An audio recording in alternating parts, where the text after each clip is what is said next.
I have no grip, but I must climb. A farewell to legs. I'm trying to. What is a good literary reference for today's title?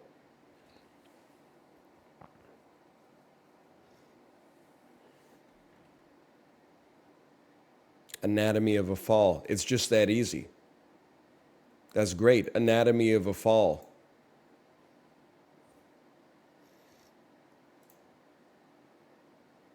It's that simple.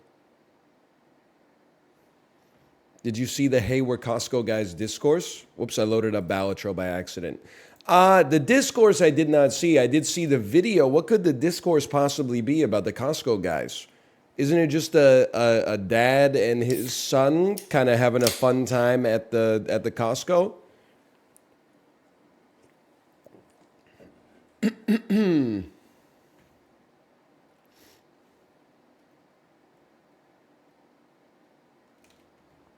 They're cannibals. So the kid needs a propeller beanie. He's literally like 13 years old. He's fine. Half of you in chat need propeller beanies, honestly. You leave the nation's youth out of it.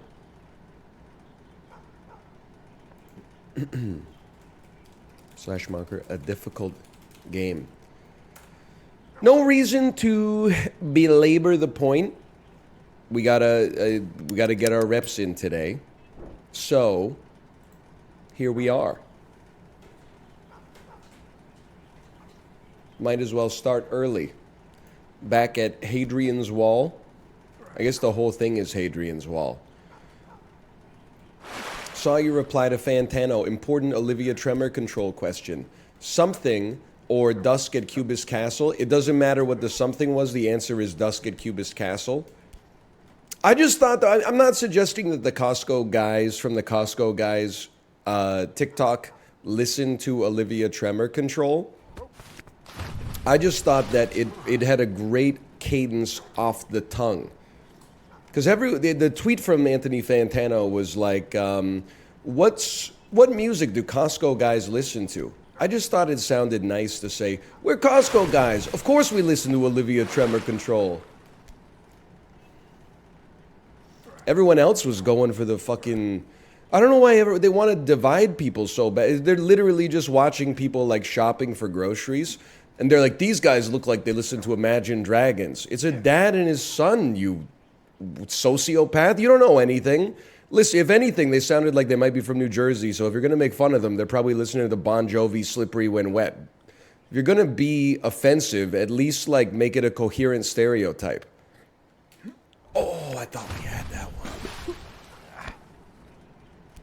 They definitely look like they listen to my least favorite bands. Guy who has not been to Costco for 10 years because of crippling anxiety. Like, just fucking, they're just having a good time eating some chicken bakes, bro. Let them live their lives.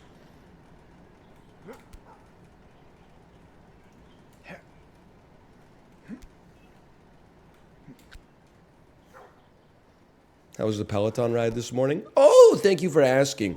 Oh, motherfucker.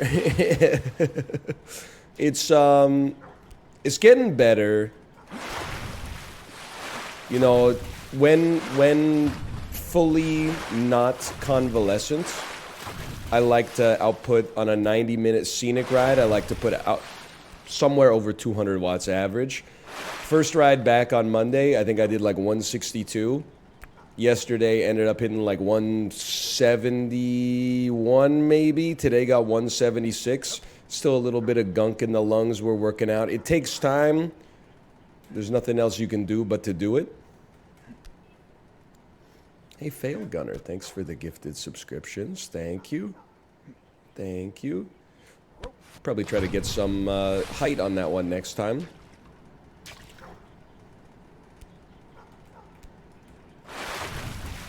Two aspects of a jump.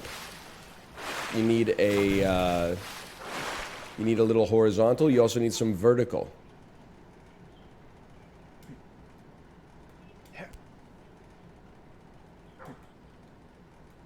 Yeah, I'm feeling like a lot better. I'm just like once an hour or so, I'm coughing. It like Monday, it was like a sushi restaurant wasabi sized piece of mucus coming out of my lungs. Today, it's like I don't even know how to describe it. Like it's so infinitesimal. The amount of ketchup that you might put on one French fry comes out of my body about once an hour. That's not too bad. I mean, I sound like myself again. I can probably almost shout again, which is really helpful for content. Hey NL, are you and your friends like double whiskey, Coke, no ice? Are you asking if we're like the drums on Lust for Life? If we bang it out in double time, might drink too much, but we get by. We're gonna build something this summer.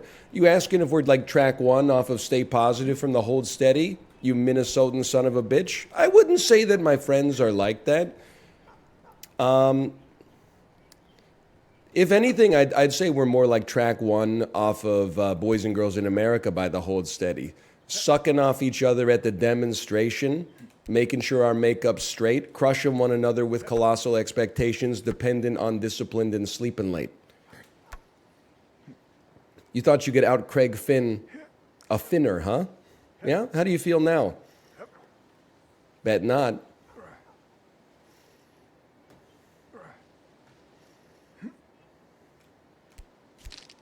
Look at this. What are we on about? Kids these days don't know about the Hold Steady. They only know about feeling so clean like a money machine. Okay, here we go. Here we go. Here we go. Here we go. Here we go. All right, here we go.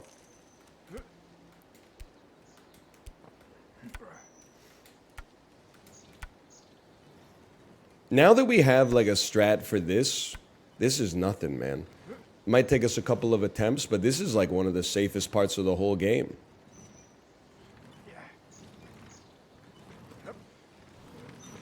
Close, close.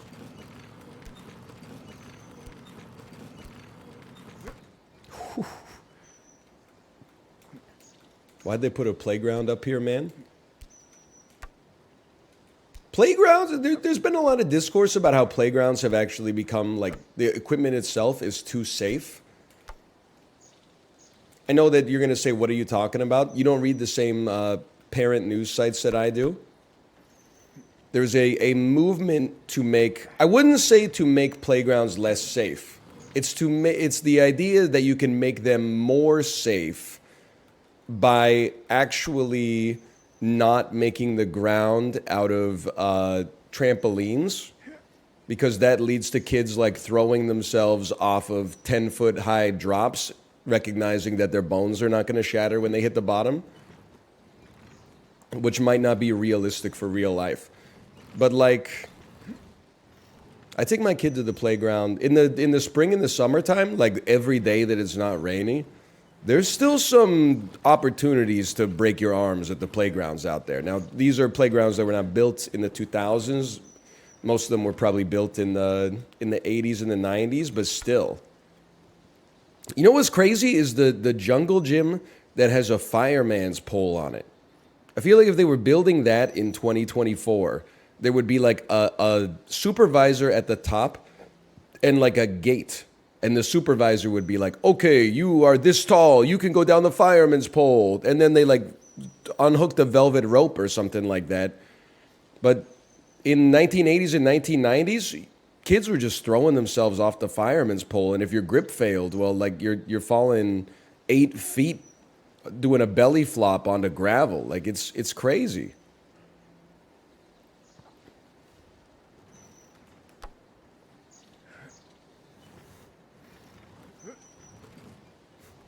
Kids are pretty resilient. Don't get me wrong. I remember I got the wind knocked out of me in junior or senior kindergarten, though. All the kids were like, you probably got like 6 or 8 feet high on this jungle gym, and then there was the bars that you could like swing across, and everybody was doing it. And they were like, come on, Ryan. And I was like, I don't want to do it. I don't think my grip strength is that good.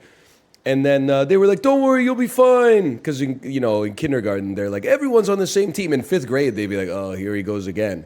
But anyway, I was like, "Oh, they're right. I could do it." And my first hand hit the bar, and then I was like, "This is fine." And then as soon as my feet left the jungle gym, you get that like snap when your weight actually like hits the bottom, and your hands all of a sudden have to actually hold on to 100% of your weight instead of like 20% of your weight. And I like snapped forward, let go, and fell exactly on my back on the concrete and just got up like.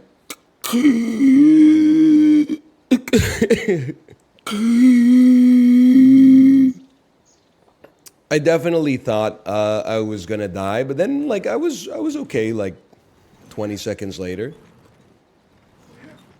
Next time, next time.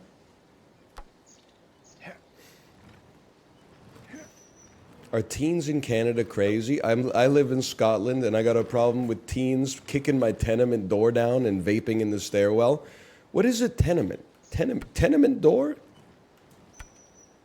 Sitting on the Eiffel Tower. Pornographic priestess, ooh, you've been a naughty girl, you let your something down. It's an apartment block. They're kicking in your apartment. Aren't those made of like steel? Those aren't kids, brother. That's the X-Men. Oh, this one's wood. Oh, okay.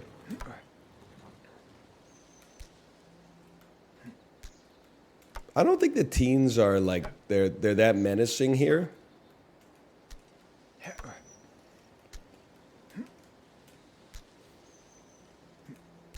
I'm not saying they don't get up to some chicanery. Probably do have some of the most volatile behavior of any demographic, but I mean, do they do things that sometimes like annoy me? Yes. Are they committing crimes that cause me problems? Not en masse, at least. But I don't own a Kia, so I don't know.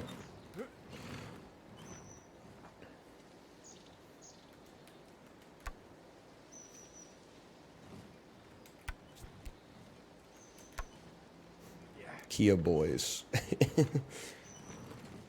Those are the ones that are getting stolen, right?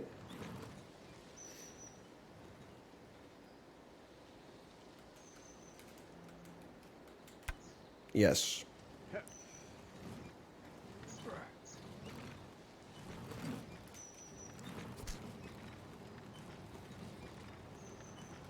Oh, here they just beat the crap out of Kias? Yeah, but is that teens or is that the people who do it happen to be teenagers? You know what I mean? Are you going like teenagers here are a menace, but it's really just four people from broken homes?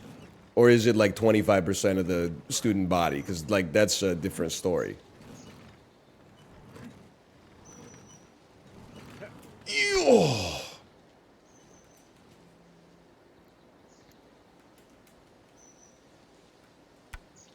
Again.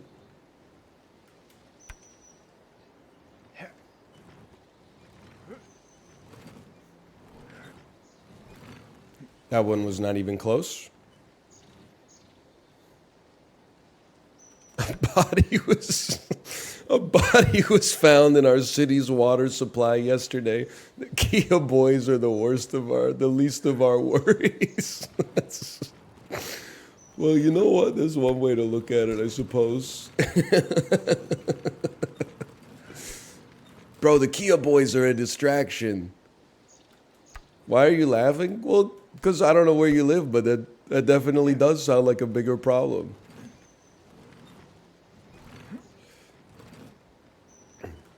COVID really messed us up. At some of our schools, we have high school kids reading at a third grade level. We don't do that here. We don't extrapolate a post from r/teachers that may or may not have actually have any bearing in reality and then apply it to the entire world indiscriminately without looking at the actual situation. You're entitled to believe that. I can't stop you from believing that. It may even be true. But what we are not going to do is lose faith in humanity because of some venting posts that people make when they are like sick of their job, which is their right to do as well, for the record.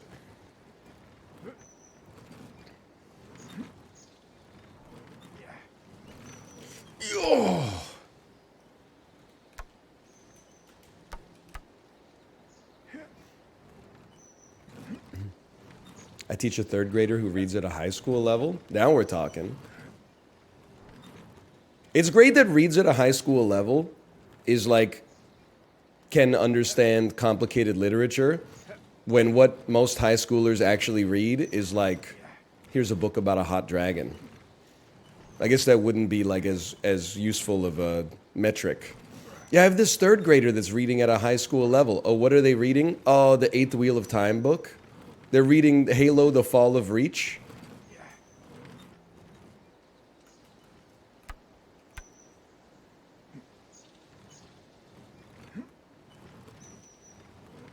What were you reading in high school? Basically, whatever the teacher asked me to read. I read all the books in high school. I didn't read every book I was assigned to read in college.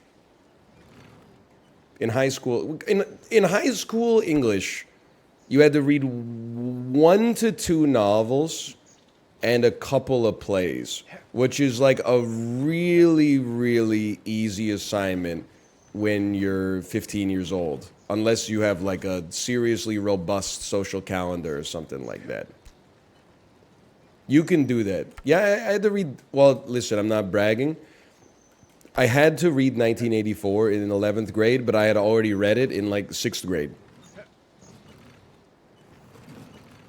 So I knew what was up to begin with.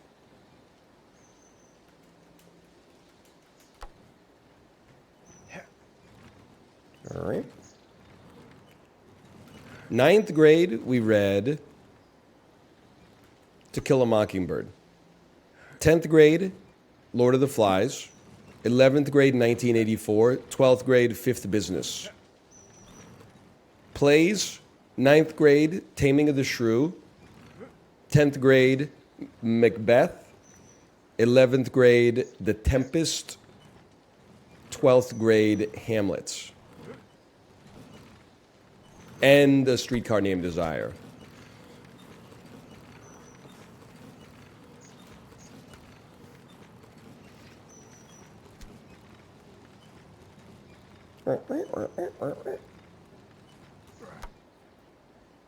Are any of them good? Bro, they're fucking all good. It's Shakespeare.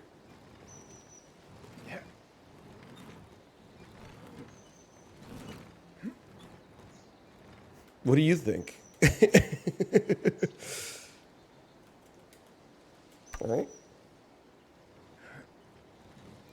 No Steinbeck? Yeah, but I read Of Mice and Men, I don't know, in middle school at some point.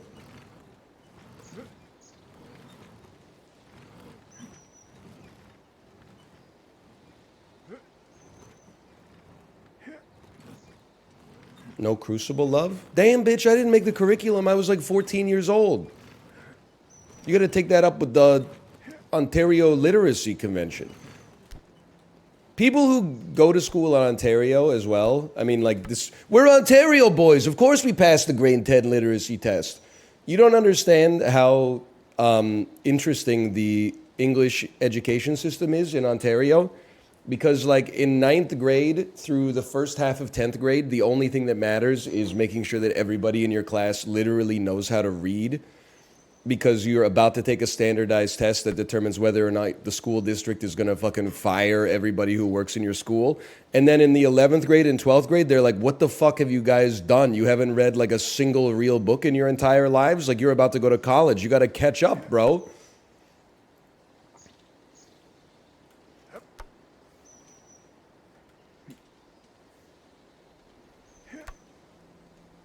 This is not a good take, but it is a real take. I remember being like slightly nervous for the grade 10 literacy test, and then opening the packet that gets sent by like the provincial school regulator, and it's like a short story about like a dude who buys a watermelon from the grocery store, and then question 1 is like, what fruit did he buy from the grocery store? And then I had like a deep breath, and I was like, I'm going to be fine. And then I was like, wait a minute, we're all fucking 15 years old and this is the test? This is what the administrators were stressed out about, bro? It's like, what do they know that we don't?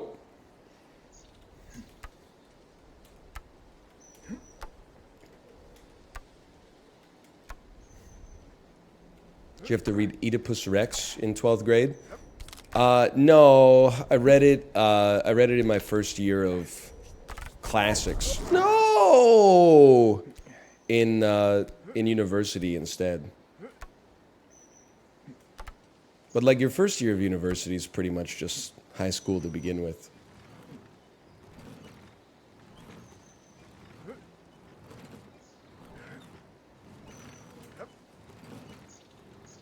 For most of us, anyway.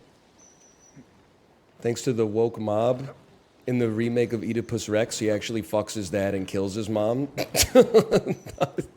That's a good joke. That's you were just throwing that one away for free in Twitch chat. That's pretty good.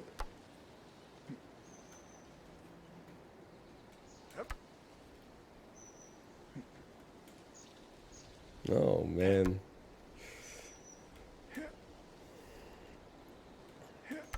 Hold.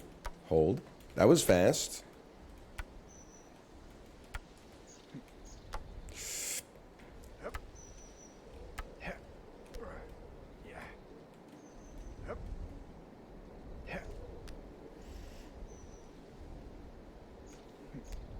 Hold. Where cars go, guys?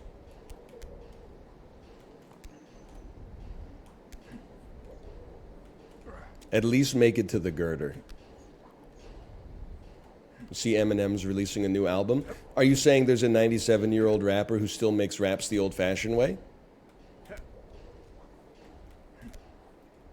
We're Mama Liz's guys. Of course we're dipping our habanero peppers in chili oil. Whoop.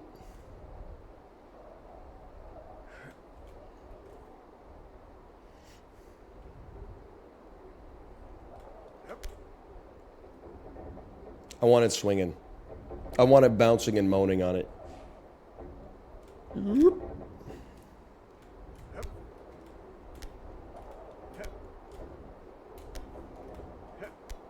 Hold. Hold. I don't doubt that there's people out there who got mad when they watched the Costco guy's video. But it's so funny just to think of like a video of like a dad and his son having fun and then thinking of people at home like, man, fuck you. Then trying to come up with like one of those like smarmy PSA ways to cancel them. PSA, please don't film yourself in Costco grabbing as many squishmallows as possible. Some of us have imprinted on those squishmallows and we want to buy them and you're clogging up the squishmallow display.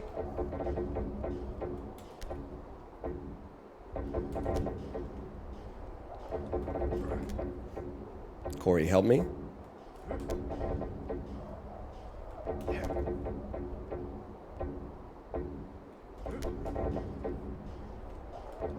You need to move to the left when the left is at its peak. Okay, Joe Manchin, I see you.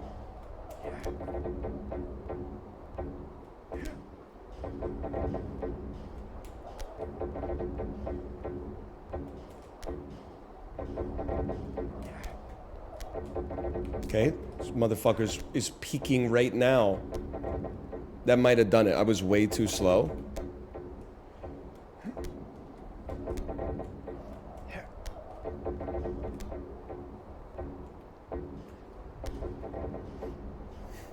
Washed. I really want to take a sip of this non-spiced Coke Zero.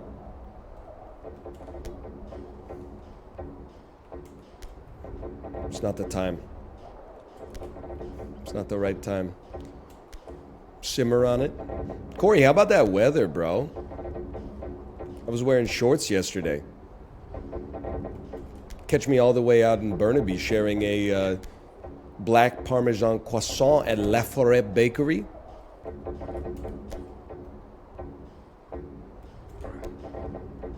Pretty nice. Pretty nice. Dipped in Mama Liz's chili oil.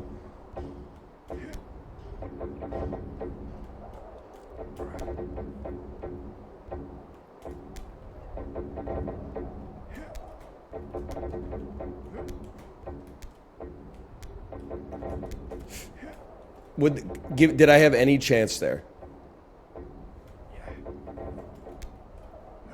No.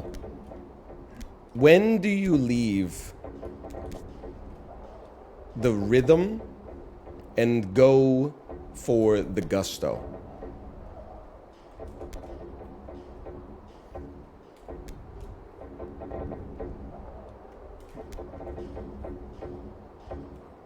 When the moon hits your eyes like a big pizza pie. Okay.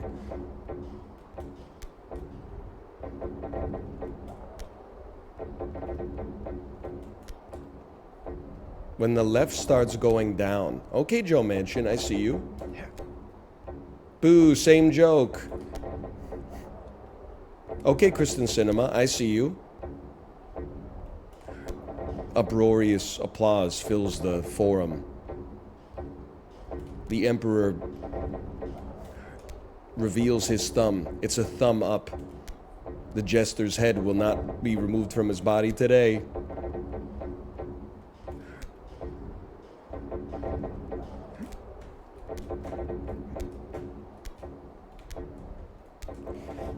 Oh!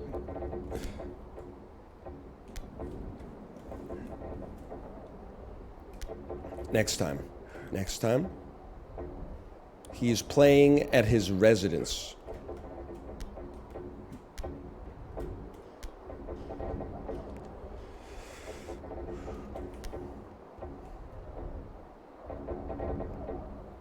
Didn't thumbs up mean kill him and thumbs down meant keep him alive?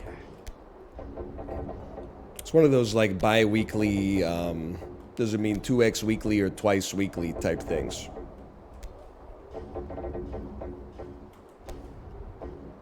Nobody knows. It's 2x pimpy.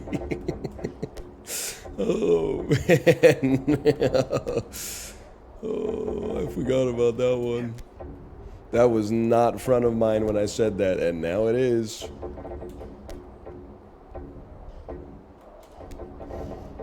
You think a violin player hitting the right note could blow up a bridge? Nope. No, I don't think so.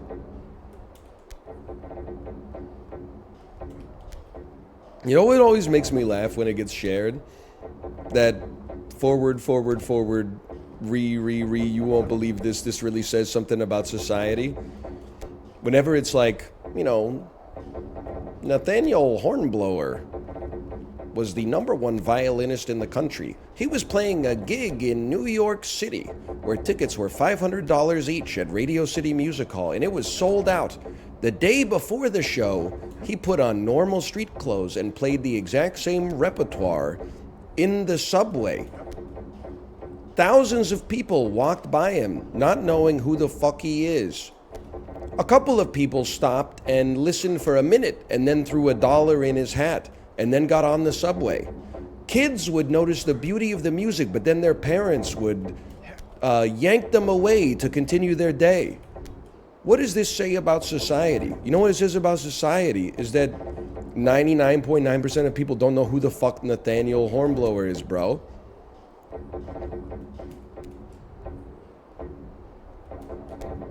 If anything, you should be looking at that shit the other way. You're like, I'm really going to pay $500 to watch this motherfucker play? I'm just going to hang out in Bed-Stuy Station, bro. He's bound to show up eventually. Oh, I guess I just won't go to work because, like, someone's playing the violin pretty good right outside of the subway. People got shit to do, motherfucker. It's not like you get $500 if you listen to him play.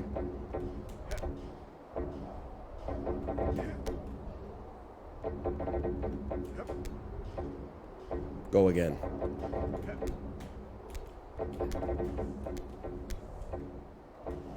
Oh! Ew!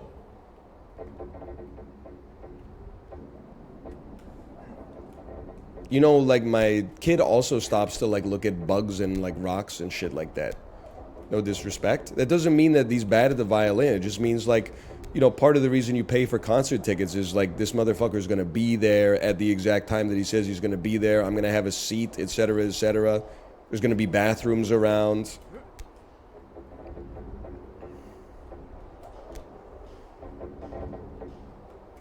Yeah, there's an expectation of quality.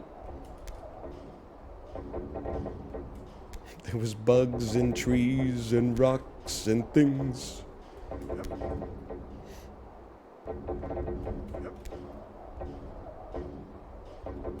Honestly, fuck Nathaniel Hornblower.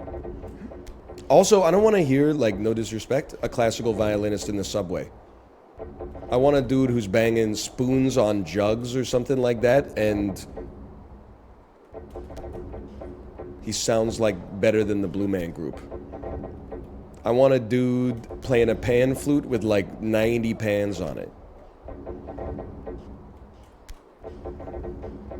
That would be some shit. Dude who bangs on old jugs with spoons can attract 100 people in the subway. He played at Carnegie Hall for $500 a ticket. No one fucking showed up. They said, "We hope you die." That's a tragic story right there.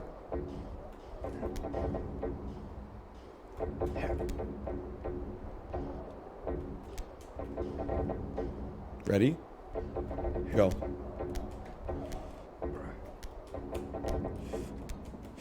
Oh, I fucking hate this girder, bro.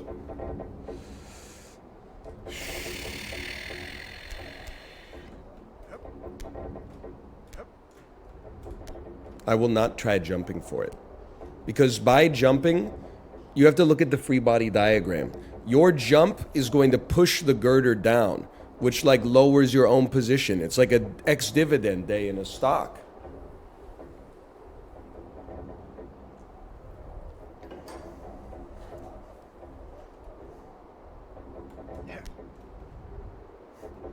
The three body problem.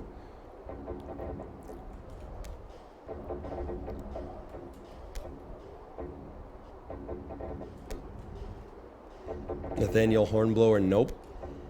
Bartleby the Scrivener, yep, so true. Bartleby the Scrivener being asked if he'd like to listen to Nathaniel Hornblower play Rimsky-Korsakov Scheherazade in the subway. I would prefer not to. Bazinga.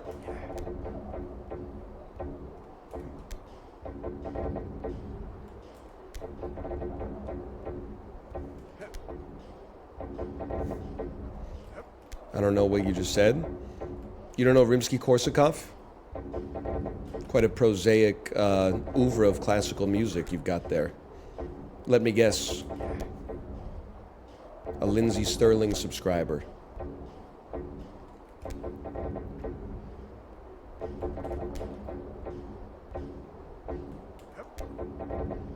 Holy shit. Hey, whoa. She's got shooters. Sorry.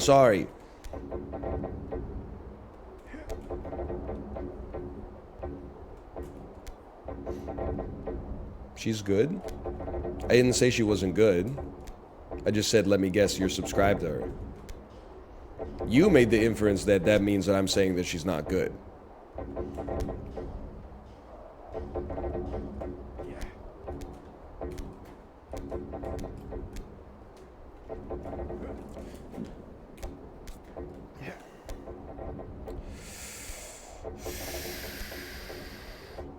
Help. What am I missing here? This is the worst part of the game, bro.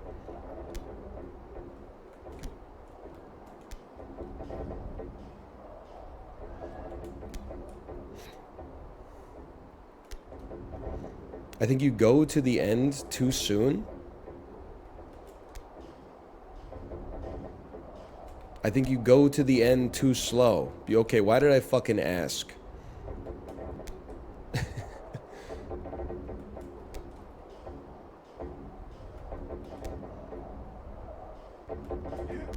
You're actually too quick. You're too quick. Oh, I see. Well, here's it. Because you're saying, I see what you're saying. Because I find myself at the end of the girder doesn't rise as high as it would if I were not at the end. So rather than get to the end fast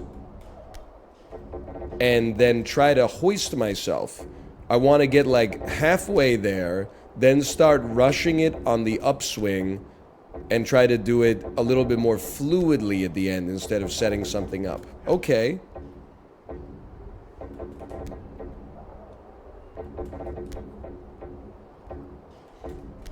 Can't you just feel it? World's worst driving instructor.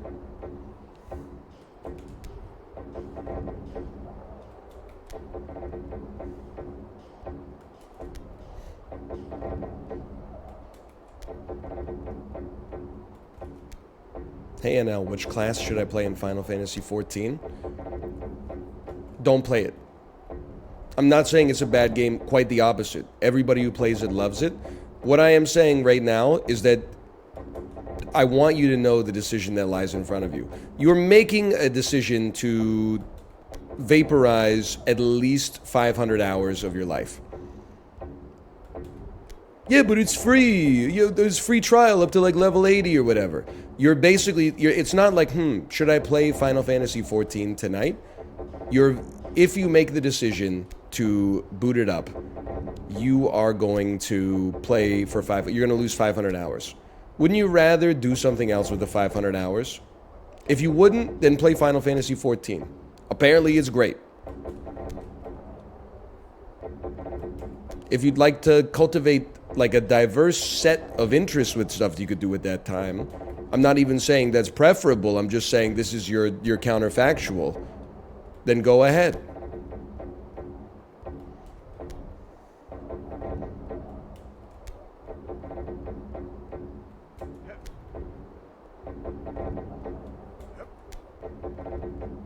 If I didn't play Final Fantasy XIV, I probably would have never met you and gotten a photo.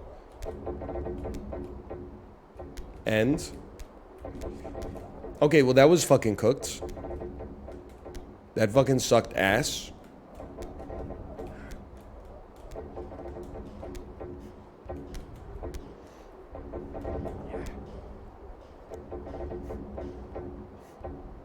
Nah, that was close. Alright.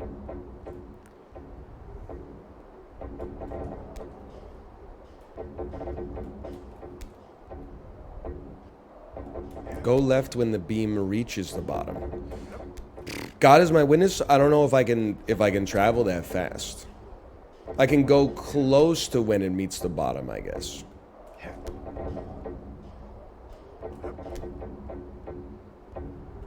Didn't you play so much Isaac instead? We're now reaching hour 10,000 of people saying, didn't you play 10,000 hours of Isaac? This is my job, motherfucker.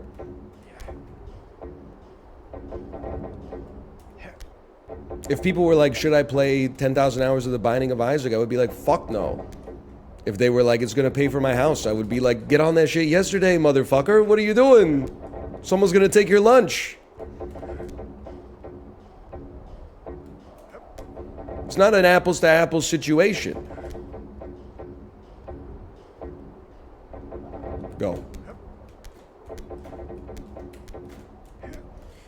Fucking ass? Fucking shit from ass?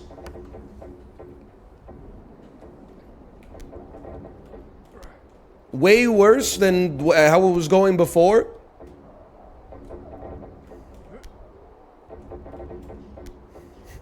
Who made this?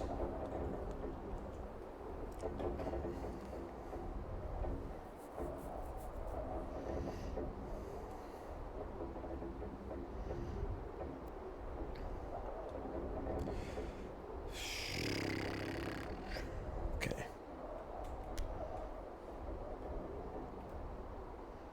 Is the game almost over? Not really.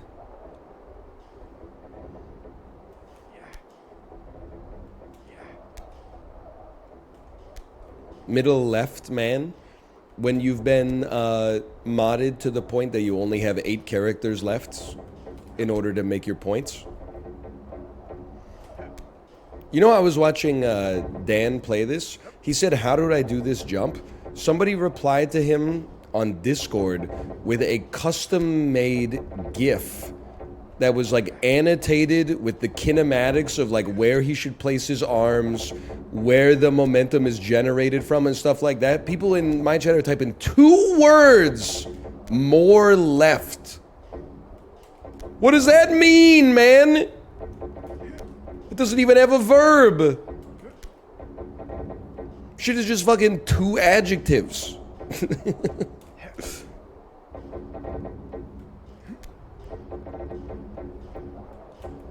Go more left? Okay, fucking win, bro! In response to what stimulus?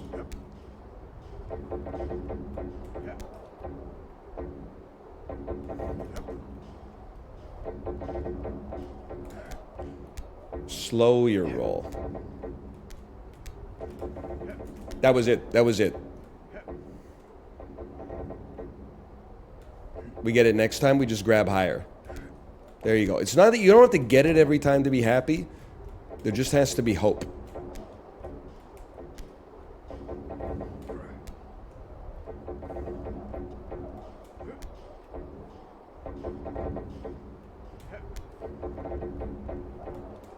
Big swing down and you've got it. You motherfuckers ever hear about nouns? They're very helpful units of grammar when there's more than one object that you could be referring to.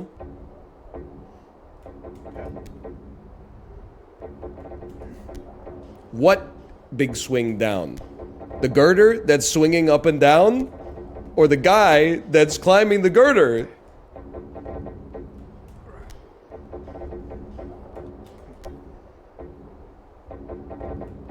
You're backseating my backseating? It feels damn good. We need a better class of backseater, to be honest. I see people backseating in Balatro. The number one piece of backseating in Balatro is sell your worst joker. Does anyone understand how frustrating this advice is to receive? Why are you saying sell your worst joker? The advice is buy a better joker. Okay, so what's the better joker? What position is it? What hands should I play after I get it? But people are like, you gotta sell your flush joker. And you're like, that's literally step one of killing my run, unless like I replace it with something. Wow! Okay, we go again. We go again.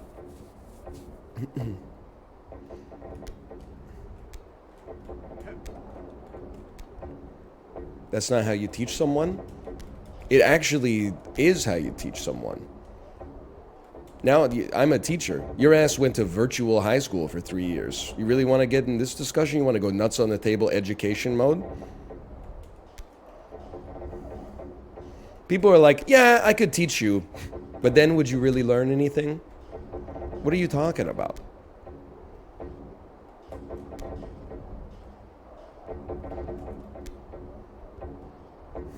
You're a bad teacher? I was a bad ESL teacher. I'm a good instructor.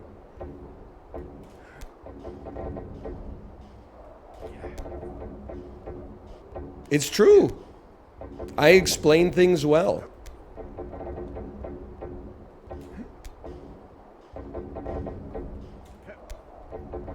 That's why I get so frustrated when people don't explain things using all the tools in their toolbox.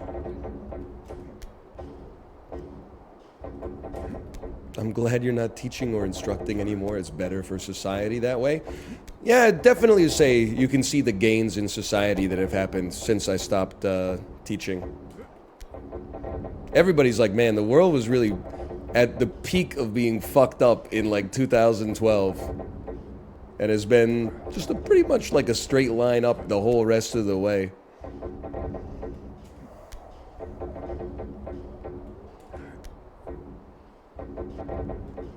Okay, right here. And then now.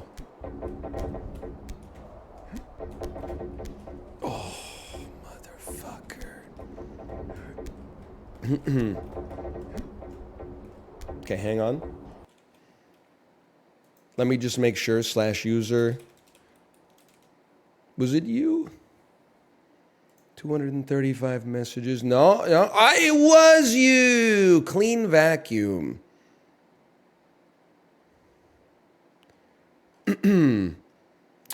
My favorite blind streamer is live. Half the time there's no visuals anyway. You are my, this is a month, 2 months earlier, you are my favorite blind streamer. You never have anything meaningfully visual on the screen.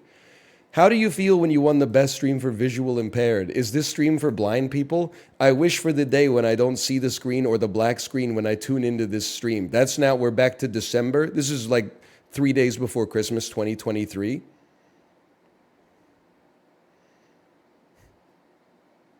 Let's see. Why are we always watching his holding screen? As my favorite streamer with his blank screen. This is July 7th, 2023. 2023. minus 2, minus 2, minus 2, minus 2. Not a single plus 2 has ever been written. Minus 2, minus 2. Holy, everybody has one game that actually turns them into a real chatter instead of a troll. Praying for good pitches, neutral pitch, throw a curveball, off-speed pitch. That pitch is fucked. What a pitch. Great pitch. That pitch is insane. That pitch is foul. Strike that pitch. Huge pitch. Nasty pitch. Oh my God. This dude's obsessed with virtual baseball. Holy cow.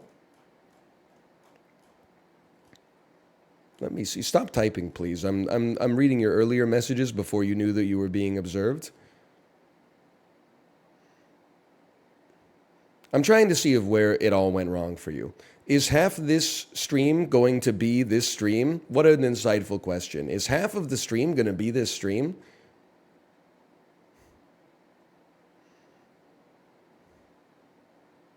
Copium, minus 2, minus 2.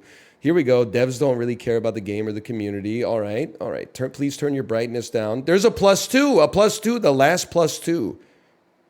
Over 2 years ago. Please stop typing new messages. I'm reading your old messages. July 2022. Why does he make the screen black when he's choosing a quiz on Sporkle? Exclamation point docket, exclamation. Now the dawn of a chatter. Exclamation point docket, exclamation point docket, exclamation point docket. Will Sips be here today? Exclamation point docket, exclamation point docket, exclamation point docket. Then from July 2022 until March 2023. March 2024, 3 messages a month that just say, why is the screen black so often? Outrageous. Let's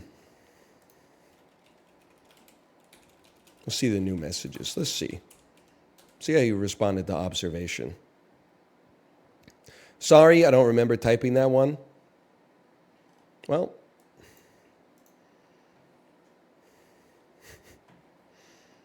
be hearing from you soon, kid. Oh, man.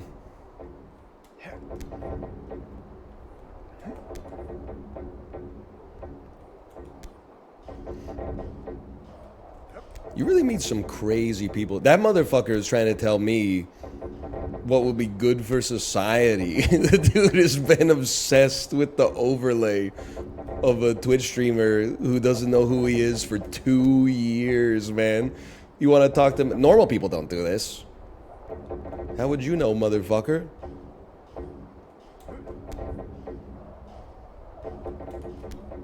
I should play more Super Mega Baseball though. Apparently it calms down some of the freaks. I had no idea.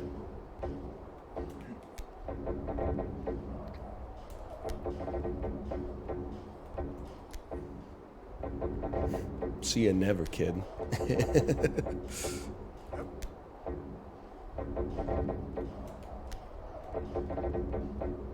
How can you not be romantic about baseball? Key to chatting is just not to chat. The key to chatting is just have some manners, bro. That's basically it.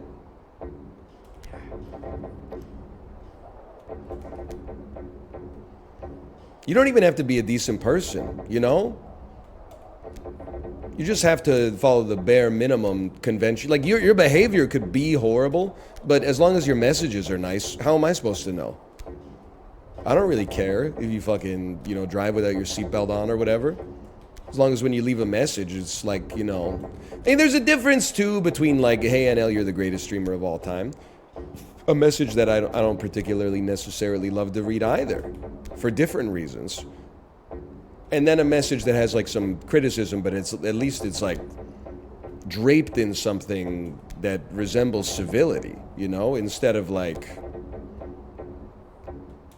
well, I'm not going to say what I'm going to say because it calls into question whether or not they should be in control of their own decisions.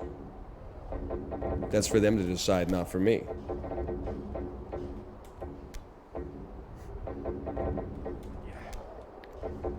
You don't want to be glazed? I can self-glaze. Got no problem with the self-glaze. Hang on, I think we need to get a little more momentum here. We need to move slightly more to the side.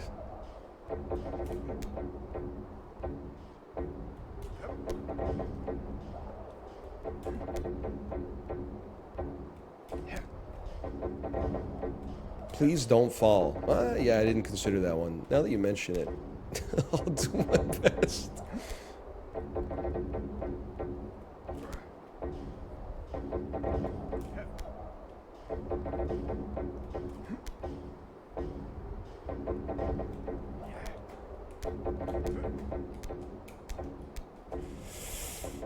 Probably could have done it if I actually grabbed, like, close to the end.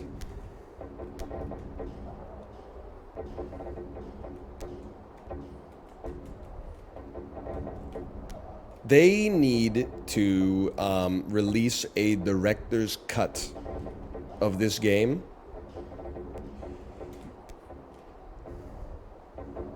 That removes this section.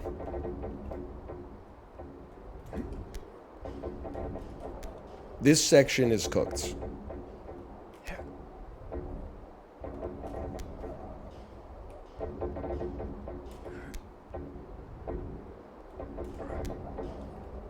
Why is there no commentary, like getting over it? Probably because you'd be in chat typing, oh, commentary, I get it, like getting over it, if they put it in.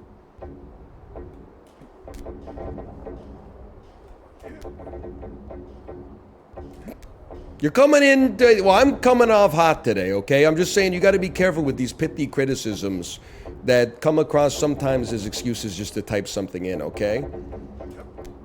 Ever go to dinner with someone, they start complaining about like the font in the menu or something like that? You're like, brother, it's not a fucking word store, okay? They sell hamburgers. It's not work. Can we talk about something real? We're really going to complain about everything? Oh, the napkins aren't like the ply that you like? Like, let's just... They're doing their best, man. It's complicated to run a business of any sort, okay? They're...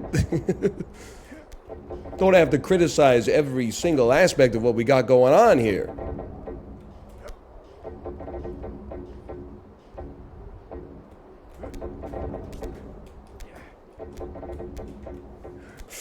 Fucking got my humerus crossed over my radius, bro.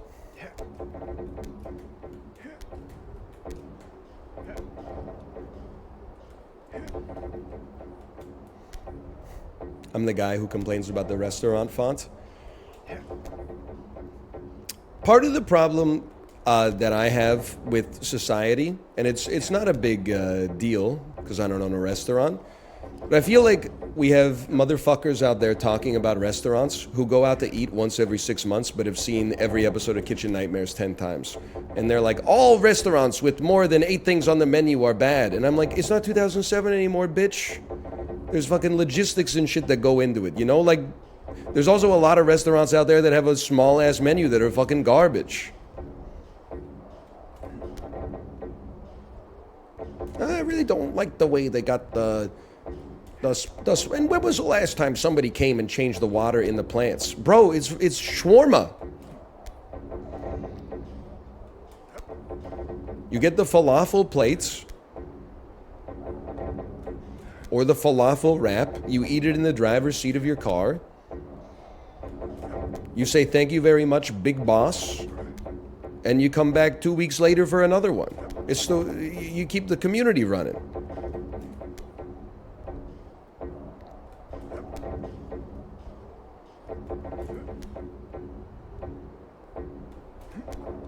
Okay, go, go, go. Go, go, go. Go, go, go.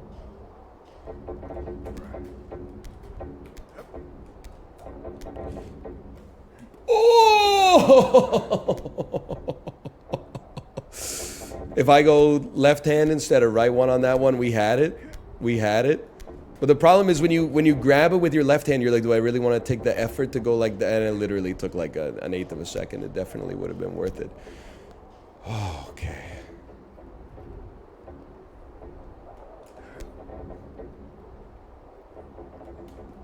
Balatro really died for this? Nope, we play it every day. Next question.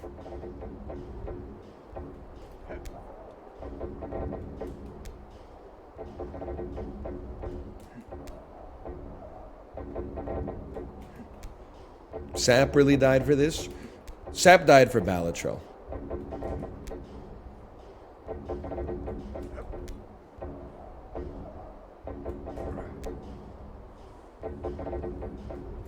You seen all the people saying good? It's not a knock on Sap. I wish the best for Teamwood Games. I'm interested to see what they got cooking up next. It was just time. We ain't out here repping Jerry Maguire after Lord of the Rings Fellowship of the Ring comes out, okay?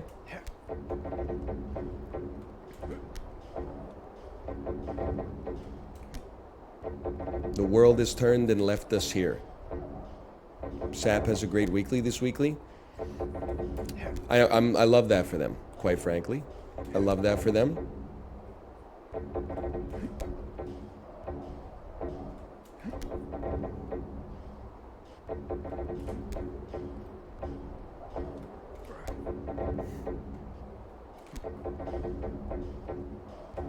Sap is more Lord of the Rings than Jerry Maguire.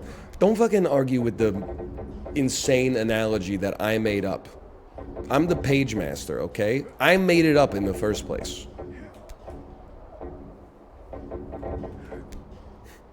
You can't win. I'll change your reality. I'm Vincent D'Onofrio in The Cell. You're Leonardo DiCaprio in Inception. Every time you think you found your way out of the Saw contraption, guess what? It's just another dream within a dream.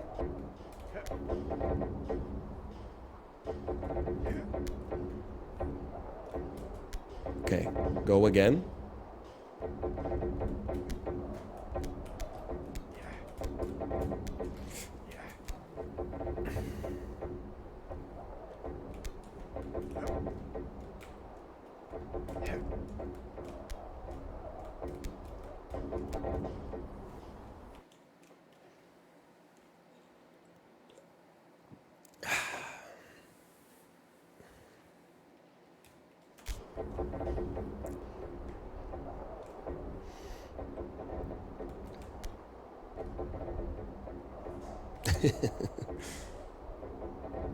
Please.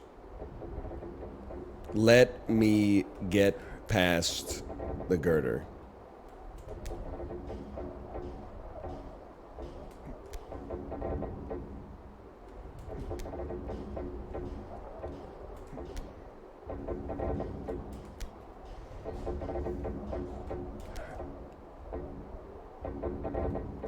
I would like to get past the girder. Opinion about gamer girls who are better at this game than you? Why would I ever assume that a girl would be worse at a difficult game about climbing than me?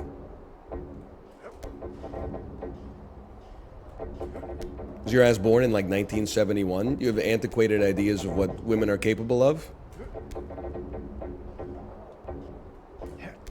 Very strange question, quite honestly. You think I'd be offended that a girl is better at games than me, bro? I married one. You are a sexist.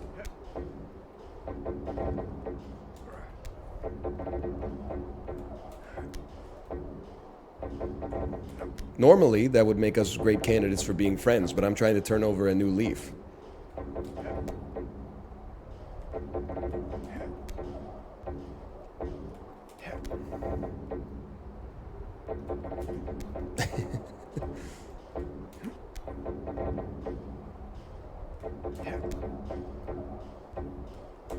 We love sushi. Listen, that part is true though. Not for every individual, but broadly. One day, a perfect news study is gonna come out. There's gonna, like, Maxim magazine is gonna run like the ultimate survey, and it's gonna be like, we surveyed 100,000 men and 100,000 women. Women's favorite food, by and large, was sushi. Men's favorite food, no surprise there, pizza. And you guys are gonna be like, blah, blah, blah, blah, he was right the whole time. The scientists at Maxim magazine have put in the empirical legwork. If that isn't the case, I don't concern myself with conditional hypotheticals, Origin.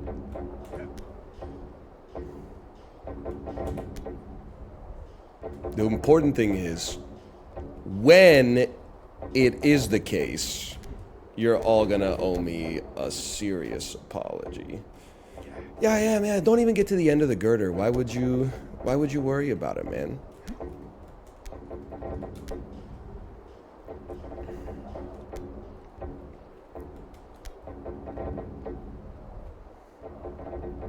Does Kate know about the sushi pizza theory? Yes, of course. She watches Librarian.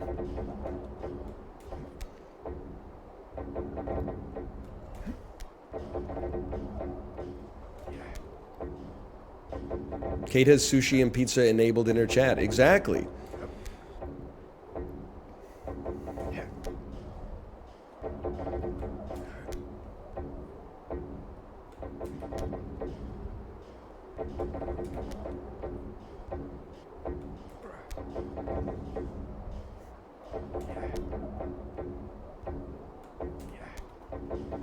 Again?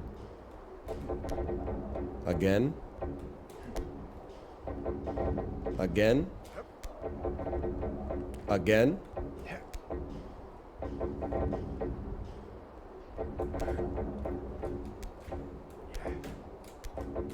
That was like, I was right there. I was right there.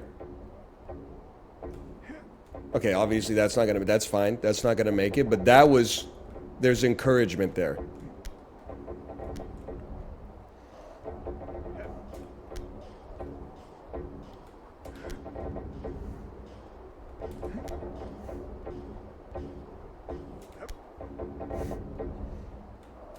Oh, don't fall. Don't fall.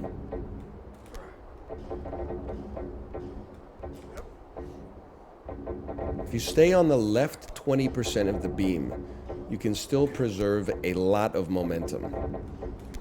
So you're suggesting moving to the, and by left 20%, I'm assuming you mean the 20% left of the rope, not the 20% at the far left of the girder.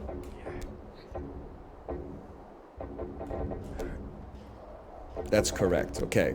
Because when I hear the left 20%, what I would consume is, what I would assume, I should say, is the leftist. But I guess I'm fucking stupid. No, I'm sorry, I'm on edge, okay?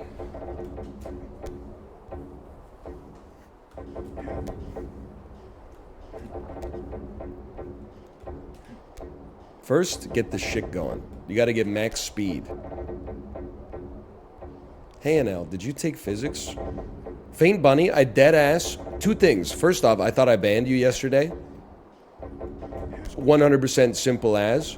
Secondly, I did want to ask if you were okay, because after you got timed out twice, I saw you spam like 100 times. Hey, NL, can you help me? I think using Instagram too much has made me parasocial about strangers' lives. And I was like, damn, this person's really going through it. Maybe I shouldn't have banned them. Then the first message you dropped today, hey, NL, have you ever taken a physics class? I should have banned your ass yesterday. Quite, that's what I get for showing some degree of empathy for someone going through a mental crisis.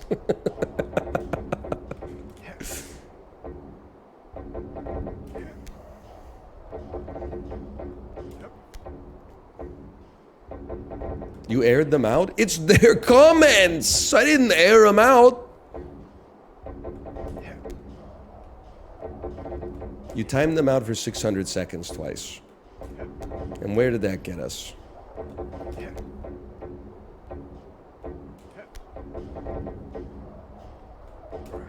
You piloting a fucking rocket as it approaches the speed of light and gets close to a body weighing 1.8 trillion tons. Your onboard computer. Oh, didn't you take a physics class? Just fucking bust out the formula sheet, bitch. What eigenvector should you take to approach it so that all the skin doesn't come off your fucking skull? You learn this in physics. Computer, can't you just auto-program my telemetry? Then you wouldn't learn anything. Yeah, what's up?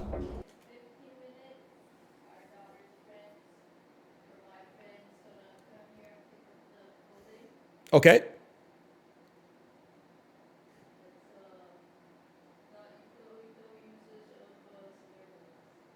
Okay. Does she not know that I have a foul mouth?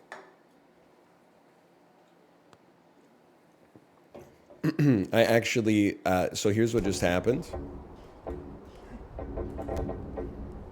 My wife has, she's bundled up lots of our daughter's old clothes to give to a friend of ours who has a kid who is the age that our daughter used to be. She said, in 15 minutes, please no swear words.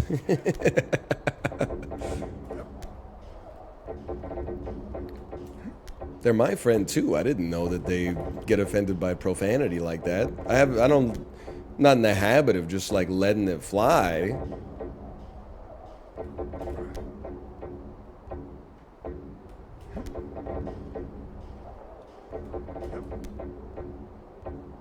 Origin Angel banned Faint Bunny. What did they say? What did they say? Crusty Jugglers, thanks for the gifted subscriptions. Thank you. Some people, they just... It's just easier to get attention for being bad than it is to get fulfillment for just being normal. Their last message was a nice message. I trust Origin.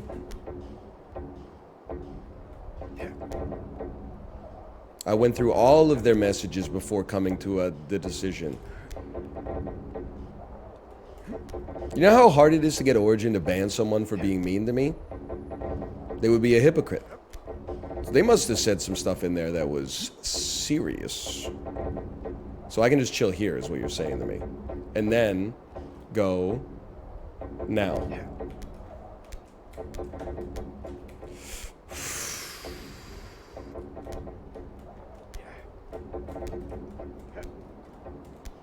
Hey, you wretch. Thanks for the gifted subscriptions as well. Thank you.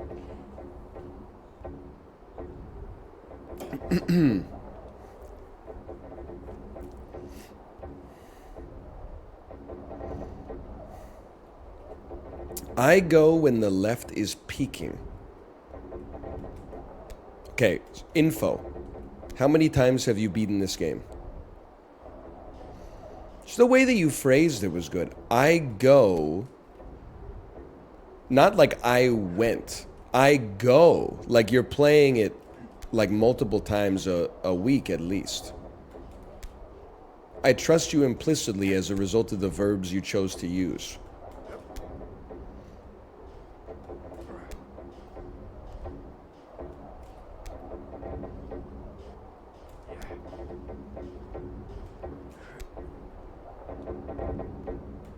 Or they're still trying. They are playing at their residence.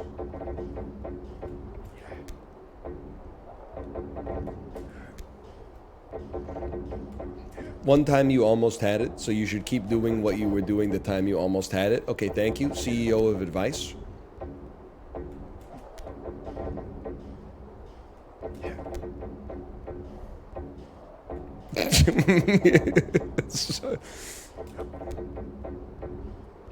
Not wrong? Yeah, but what the fuck was I doing the time that I almost had it? Because every single time is basically like random neurons firing in my head. I need the second step.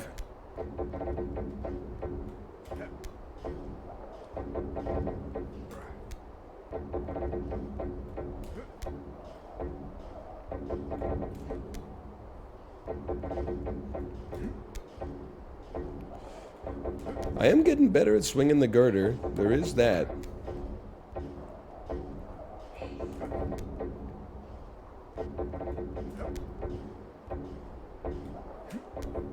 One more.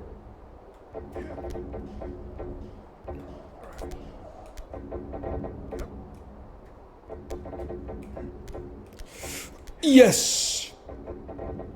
That's heartbreaking, but we go again. Okay. That we've got enough now. You get the girder swinging like a son of a gun. You go when it's peaking, and you go slow. And then we got it. Thank you for telling me you go when it's peaking. Go when it's peaking and go slow. Slower than you think.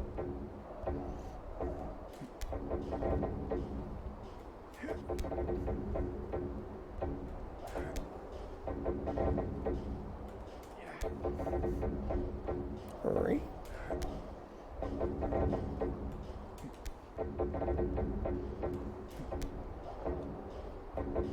Hurry.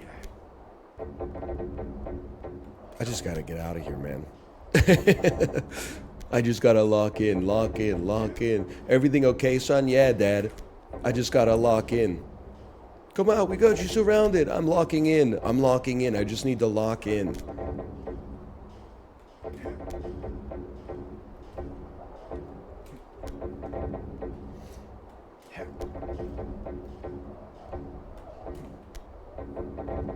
Why are so many smarmy motherfuckers in chat? I know how to do this because I took a physics class.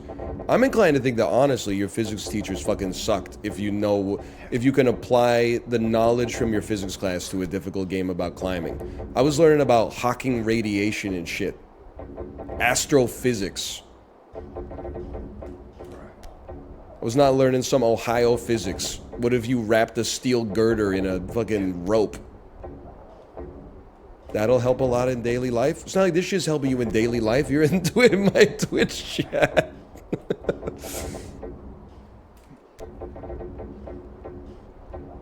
You had your chance, it didn't take, and now we're stuck with each other, okay? We gotta figure out how to make it work.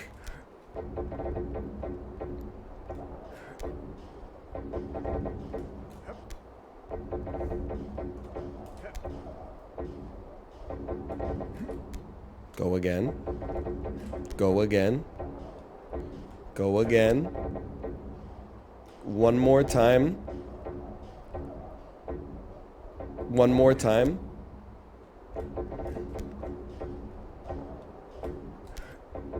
Slow.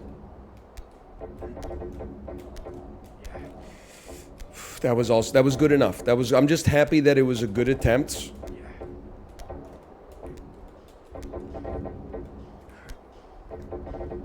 Why are you so hot today?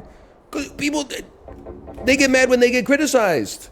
When I criticize your criticism, people are like, he's pissed off. Your criticism is not like, here's what you should do. It's like, have you never taken a physics class? That shit is insubordinate.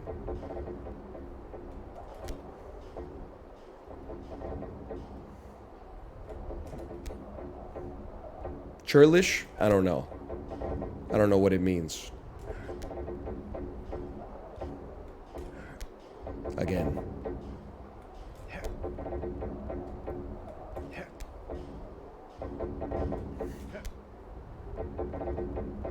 Again.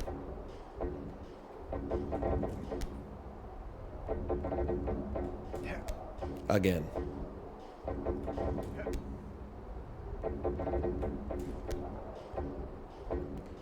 I think that's enough. I'm going to do one more. Then we go slow.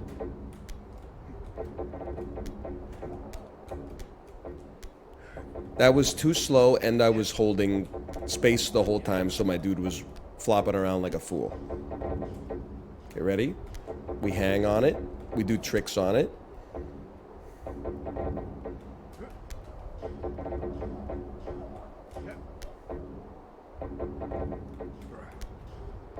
I'm 100% out of sync.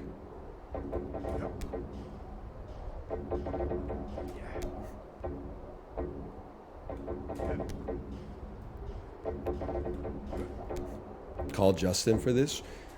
Justin is good at this game, but Justin's got a superior gamer brain as well. He's just a better gamer.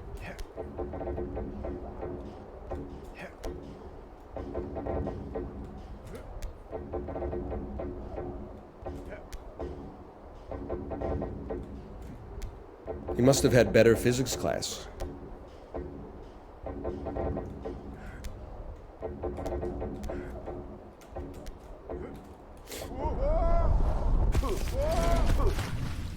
That's tragic.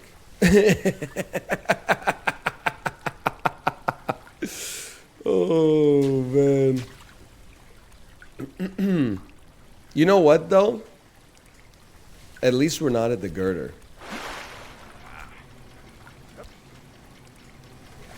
It feels good not to be at the girder. Focus on the positives. Oh, man. Positive mental attitude. Now we can relax a little bit until we get back.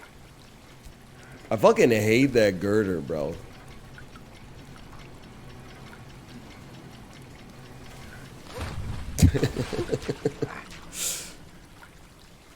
Maybe the weirdos will go away now. No, I mean, like, listen, I'm not actually tilted. It's just like, it is crazy that it actually, like, you don't understand that it makes me feel bad as a human being.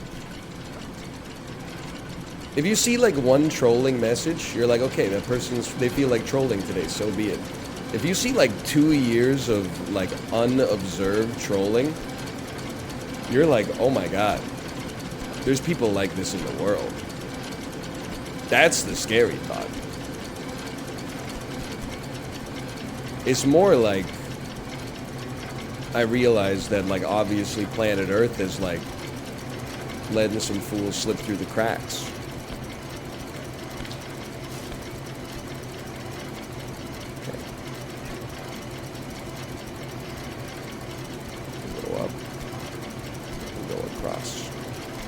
No, not that one, please.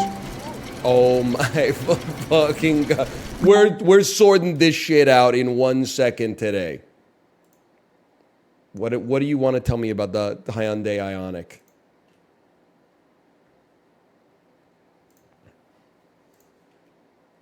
Actually, a pretty important message.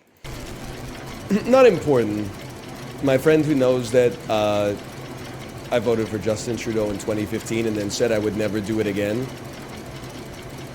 after he said that he wasn't going to actually follow through with electoral reform, which was like one of the main reasons I voted for him in the first place. He linked me an article from the CBC today that said Justin Trudeau has floated the idea of electoral reform as part of their next campaign in the federal election. Fool me once, shame on me.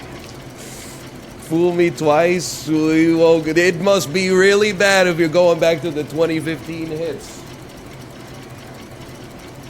I knew it was bad, I didn't know it was that bad.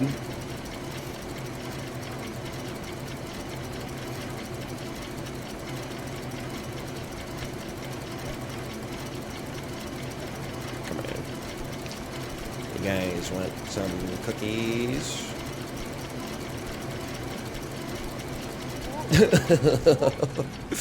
Oh, man.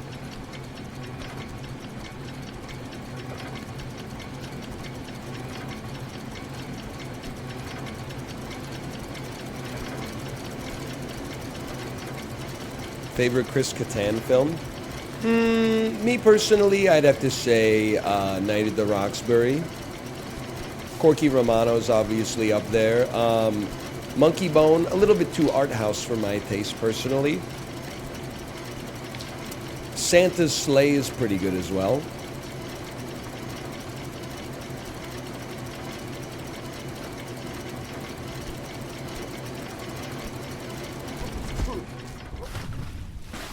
I've lost my muscle memory for a difficult game about climbing.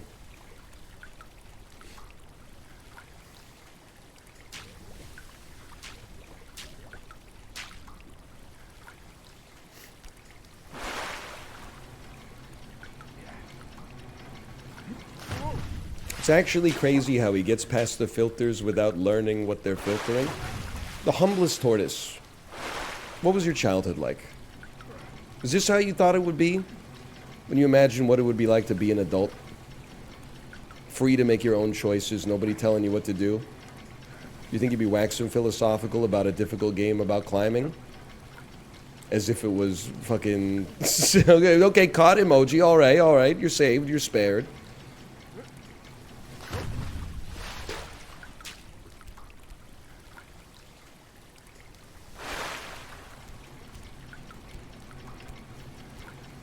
Whoop. You're assuming that you're adults in chat? Yes! All the kids are watching Kai Cenat. I know you're adults, because I see the fucking millennial-ass way, keep calm and carry on way that you type. You're like, we are adults, but please don't assume that we're adults. Only 14-year-olds should be watching you. I just so happen to be a 31-year-old computer engineer from Peoria.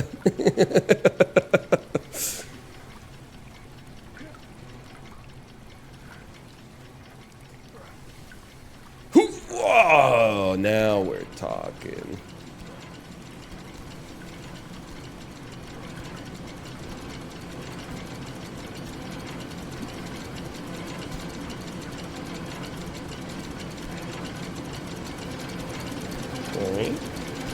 There we go. There we go.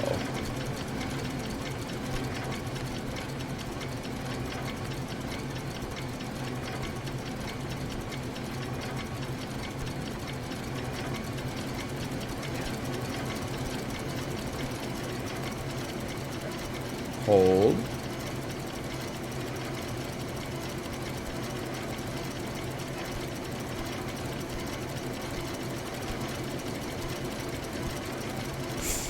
Hold.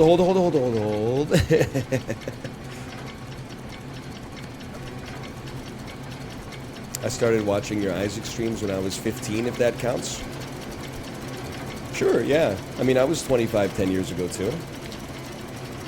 I know what it's like.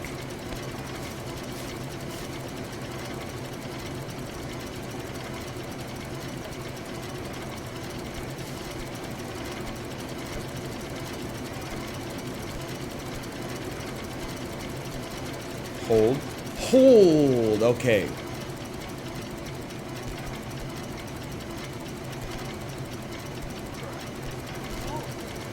Hold again.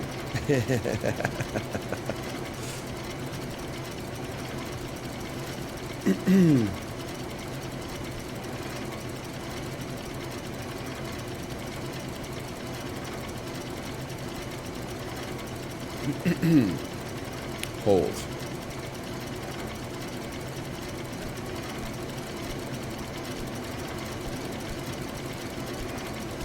Hold.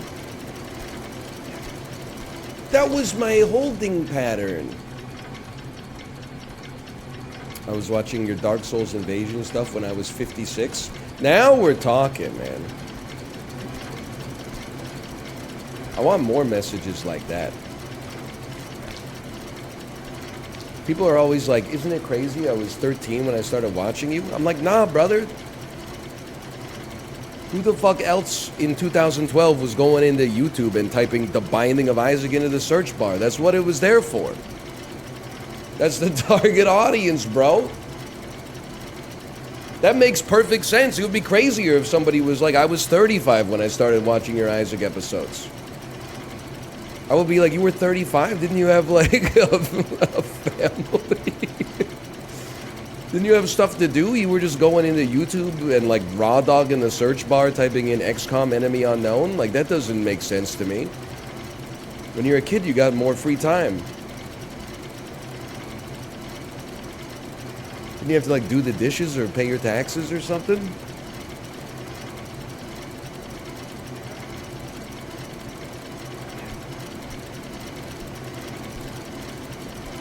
Yes.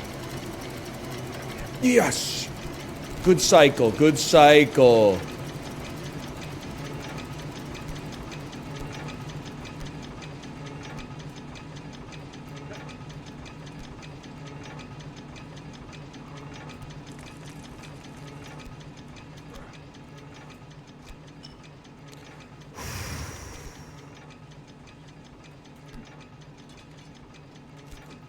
Grasp it firmly. Can I not grab this bush? Is this bush... This bush is one of the great lies in gaming history, okay?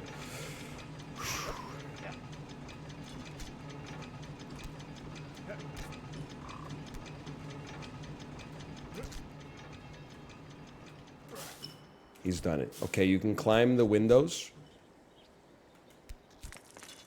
Why climb the windows when you can wax these drawers?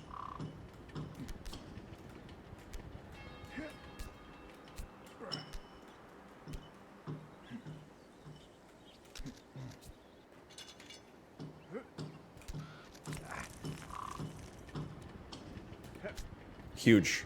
You gotta have confidence in this game.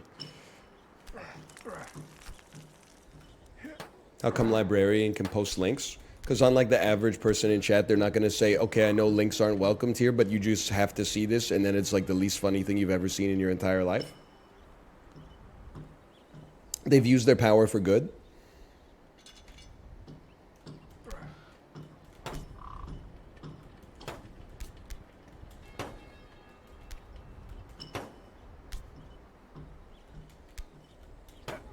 They do post a bunch of weird stuff. Yeah, but they post a bunch of, like, great stuff as well. Sometimes I'll wake up at 5:45 a.m. and I open Twitter, and, like, the first 8 tweets are all from the librarian while I was sleeping, talking about some kind of, like, VTuber stuff that I don't understand. It's not for me to understand, and that's okay. Sometimes they post clips of myself where I'm like, oh, actually, this was, like, it was pretty funny. I was kind of cooking on this one.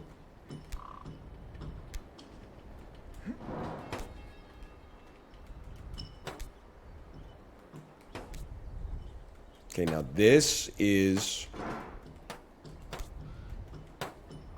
a hard part.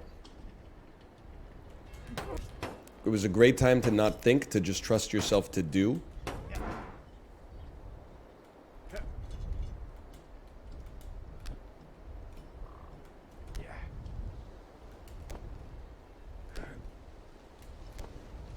You know what this has done? It's actually made me excited to get back to the girder. And you're going to say, like, that's psychosis, and maybe it is, but I think it's a good thing. I had become so disillusioned with the girder. Now, next time I get back, I'm going to be like, yes, I'm back to the girder! You can't put a price tag on an attitude adjustment like that.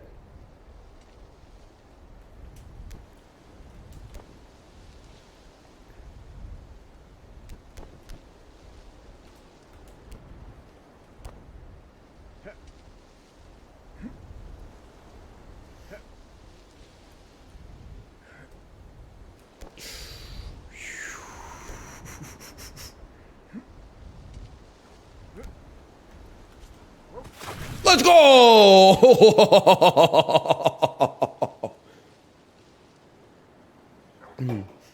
Me when I bruised my kidney en route to the pool.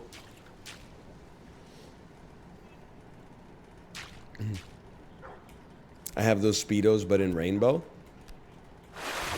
It is crazy to think, you know, I'm a noted, you can post your lion ball in chat. I'm a noted old head when it comes to basketball. It's so funny whenever a basketball Twitter account tweets a video from like the 2000s where everyone's wearing those fucking shorts that come all the way down to your ankles. And then they post something like, you need to understand that in the year 2001, if your shorts didn't go 8 inches past your kneecaps, you were automatically gay. Which at the time was like a really bad thing to be. If you were in the NBA especially. The idea now, like I remember being in high school and being like, I can't imagine wearing shorts that come up higher than my knees. Now, I can't imagine wearing shorts that even touch the kneecap. They look so bad. Isn't that the reason you're wearing shorts, is to like, show off your legs a little bit and get some air? If anything, I'm like, a Speedo makes sense, man. As long as the thing with the Speedo is I feel like it has to make a seal between the fabric and your leg. If your balls are too big, you need and like it's not making a firm connection with the substrate, then you probably have to go up a size. That was the reason I didn't like wearing briefs. I'm not bragging. I had a medical condition known as a hydrocele. So whenever I would wear briefs, like a little bit of ball would always be hanging out the side because, I mean, it was the ball was just too fucking big, honestly. That's when I finally converted to boxer briefs and I haven't looked back. Oh. I have a hydrocele too. Let's go. There's dozens of us. I think it affects like 4% of men or something like that.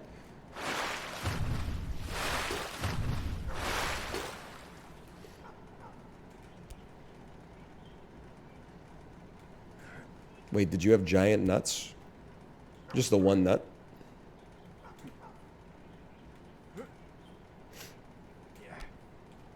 I had a testicular ultrasound because of it. Me too. Me too. Ooh, what a delicate jump.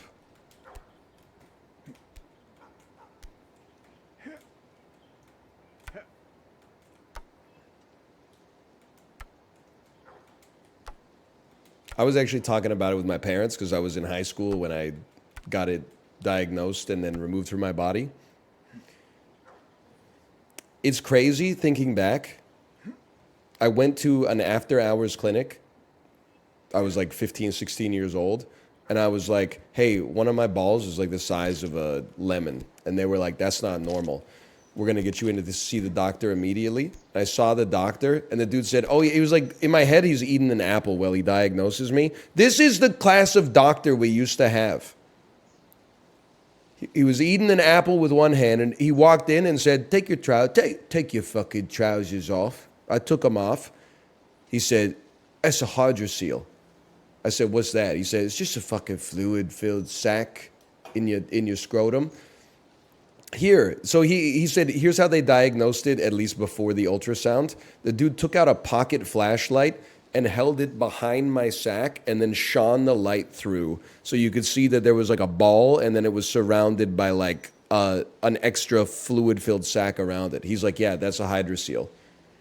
And I was like, man, it sounds like antiquated medicine, but in 2024, I bet they would be like, oh, yeah, it's probably a hydrocele, but fucking our flashlight guy only works Tuesdays and Fridays, and he's booked up until June 2025. Sorry. But like according to recent stats, 91% of people that come in with this problem see a specialist within 18 months. Unfortunately, the other 9% do pass away. But inevitable, I guess.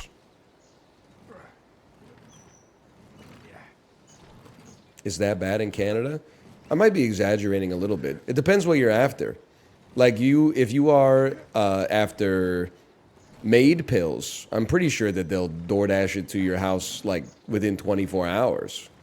At least according to the news stories that I've seen. But if you want like medicine to keep you alive, sometimes, I mean, I get it. There's a lot of demand for that stuff. So, you know, you might have to wait a little longer.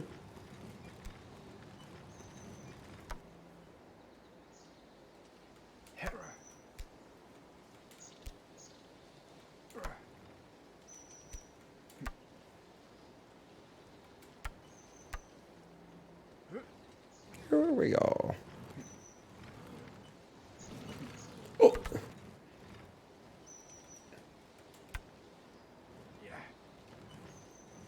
Yeah, next time I need ciprofloxacin, I'm definitely just flying to Cabo San Lucas.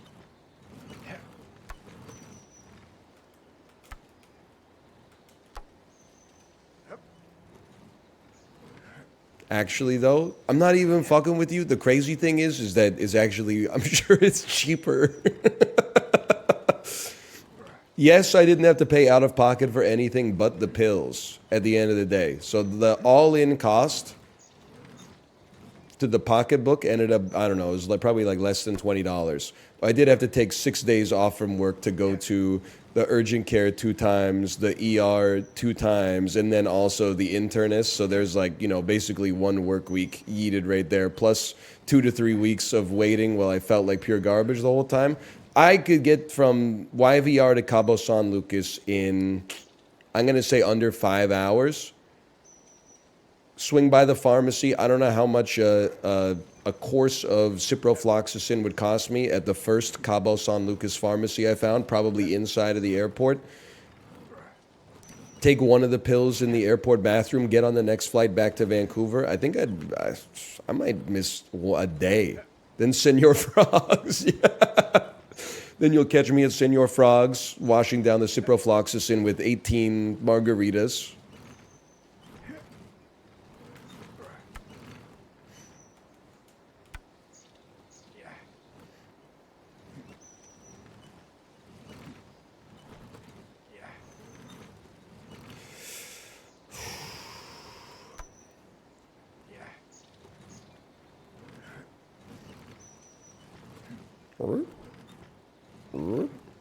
When you worked in an office environment, were you a lunchbox Andy? Depends what you're asking. Are you asking about, did I carry a lunchbox? No. This is back when plastic bags were legal. I would carry a plastic bag with a Ziploc bag with a sandwich in it, maybe like an apple and a banana and a granola bar or something like that.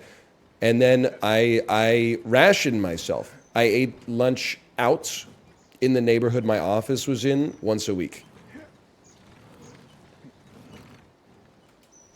I place a lot of spiritual benefit on eating lunch in a workday in an environment surrounded by other people. It makes you feel like you're at the lunch counter of fucking Macy's circa 1951, like building a new ICBM to keep America safe or something like that. It reminds you that you're part of society. You're not just one dude.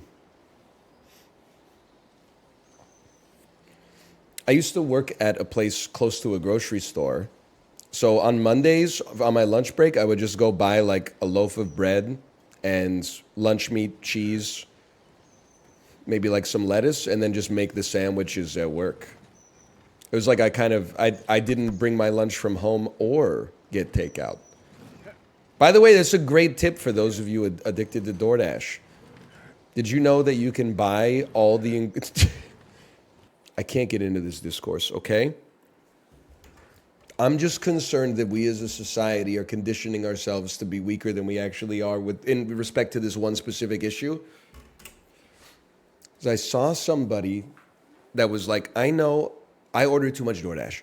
I know that I can buy the food from a grocery store, but the problem for me is like when I want one sandwich, I have to go buy an entire loaf of bread. I have to buy like a pack of lunch meat. I have to buy a pack of sliced cheese. And I just don't want to eat that many sandwiches. So I end up like throwing out all the ingredients. I wish a grocery store sold like kits where you could just make one sandwich with the ingredients. And I'm like, you understand, not to be rude here, but you didn't do fucking anything and you're still complaining. You didn't raise the animal, kill the animal, process the meat, turn it into a weird fucking wet pink log, slice it up and put it in the store, send it out, put it on a refrigerated truck to get it to the store. You didn't plant the wheat, water it, harvest it, mill it into flour, bake it into a loaf of bread. You didn't do fucking all this shit shows up in the grocery store miraculously due to economic incentives. And you're like, yeah, but I just want to buy 2 slices of bread.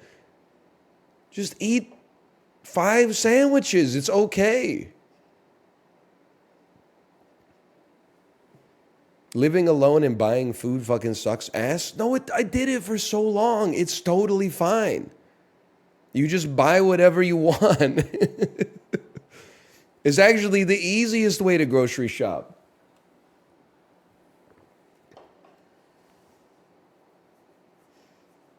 Wait till you got it complicated with 3 people who all have specific different food vetoes or something like that.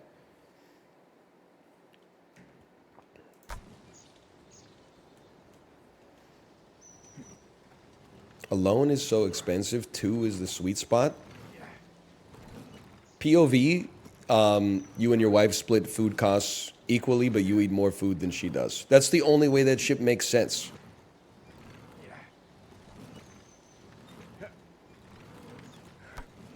Otherwise, the math ain't mathing.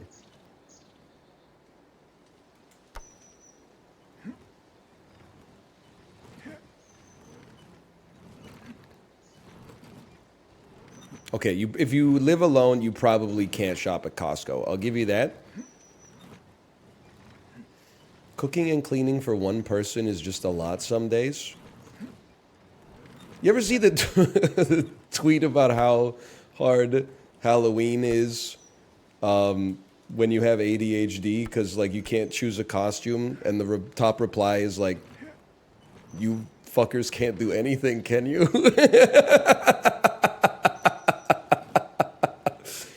What do you mean cooking and cleaning? Don't say cooking and cleaning for one person, okay? You're cooking and cleaning for yourself. It's not one person. It's not like you go to the cleaning factory and your output gets sent to a stranger or like your op or something like that. You made the mess, fucking Chicken Little. And say what do you mean it's not easier to clean for 10 people than it is to clean for one person? What are you talking about?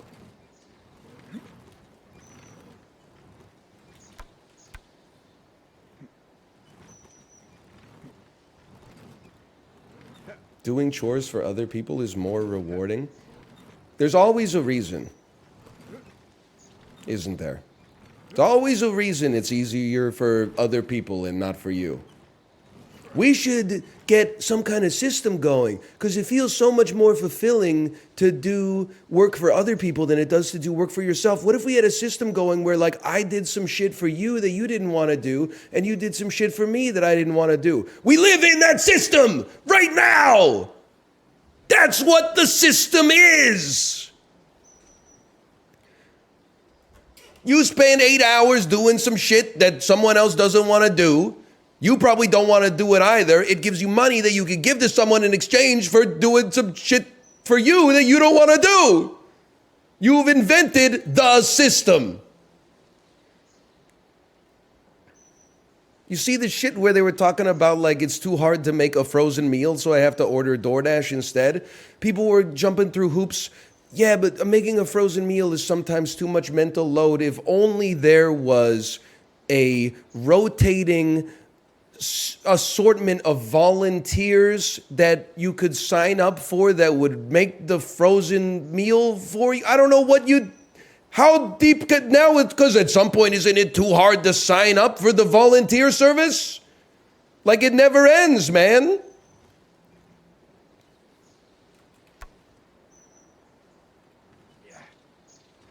At some point you just gotta nut up and pop the shit in the microwave, okay? You can also, the rule is, you can also order from DoorDash. You just have to hate yourself. That's it.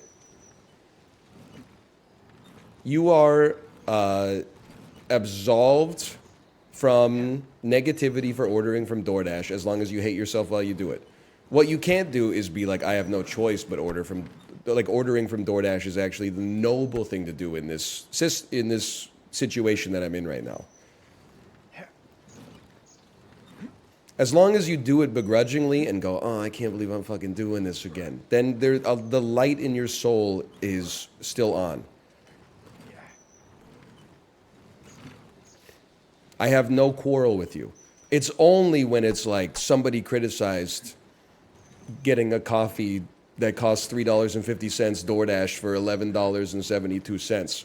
I gotta explain to them why my unique situation means that that's the only thing I could do here. That's where I'm like, what happens? Getting the prepped meat from H Mart has saved my life. Dude, this based.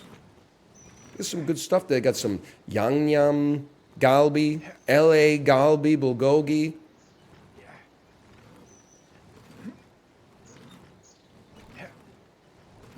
Also, I was under the impression that everybody knows how to grocery shop. But actually, like, I wouldn't want it because I hate whenever I'm like, I went to a restaurant last night and people are like, oh, a restaurant. Have you ever heard of the grocery store? I make my own food. You know, the stuff they sell in restaurants is also available in another store? I'm like, yeah, I know. I just didn't want to do it. I don't know how the fuck to make takoyaki, bitch. I gotta go out there. Every time I've got a craving for takoyaki, I gotta see it coming like 2 weeks earlier and then go to fucking playasia.com and get a takoyaki maker. And, oh, you know, you go to fucking H Mart, you get the takoyaki batter yourself. Like, can I just go, like, you deserve treats now and then, okay? And after your 108th time eating takoyaki, you basically break even. But there's people in the comments that are like, I mean, I just can't get over the dude who's like, I drive a Ford F-350, so it's actually cheaper for me to get DoorDash than to burn the gas to drive to the grocery store for every meal. And I'm like, brother.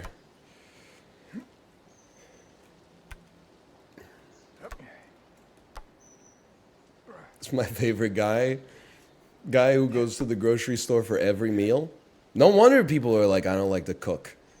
You wake up, you're fucking hungry, but then you gotta wait for the grocery store to open, drive to it, pick out all the shit, drive back home. By the time you get home an hour and a half later, you're like not even that hungry anymore. Your body's already gone into starvation mode.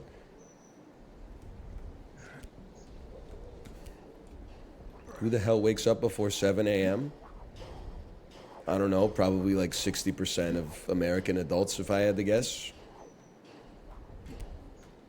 Including myself. I'm not well, let's not get into the am I American discussion with DL Guiga here.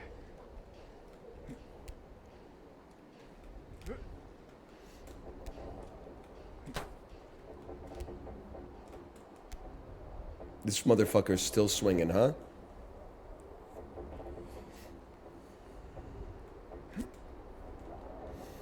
We're so back. I'm so happy to be back, too. Get it swinging first.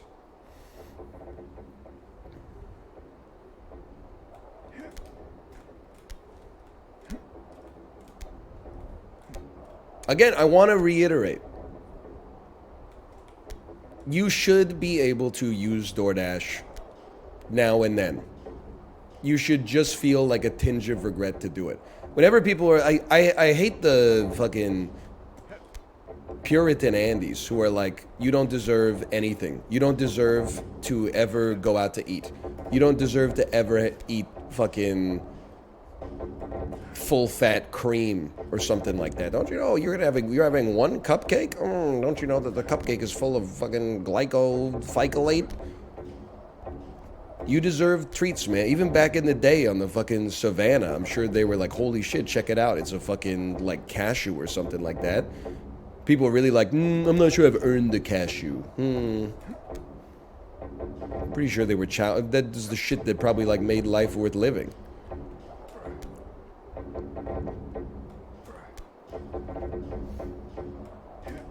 But you should not be trying to run interference for using DoorDash every day.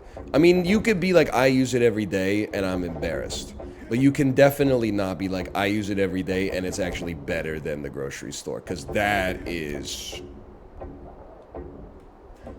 I don't even know what you want me to say. It's not going to be anything positive.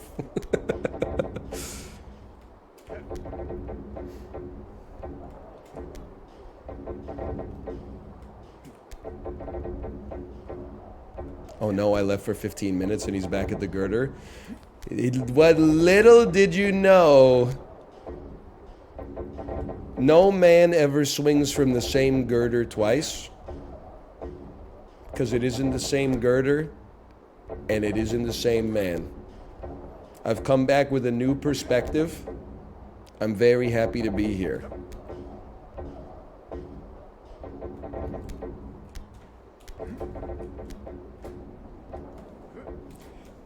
Close, close. We go again. We go again.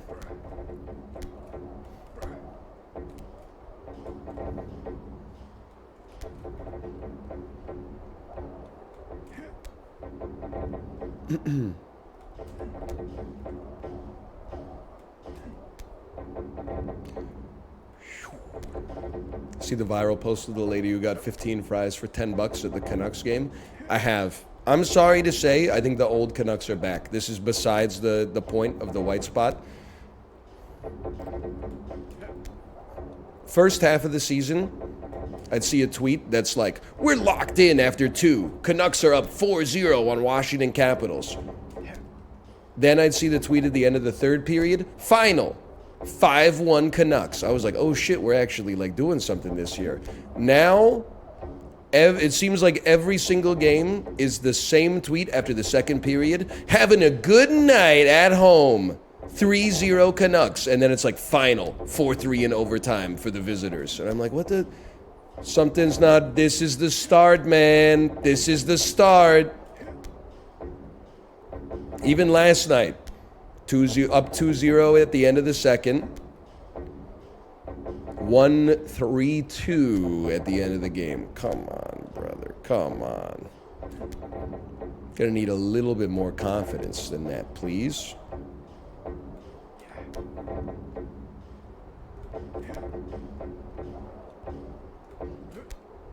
One more.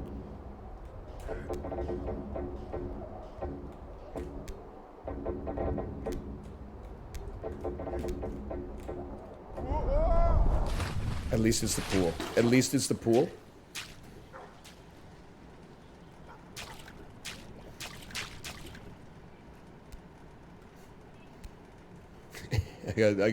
I wanted it too bad. They could smell it. They could smell the desperation.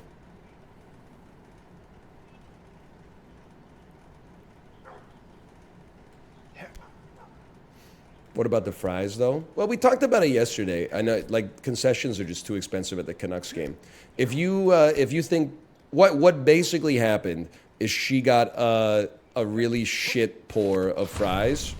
The white spot or the triple O's inside of Rogers Arena where the Canucks play actually tends to be one of the better values. Certainly not cheap, but she was a victim of variance, essentially.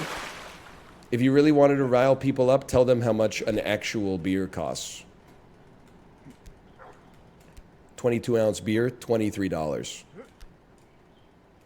Should not be possible.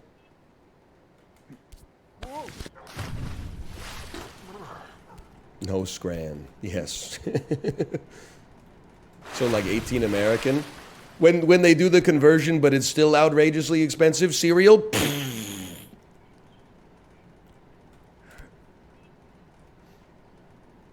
I paid $22 for a Bud Light inside of Legoland once. Absolutely insane. $22 USD for a beer inside of Legoland? Holy, those parents are getting bent over. They know their audience, man.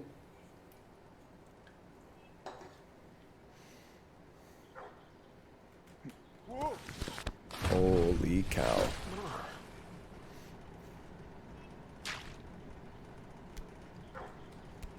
Why are you buying beer at Legoland? First time?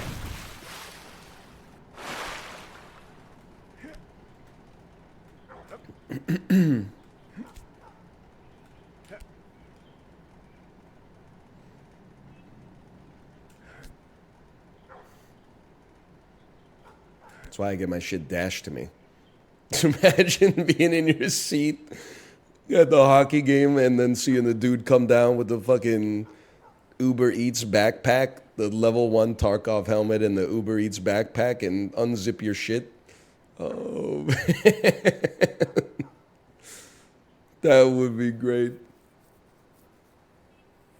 It was like actually cheaper to buy my Dasher a ticket to the Canucks game and then order 24 beers from DoorDash than it was to get beer at the stadium. Holy fuck. Yet I'm the asshole when I try to smuggle alcohol in the Camelback. Here's my axiom for this. I don't think, well, first off, if you're in, like, if you're you have a family and you're doing this, you're probably cooked. It's just bad optics. You can't be a dude with like a spouse and a kid and then also get like dragged out of the stadium for trying to camelback like 12 beers in. They're going to send you to rehab. But if you're like, 26 and you're doing that, I think it's totally fine.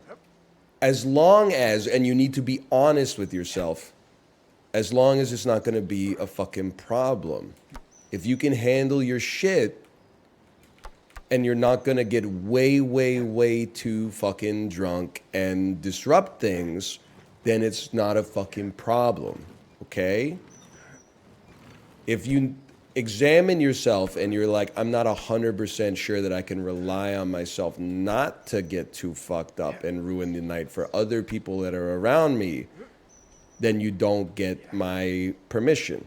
But I will also say, fuck the stadium. One of the times that I said fuck the stadium for sure was when I took my kid to a hockey game. She was 2, and they searched her backpack, which is whatever. Like, it's not their choice. This is what they get paid to do. But then they saw her water bottle and made me pour out her water bottle. The fucking Peppa Pig, like, aluminum water bottle with stickers all over it. Because they were like, we don't know, like, what's in the water bottle. But then you can fill it up with, like, there's a water fountain right next to the garbage can. And I'm like, honestly, if you're going to punish me, you're going to be like, this degenerate might be smuggling vodka in his kid's water bottle, then I fucking hope everybody smuggles that shit in. Because I'm getting punished and I didn't do it. As soon as I'm getting punished because I could have done the crime that I did not do, I hope that everybody doing the actual crime fucking sneaks by you.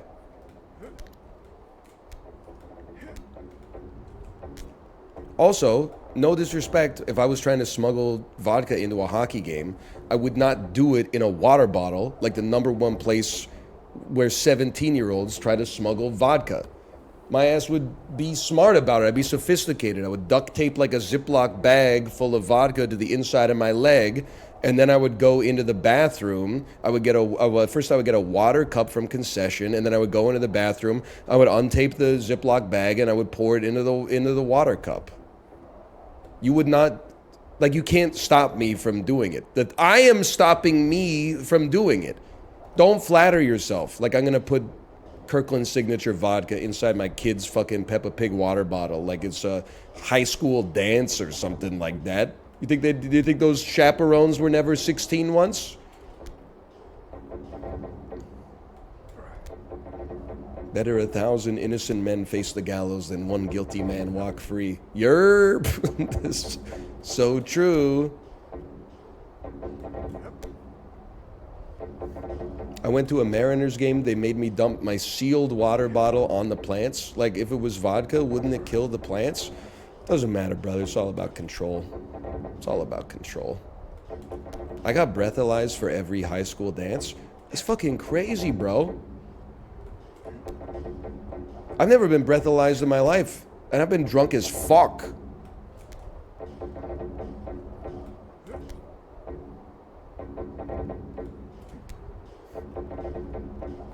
No one ever even bought one on like wish.com and brought it out for a night out. Then we could like, compete with each other. I've never had the experience.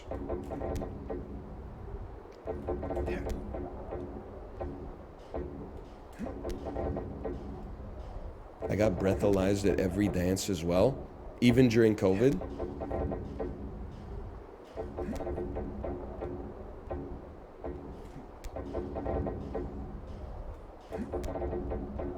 Where are you going to school? I'm sure people were drunk at the high school dances. I only went to one of them. And prom. People were definitely hammered at prom. But I feel like, I don't know, maybe kids these days are different. But like at my high school prom, there was a guy at the door who would go, "Have you had anything to drink today?" And then you would just go, "No," which was true for me, but false for a lot of people. And then he would go like, "Okay, go in." And then on the inside, once you were in, like as long as you locked in for those like 5-second interrogation outside, you're pretty much good to go.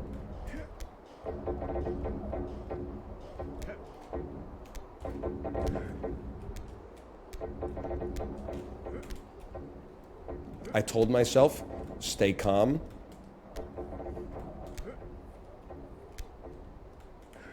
And that's what did it.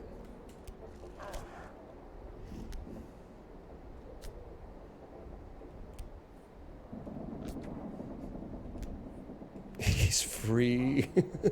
Yes!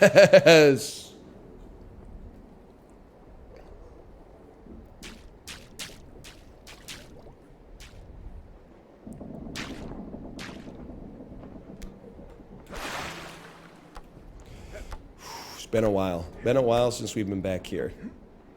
All right, I gotta be on my best behavior now.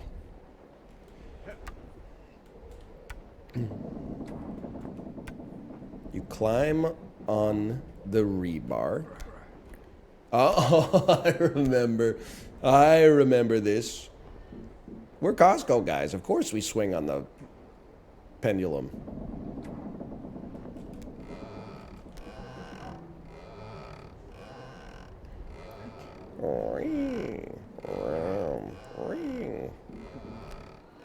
Can I go like, yeah, like go up and then pull down on it? Something tells me that doesn't make sense from a physics context.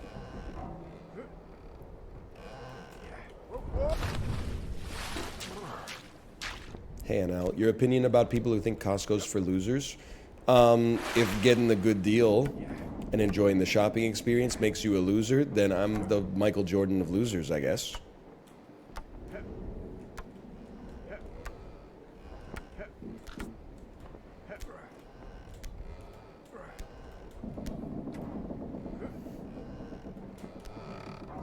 Huge.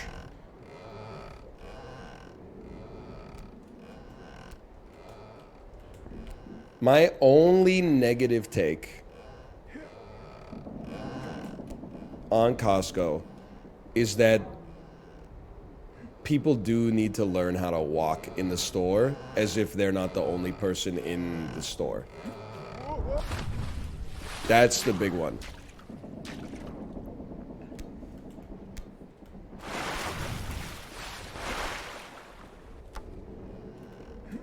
That's not only Costco. It's true, but the Costco, the shopping carts are big and everyone's got one. You know, there's displays on both sides of the aisles that people are all looking at and stuff like that. And then also, like, people, or like the Costco itself, sometimes stock stuff in the middle, so there's literally 2 lanes, and then people will just like abandon their cart, completely blocking one of the lanes to go get like a bite of frozen pizza, and you're like, you can't do that. You gotta pull off to like a maintenance road or a rest stop or something like that before you go for the Tropicana orange juice.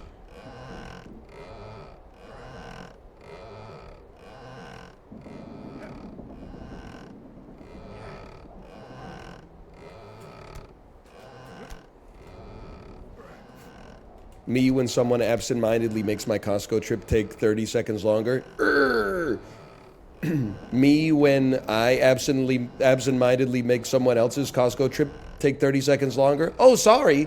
Being in this store is really complicated. There's nothing I could do. It's really incredible how the human brain has so much information to process at any given time. Oops, sorry about that. Sorry, I'm doing my best.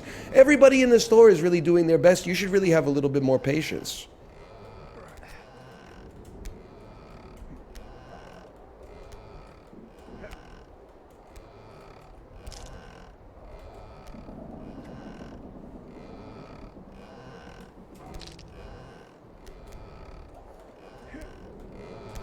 Me when I pass someone on the road versus when someone passes me.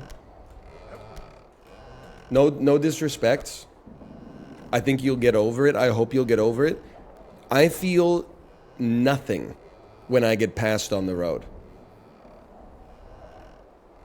I think this is true for everybody.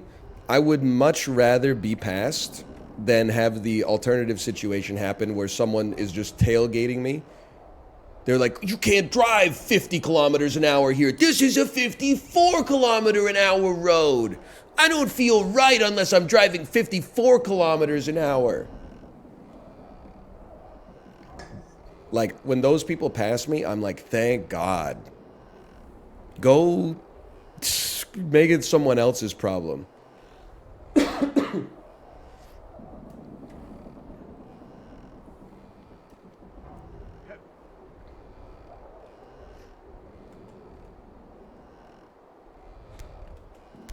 Here we go. It's going to be, we're going to grab with the left so we can swing with the right quickly.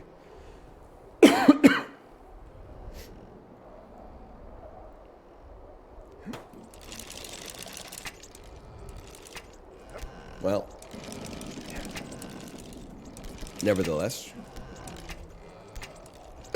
Sorry, I think I need to go blow my nose. One moment, please.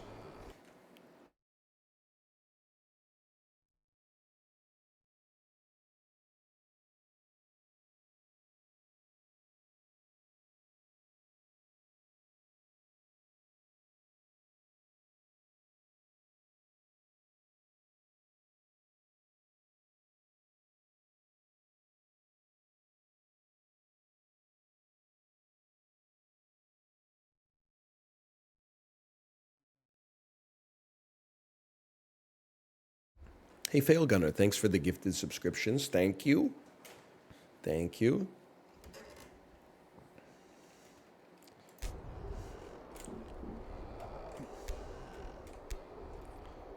Can you grab the wheel? It was a good idea, but the answer is no.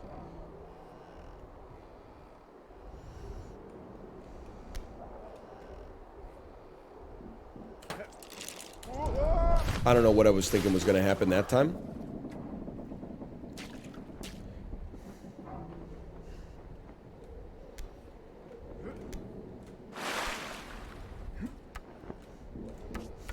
What's your driving strategy? Don't crash. I'll be honest with you. On the highway, I'm a normal guy. Most of the time, probably end up going 10 over. Pretty standard on Canadian highways. Speed limit is 90. If there's no traffic, you might do 115. You know? Little traffic, you're probably doing 100. Residential roads, my ass is turtle mode. And if you want to lose your mind behind me and take out a weapon and kill me because I'm making you take longer to get to your destination, so be it. There are residential roads around me that are like 50, and sometimes I'll just drive what feels comfortable to me, and then I look down at my speedometer and I'm doing like 32. Sorry, the speed limit being 50 doesn't mean you literally have to drive 50 kilometers an hour. It means you should drive, up to 50 kilometers an hour depending on the situation around you.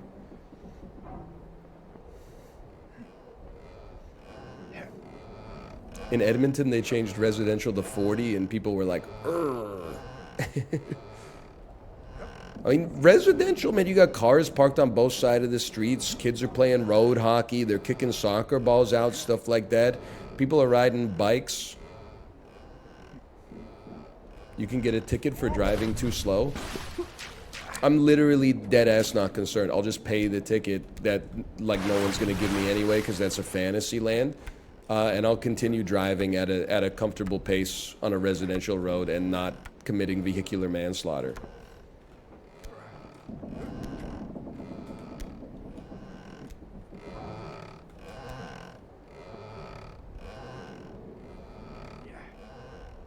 On the highway, on the highway, you got a nut up, okay?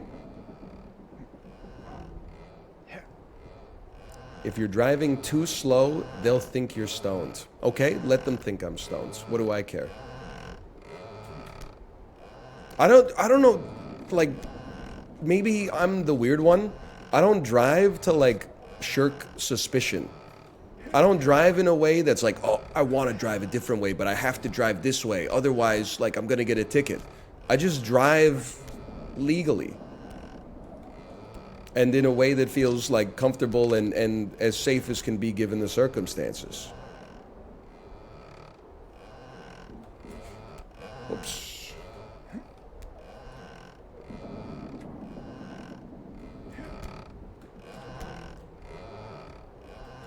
Motherfuckers really just be driving to arrive at their destination? You got me, man! I try to always, you know what they say, begin with the end in mind? Every time I'm driving, I try to remind myself that at the end of the day, like, you know, the best possible situation is that I'm arriving at Save On Foods and not being dead. Like, it's anything that happens in the car between my house and Save On Foods is literally just fantasy made up by my ape brain. Speeding needs to be punishable by death, IMO? Okay, listen. I was starting to get people around to the drive slower cause, and you're squandering all the progress I've made. What do you mean you need to get the death penalty for speeding? Let's not be ridiculous. You know how many, like, gradations of law and punishment exist between, like, nothing and death? Come on.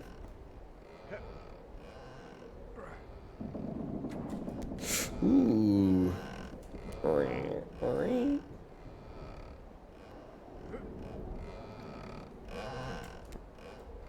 Beautiful.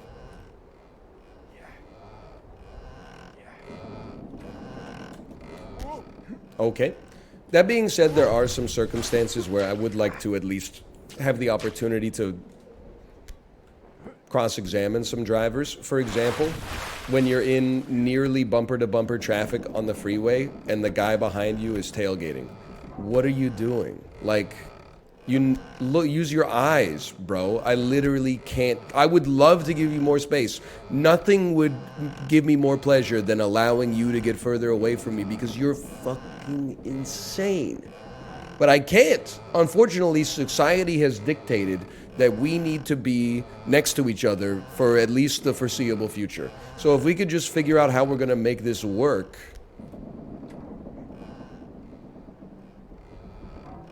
People who wave someone to go at a stop sign. Yeah. It is irritating. Do you ever pull off to let people pass? No. I think if you start doing that, you may never find yourself back on the road. They can find a place to pass.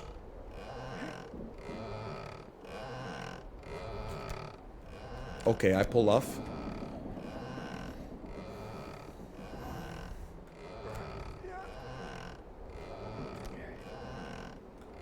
Are you in the fast lane usually? I'm usually in the HOV lane because I'm driving with my family. Hey, that's only for Model X's doing 200 kilometers an hour en route to their alimony hearing. Liz, that's not fair. Not all Model X drivers are divorced, okay?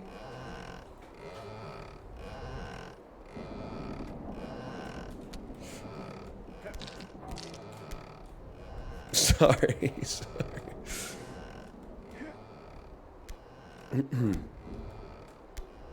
All right.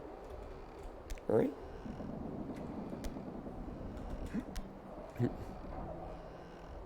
I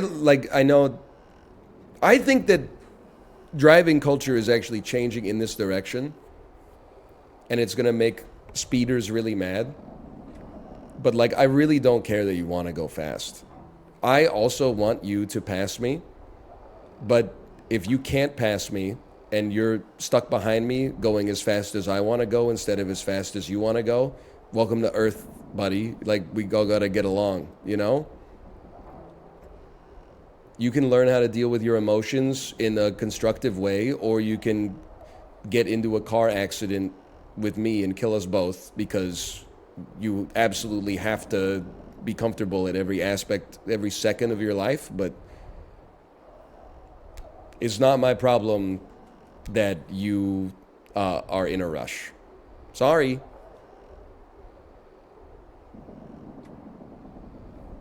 It's your problem. Now, illegally pass me, or... Because the other thing is, I don't know how fast you want to go. If I'm already going 100 in a 90, and you're like on me as if I'm committing the crime, which I guess I am. How fast do I go? It's never going to be faster, right?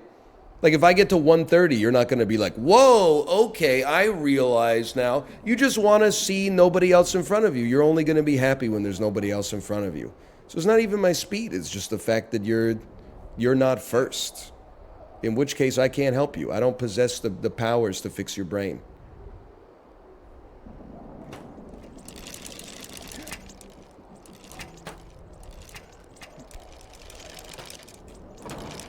Okay, but what now? If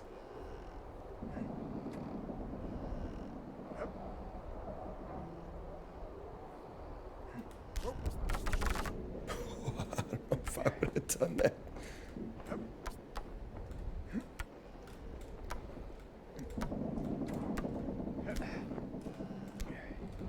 Also, actual number one driving pet peeve.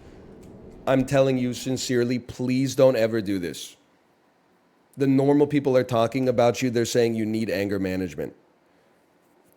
You are behind someone merging on the freeway. They merge and you merge simultaneously. You immediately, within less than 1 second of the merge, lane change and speed by them as fast as you can. One day, you are going to die in a car accident on the highway.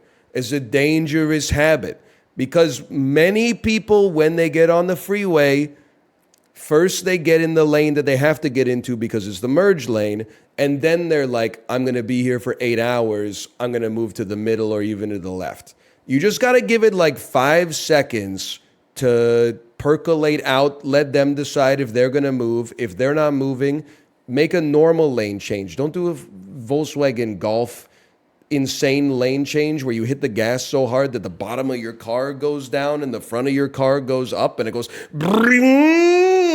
like you're in such a rush to get to Buffalo Wild Wings or something like that, man. What if they were doing like 23 on the merge lane? The thing is, speeders always love to come up with that situation. The number of times in reality, like the ratio of being annoyed by speeders versus like made up situations is actually like 49-1.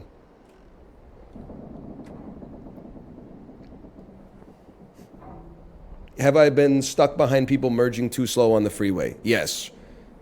How many times does that happen versus a dude behind me looks like he's going to take out a machete and chop my head off because I am driving 105 and he wants to go 107 6 to 7 times a day?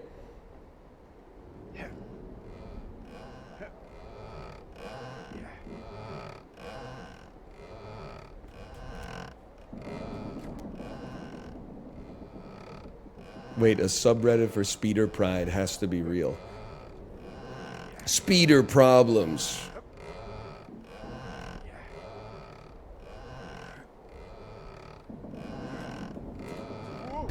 Okay, I'm alive.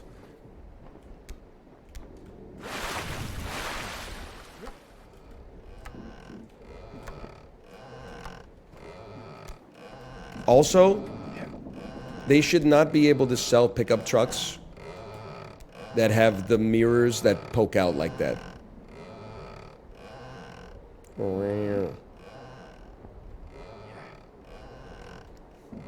What are you talking about?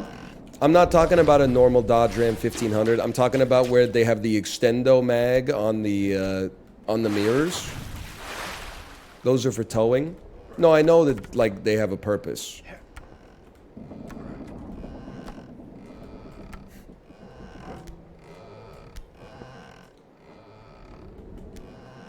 Makes it very hard to get into a business that has street parking in the alley.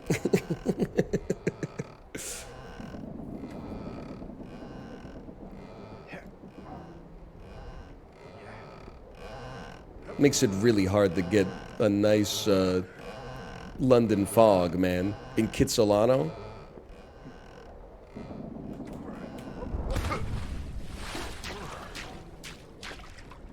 There are speeding subreddits, but it's just people complaining about tickets. Okay. So what you're saying is that we're on the cutting edge of a new social movement.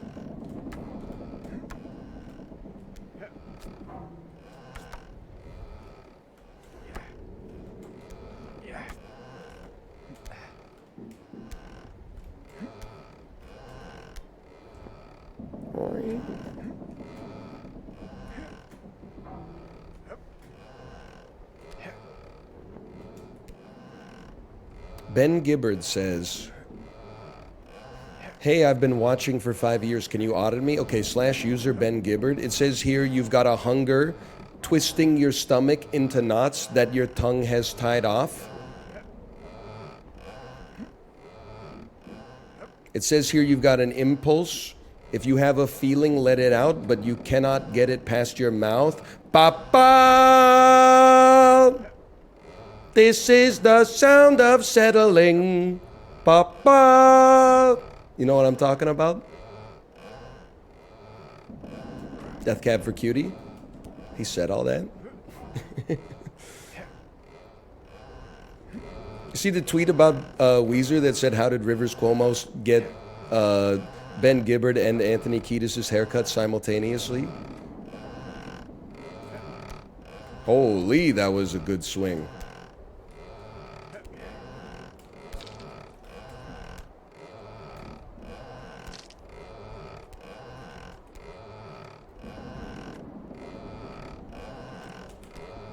Huge, huge.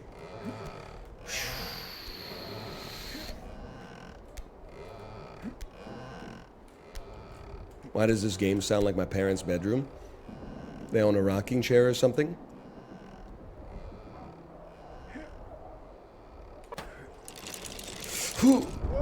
Oh.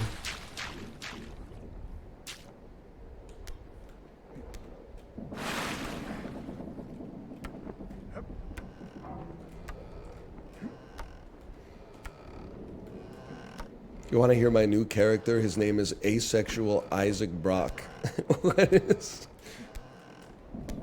Okay, you can't just give me the character's name for that one. It's not self-explanatory. Because Isaac Brock, he's not really singing about stuff that's that heterosexual or horny or like anything.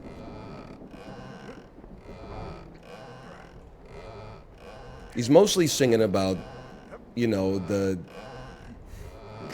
quiet agony of being from a town whose best restaurant is a Papa John's.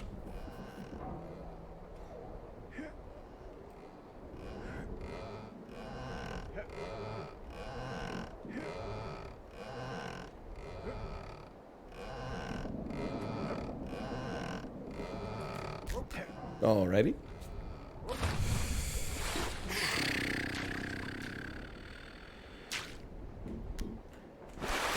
I honestly couldn't tell you what any Modest Mouse song is about. Oh, really? You couldn't tell me what All Night Diner's about?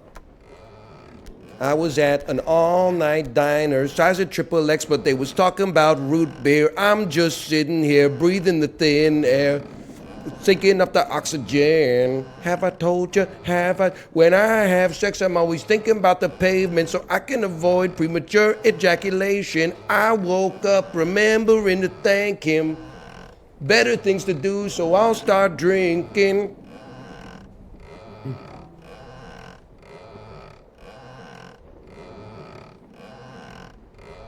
Yeah, I'm a real Modest Mouse head. You think I don't own a hard copy of Building Nothing Out of Something? Hey, Rip Bazu, thanks for the gifted subscriptions. Thank you, thank you. How do you remember the lyrics? It was on my 90-minute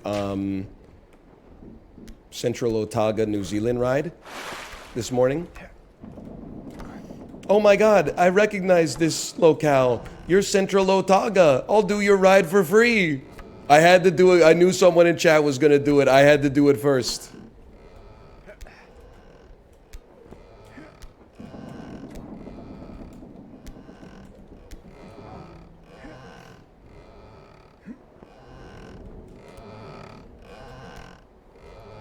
Hold.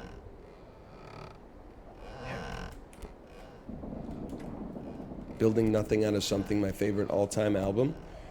It's got some bangers on it. Let me think. It's got Never Ending Math Equation, Interstate 8, banger rendition of Sleepwalking. Mutual friends' parents left town for a week, so we raided their liquor stash, walked down to the riverside. That's a good one. Positive, Negative, whenever you breathe out, I breathe in. Other People's Lives, Broke. That's a slapper, man. It's non-stop.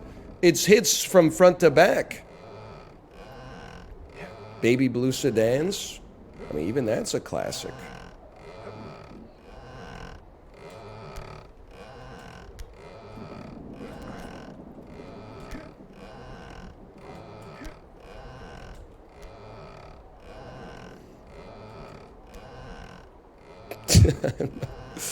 I'm not touching this, man.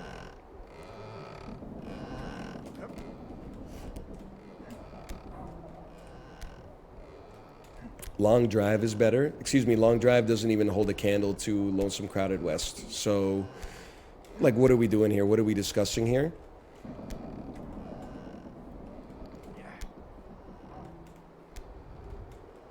It's probably like 4 Lonesome Crowded West songs on the Peloton playlist. Okay. We swing. Halfway through the swing, we get to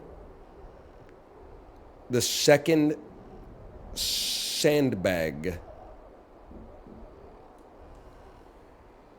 And then we're going for this piece all the way across here.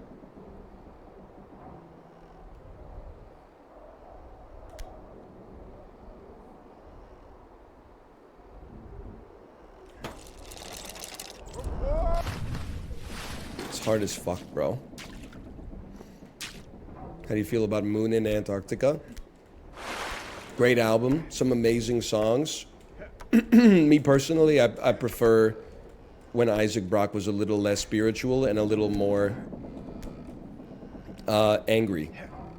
Just my personal taste. Like I like less of the like your heart felt good, it was dripping pitch and made of wood, and I like more like first the chain reaction started in the parking lot. We started to bleed onto the big streets and bleed out onto the highways and off to other cities. Built this store and sell these rocks. So are you feeling real dirty living in your parking lot, waiting to bleed, you know? And that's like the 9-minute long song that just keeps going until the guitar solo hits, and the guitar solo just goes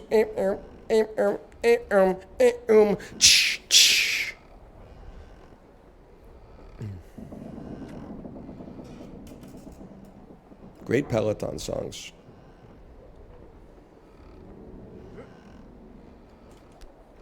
I've never taken meth, but I kind of feel like my favorite era of Modest Mouse music is songs to take meth to.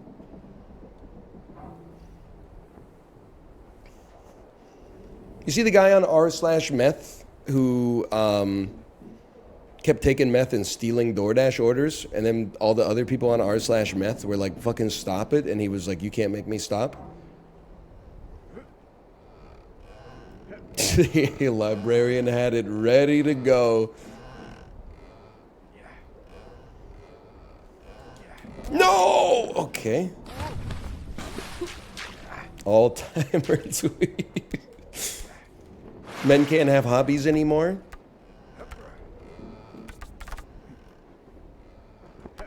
I know it's an insane sentence.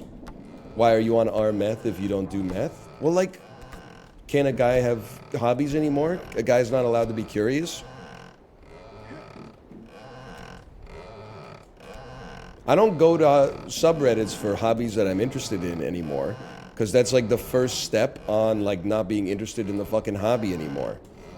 You're not a really chili head unless you got Mama Liz's chili oil in your cupboard. Mama Liz sold out to Oots Foods 12 years ago. I wish we could get the independent Mama Liz's chili sauce back. I just drove out to Frisco this weekend. There's a new sauce made. It's called Pepperhead's Delight. It tastes so similar to what Mama Liz's used to taste like before she sold out.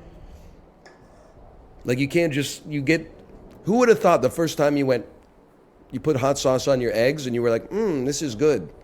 Who would have thought it would lead you down that sorry path? Instead, it's great to go to subreddits for shit you have no familiarity of and assume that this is what the average person who partakes in this hobby is like. The reason I go to R-Meth on occasion is because, like, I have absolutely no concept of what it's like to do methamphetamine. I have no concept of what it's like to live life when addicted to methamphetamine. So I'm learning a little bit secondhand about society by reading these Reddit posts.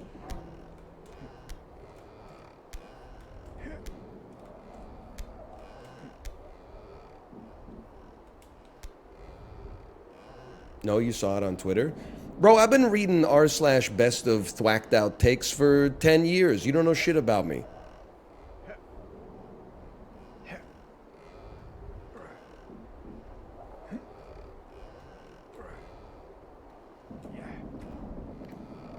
That must explain why r/sex has so many users. Bro, biggest, like, wake-up call in my life. Probably 23 years old, something like that. Go to r/sex, sort by top all time, hoping there's going to be some tips or something in there, some tricks, some cheat codes. Just a bunch of posts that are like, my boyfriend did some fucked up shit last night. How should I feel about it? Really teach you a lot about the real world. I was hoping there would be like a Prima strategy guide at the top or something like that, but instead it was like a bunch of people learning to have self-respect, not let people treat them like that.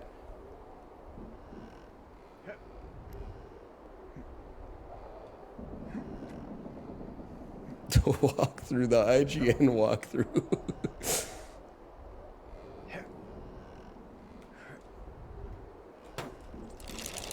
Oh, that could have done it, man.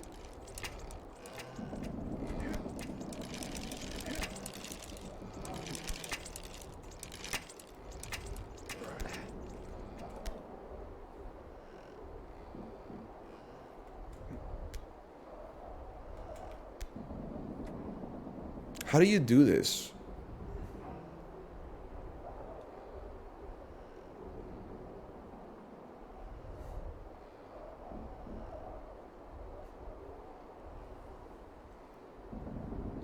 Just send it? Didn't I go right hand for? Oh, right hand first. I did not go last time. Okay, I'm something like grab like this corner.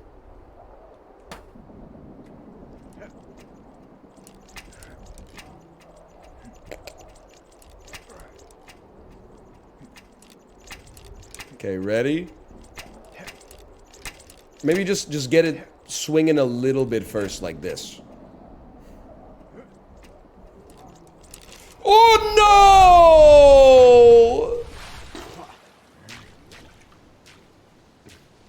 no! We go till noon, and then we gotta play something else.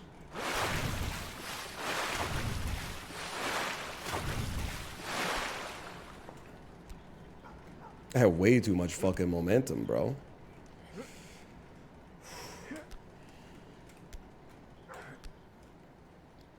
You know what I think makes gamer cells seethe when they see a game like this succeeding? They're used to like games being hard, but they can be like an authoritative source. Oh, you had a hard time fighting Melania, huh? Well, have you ever considered equipping the Prisoner's set? It raises Scarlet Rot by 20% and can really trivialize her hardest attacks in her second phase. Yeah? Now do a difficult game about climbing. You just gotta learn to fucking do this shit, bro. That's it. There's no secret. This is a game that's actually hard. It's not just like, oh, this boss is made out of water. I'm gonna use a fucking lightning sword, okay? It's not like that. That's fucking... What hole does the square go into? The square hole. This is real adult life. This shit is complex. It's hard. And yet, if you'll allow it, there's fulfillment in it. There's spiritual growth. That shit was an hour right there. That shit used to take us an hour every single time. People used to go make lunch when we got to the wheel.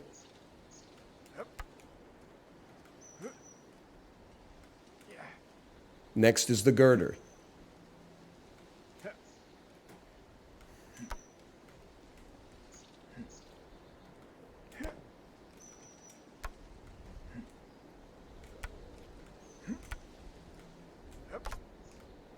Send it.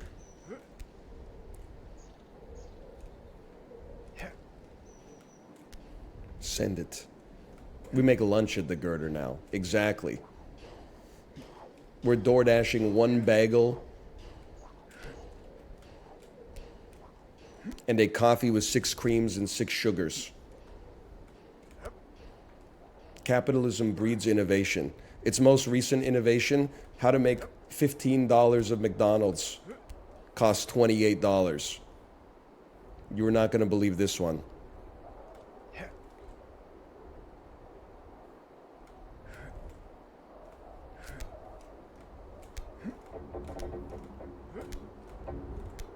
Back to the girder. Okay.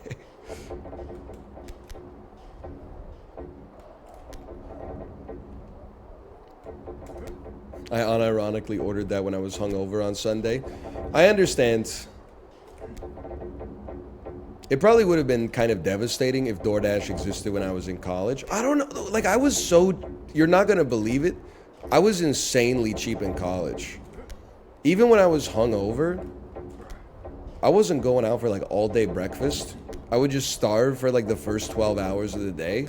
And then I would walk to the $2.50 per slice pizza place. And I would get 2 slices of pizza. And when that pizza hit at like 9 p.m. after not eating all day, oh man. The Thanos getting the last Infinity Stone in the gauntlet.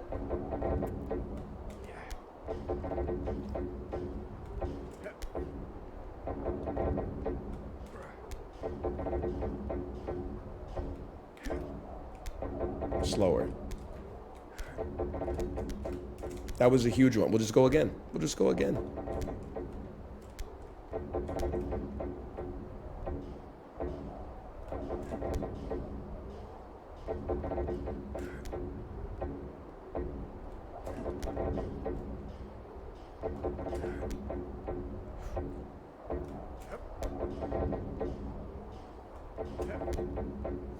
Hold.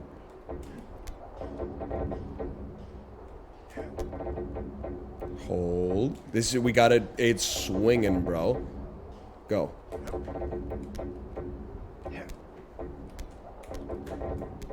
That was fast enough. I just wasn't positioned right.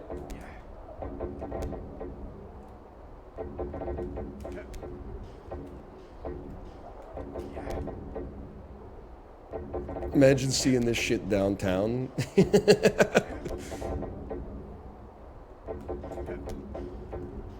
Every once in a while, if you live in a city long enough, you will see a clearly disturbed person do a feat of physical strength that seems completely impossible. And you'll just have to say, you know what? That's real. That's a human being right there. I got nothing but respect for that. With proper nutrition, proper exercise, and 10 years of experience, I don't think I could do what they're doing right now. They've just got the power of positive thinking. And maybe a little maybe a little chemical stimulation, and I'm like, damn, straight up. December 28th, 3 consecutive backflips with no shirt on the corner of Burrard and Alberni Street, right in front of the Hermes. You don't see that shit every day.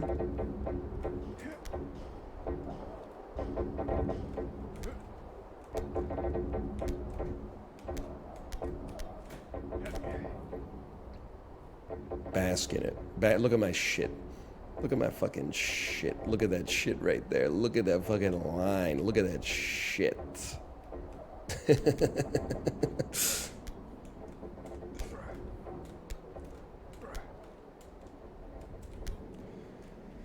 Oh, Daniel, thank you for the raid. You don't know, so I've been playing this for 3 hours. I'm back where I started, and you know, I'll tell you a short story. I'm happy to be back where I started. That should tell you how things went in the middle of this today. Kate, by the way, is our friend gone? Can I swear again and start saying insane stuff? Yes. Yes! Pussy money weed! Pussy money weed!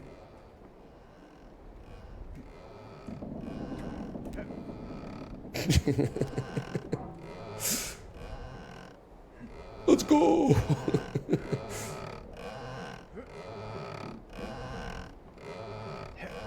Whee! By the way, Dan, I watched you open packs for 3 seconds before my Peloton ride. So your stream was on the monitor across the room, my entire 90-minute Peloton ride. Seems like you were freaking crushing it in Balatro today, brother. I saw the campfire run. I saw you get that legendary Joker that creates a negative copy of a consumable. At least I'm back at the pool.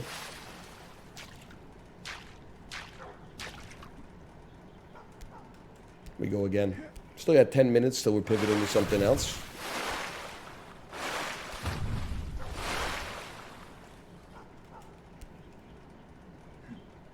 I'm tired, boss. Weak. The beatings will continue until morale improves. Hang on, let me speak on this for a second. NL, I got into an argument with my friends because I said banana peppers were overrated and unnecessary in the food industry. Any thoughts?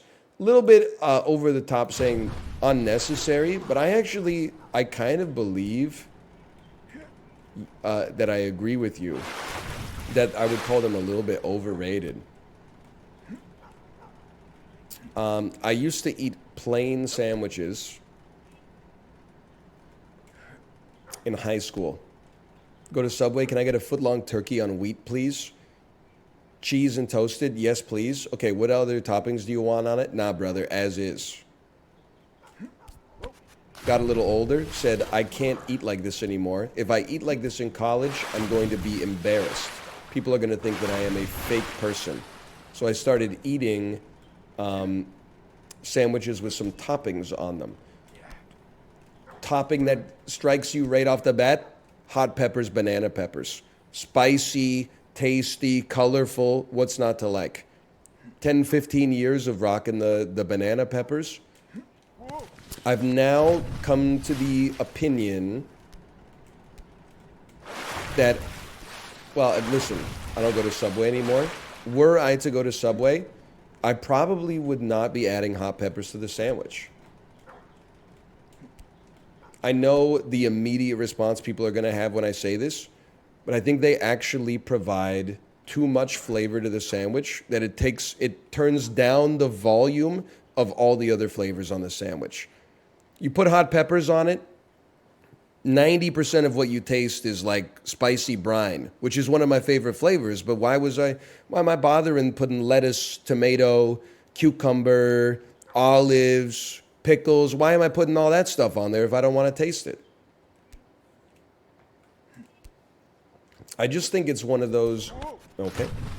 I think it's one of those ingredients where its own presence shines so much that in an ensemble, it's a little overpowering.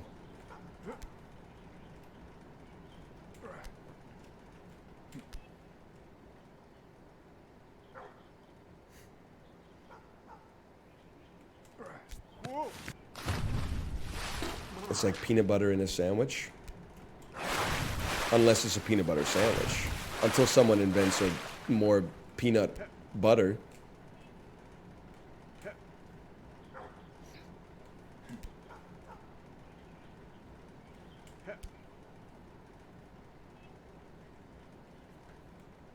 What am I doing?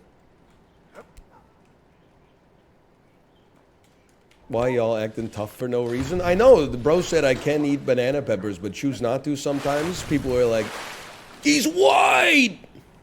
Look at me, motherfucker! Of course I'm white.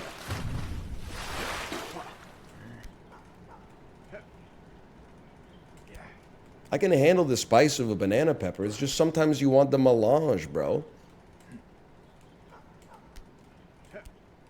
Sometimes you want to taste the tomato.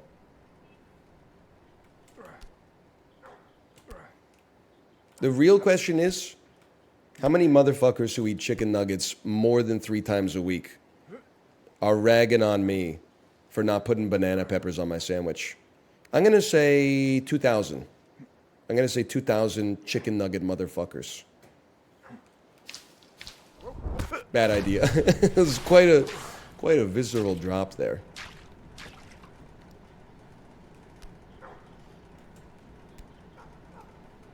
I'm an adult. I eat chicken tenders.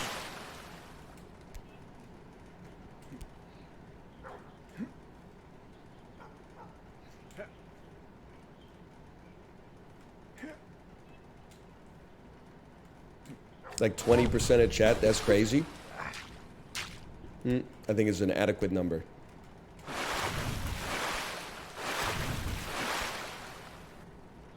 Perfectly cromulent number. I'm more of a mac and cheese guy. You're gonna make me hate post about the Disney cruise again. Dan, while you're here, Disney cruise, great time, especially as a family man. You'll lose your mind in the buffet line. I guarantee it. When you see like some 62-year-old dude from Louisiana huffing and puffing because there's 12 people in line for French fries and mac and cheese, and he doesn't want to wait for 12 people until he gets French fries and mac and cheese, you will lose it.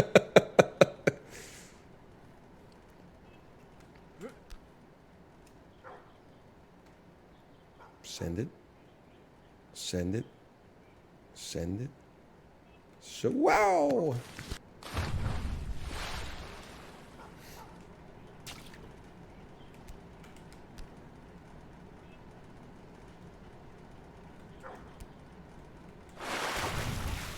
Me thinking I would lose weight when I lived in Japan. Turns out I just bought deep fried chicken from the convenience store and ice cream because it was so delicious. I hear that. Me thinking that I would lose weight in South Korea, even though I was drinking 10 Casses, Heights, or Maxes at least 3 times a week, and eating pizza, fried chicken, Korean barbecue, and then just random shit from the kimbap Jungkook just to keep myself going, and then realizing that I fucking did lose like 10 pounds. What the hell's going on? Me going back to Canada thinking I'm definitely going to lose even more weight because I'm not going to be drinking 36 beers a week anymore, and then somehow putting on like 15 pounds within 2 months of being back. What the fuck?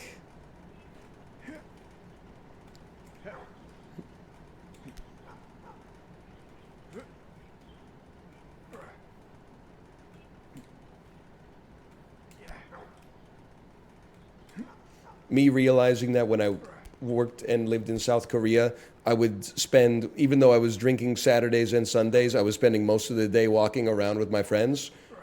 And then in North America, even though I wasn't drinking 10 beers a day on Saturday and Sunday, I was just sitting inside of my room playing Dota 2.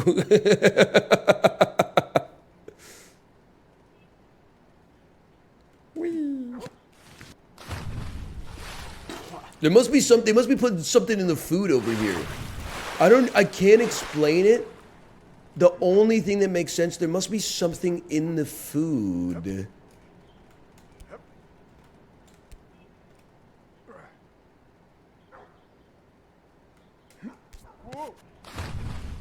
We're so back. We're making it back. Can you not walk around in North America? I mean, like, where I lived, I could have walked around. It was just kind of like there was nothing to go to. Like I could walk, the suburb that I lived in had sidewalks. I could easily go for like a, an hour and a half, 2-hour walk or something like that. But what am I going to do? Walk my ass to Chapters and like look at a book that I don't want to buy and then walk home? In South Korea, there was a good reason to walk. Like half the places that you walk by were selling beers.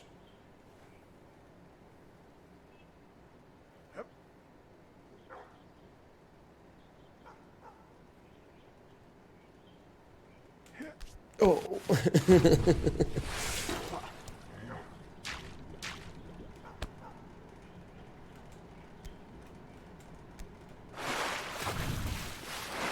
What's Korean beer like? It's pretty terrible at the time.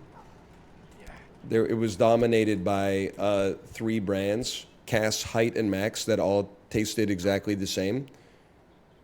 They were all like absolute dog shit, corn-colored lagers.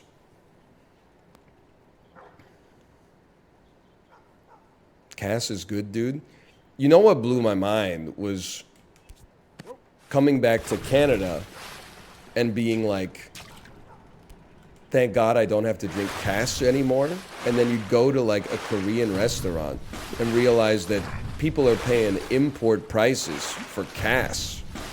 They're paying like $7 a can for Cass to have with the Korean barbecue. And you're like, it's literally worse than all. I get that it's authentic, but it's like it's worse than the worst domestics.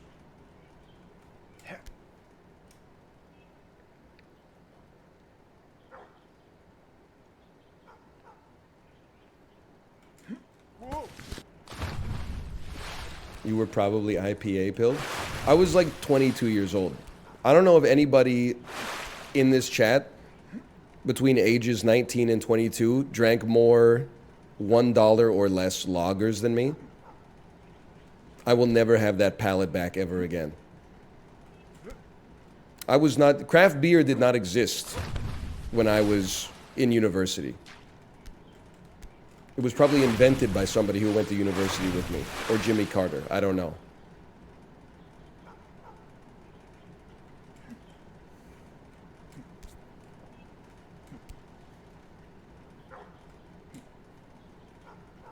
Whoop. Not in America, but in Europe. Okay, well then fucking fly to South Korea, have some Cass, tell me how good it is. It kind of tastes like a Herlin Berlin Wieser. No, it doesn't. They take corn, they put it in a fucking bucket, put some table sugar on top, and then wait like 6 months and then put a label on it. That's Cass, Height, and Max, okay?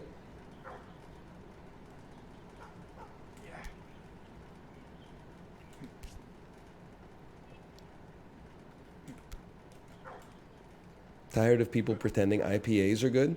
We literally don't care about you at all. We don't even think about you. Do you know how based it is to be an IPA maxer? I'm done apologizing for being an IPA maxer. I'm now just saying, you know what? You've had 10 years to adjust your palate to industry trends. If your ass is still walking into a pub, looking at the menu, and there's 2 lagers and 8 IPAs, and you're like, I guess I'll take the amber ale, then fucking that's on you, bro. You know what it's like to look at the beer list and see 9 things that hit your exact taste? Ooh. IPA haters stay losing, bro.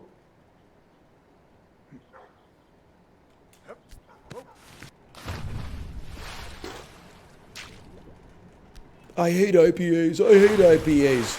Me and the boys enjoying a swift fat tug before our Hoyne dark matters arrive.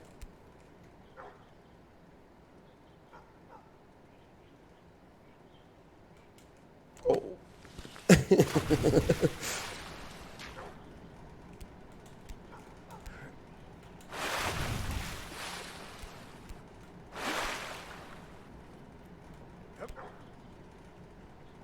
Woo.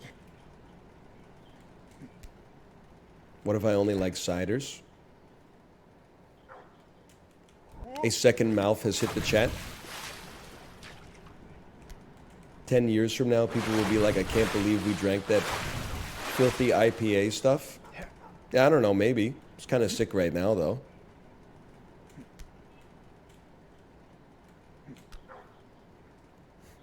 That'd be a good sketch. Because, like, just because you regret it 10 years later doesn't mean you had no fun in the moment, right? Like, I'm sure if you were dressed like Flock of Seagulls in the 80s, when you looked at photos of it in 1995, you were probably like, man, I look silly. What were you going to say? Oh, man, oh, fuck, I can't believe I got so much pussy in that outfit. The psych! It's the times you're in, man. There's nothing wrong with going to a place, seeing 10 IPAs on the menu and ordering an IPA. What do you think? You fell out of a coconut tree?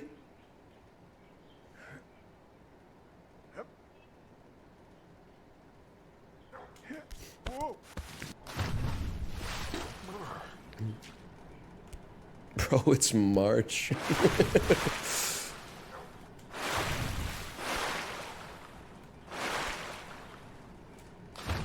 We gotta call it. Okay, slash marker me. A difficult game. Whew.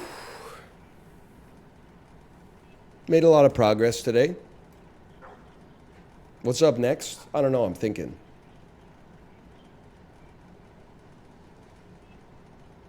I'd rather do the dulls than Balatro on Twitch, honestly. Playing Balatro on Twitch is so annoying sometimes. You gotta be in the right mindset.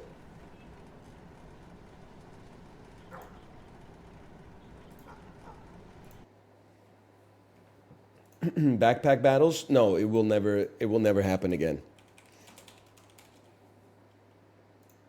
But first, I'm going to go pee. See you in 2 minutes.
Yo, imagine how good it feels for that dry ass jerky when it first gets put in your mouth. I still stand by that tweet.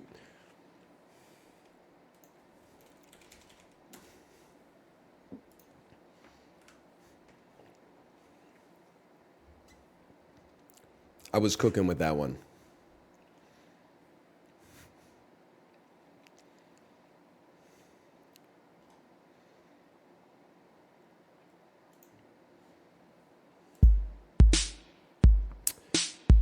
2015 with 2.8 billion views.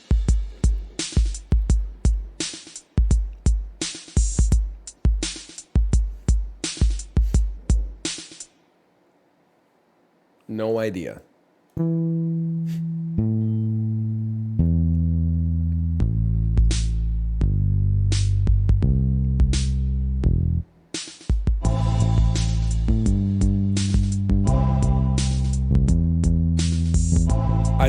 No, I do think it's stressed out. It's stressed out. The good old days. Yeah! He knows. He's contemporary as long as we're talking about songs that came out 10 years ago.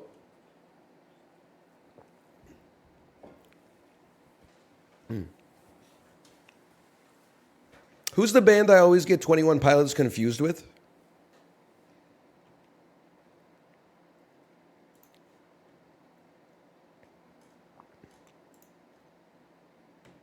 The Chainsmokers. Thank you. Thank you.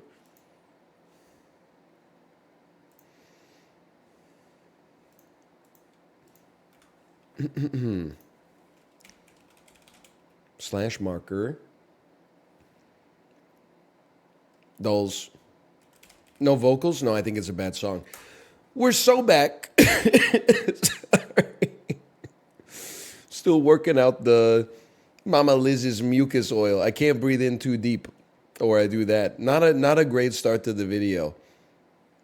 YouTube gurus would tell you do not start your video with a coughing fit, but here we are. If it feels good, do it. Even if you shouldn't, don't let people mess you around. That's what Sloan said. Today's puzzle. What are we doing here? What are we doing here? If I hypothetically had an advertisement blocking Google Chrome extension, is it possible that against my best interest, they went behind my back and cut a deal with advertising companies in order to actually let advertisements through? Because it seems like there's certainly a lot of them hypothetically around these days.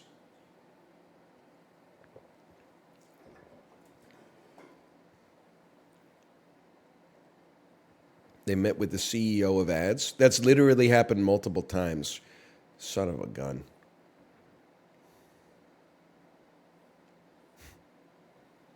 Well, it looks like hypothetically I might have to change then. What's Kalos?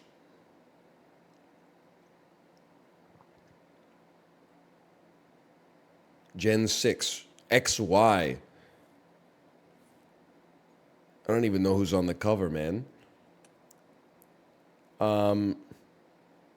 Fairy grass. Bellossom. Grass monotype. Grassy. Oddish. Okay, he's made out of grass, whatever. Grass monotype. Bulbasaur. You ever hear of the steel monotype? Steelix.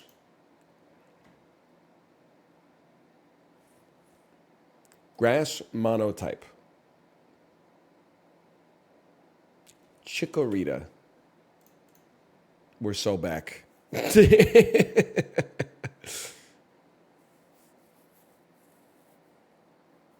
Grass fairy. Fairy Kalos. Steel monotype. Agron. Steel monotype. Beldum. Beldum? What?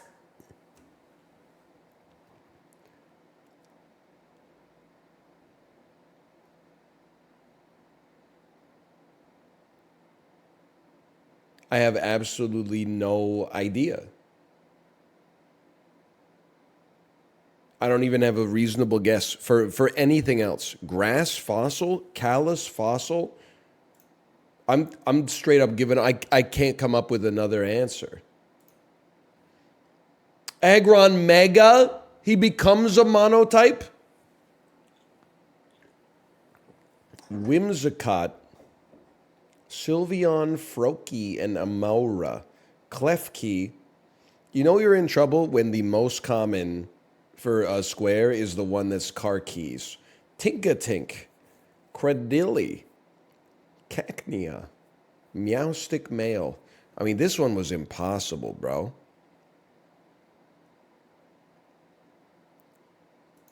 Not the damn keys. What's next? The garbage bag?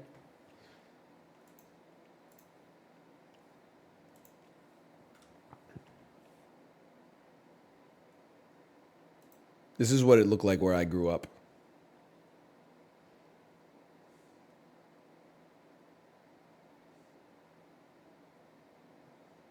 Horse and buggy ass. I don't know. This is it, chapter 1. Very striking costume design there. This is Dead Ringers. It's Dead Ringers. It's actually Dead Ringers. It's actually Dead Ringers. Thank you.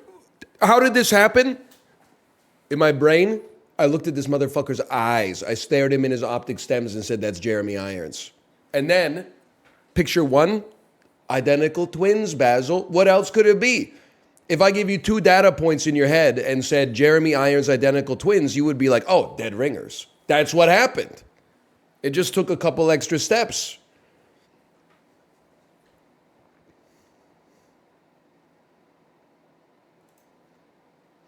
Jeremy Irons is not in Dead Ringers.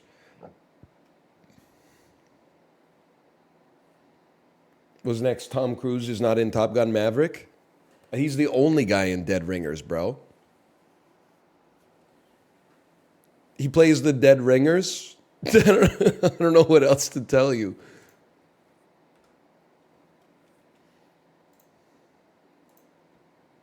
Oh shit, I was looking up Dead Ringer. That's Johnny Knoxville, bro. It's a different movie. Thomas Jones was one of 2 running backs to break 800 rushing yards on this 2010 AFC team that won 10 games and made the playoffs.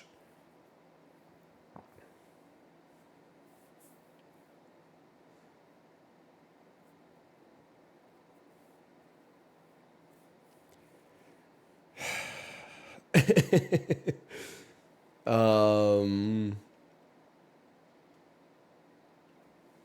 2010 AFC team. It's the Buffalo Bills. It's not the Buffalo Bills. The Jets, of course.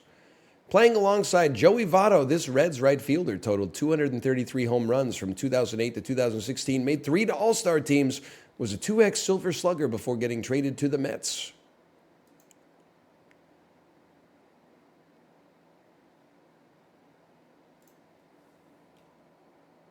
Bartolo Colon.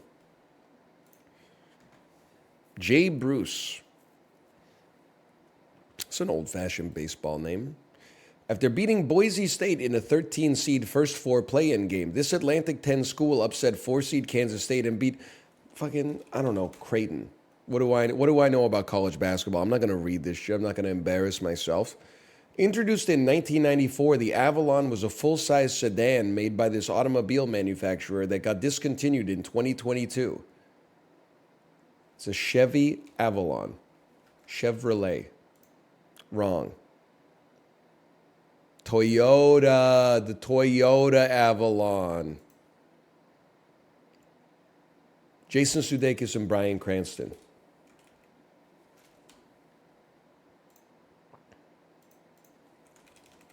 Finally, some good frickin' food. Easiest mashup in history. Jason Sudeikis was even wearing his Jason Sudeikis shirt. 2000 Toyota Avalon is the best car I've ever driven. Can I tell you, I know I did this bit, but every time I'm in an Uber that's a van, which happens a lot because I travel with my kids, so I need something that can hold luggage and like a car seat and stuff. I'm like, I need to get a motherfucking van, bro. When you're a teenager, a young adult, you're like, vans mean you got old. When you get a little old, you're like, holy shit, I see why people like these vans. So much storage, easy to get people in and out of the third row. The second row gets the pilot seats. So it's like you're actually almost as comfortable as like the driver and the passenger. Great sight lines inside the van. You can see everything. It's not cramped. Who makes the Lindor truffle? It's Lindt. After some smaller roles, this Colombian actress had a breakout role playing Gloria Delgado Pritchett. Who is Sofia Vergara? Halle Berry won the Best Actress Oscar for this romantic drama. Okay, I mean, like, it's called Monsters Ball. I don't know if I'd call it a romantic drama. Is there romance in it? Sure. Key, do you love me? Are you riding? Say you'll never ever leave from beside me. 'Cause I want ya, and I need ya. Are lyrics from what 2018 Drake song? Best I Ever Had. I actually don't know. I don't know what the song is called.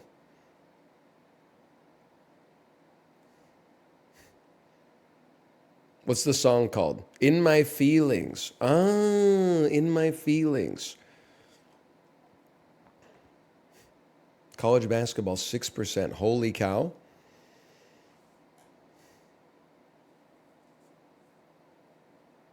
No, it's nice for what?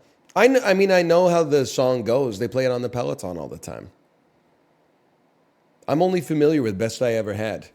I may not be a referee, but I can make your pussy whistle. Drake, the type of dude to Google connections answers. Texted my girl for some sexing. Texted Google for answers to connections. I can see it. I can see it. I can't do it, but I can see it.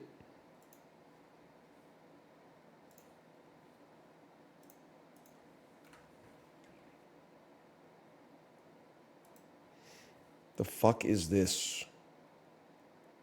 What is this? My my brain is broken, bro. We can do this, okay? These are long words, but we can do this.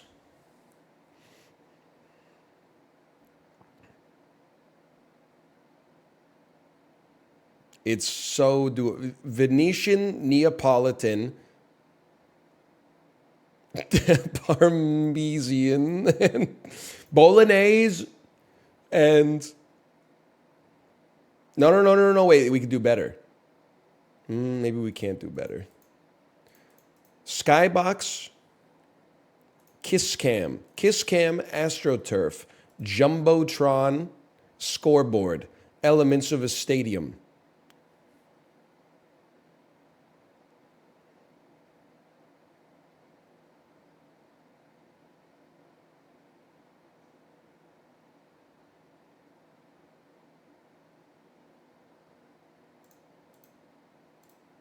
The Jumbotron is what you see all the shit on.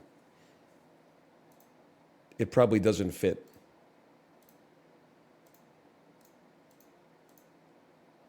Guys.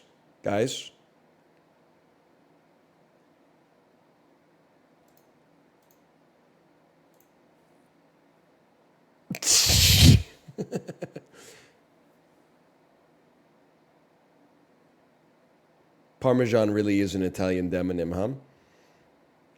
All right, not my best performance in connections.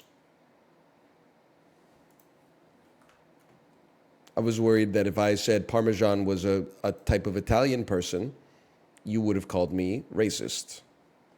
So I didn't pick it because I'm a coward.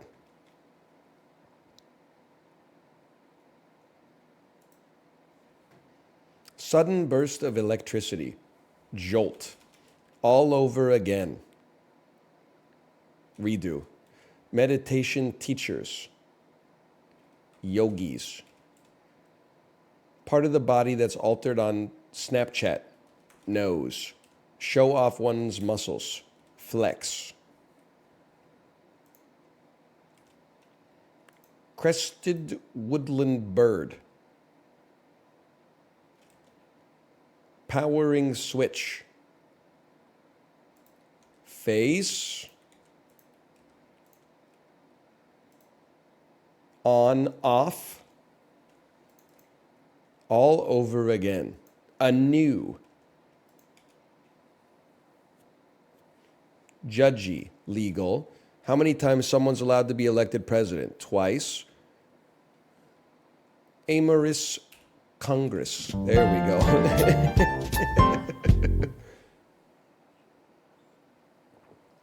We got there. Redo screwed us up in a big way. It's anew. Anew.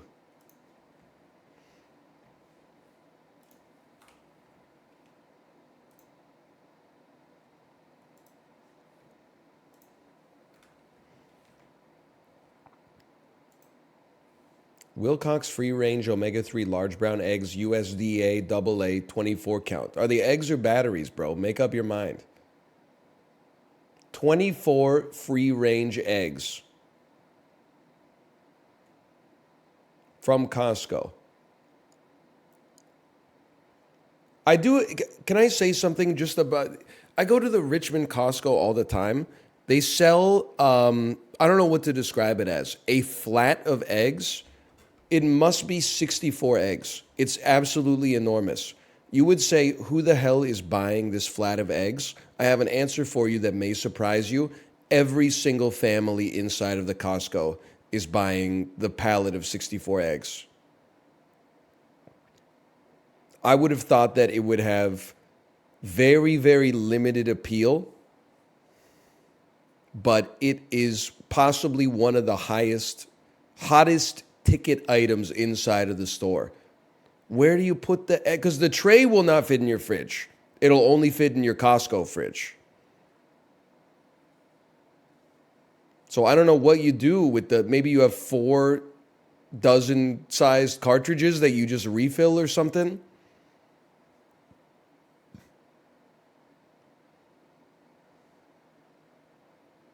I just don't like eggs that much, man.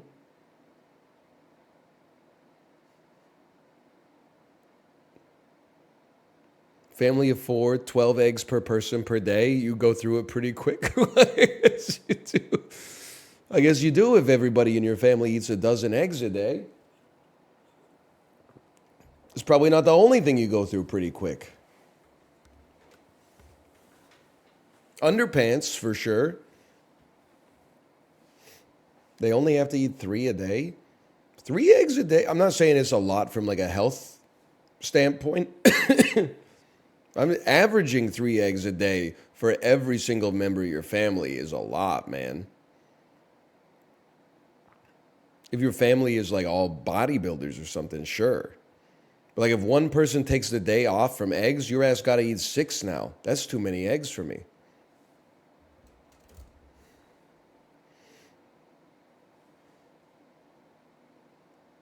I think it's $6.99. $5.99. That's really cheap for free range eggs. I can see why people are buying them.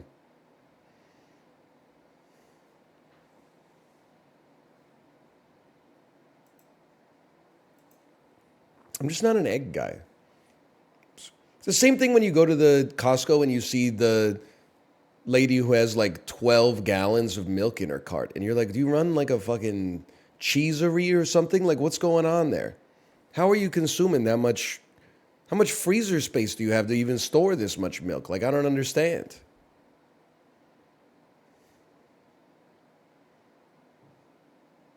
She's got kids. It's fucking 12 gallons of milk, bro. She better be running a smoothie shop or something.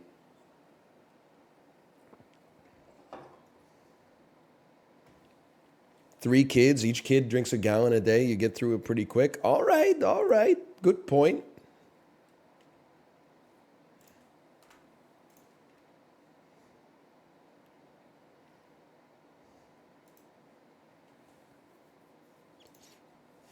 Suriname.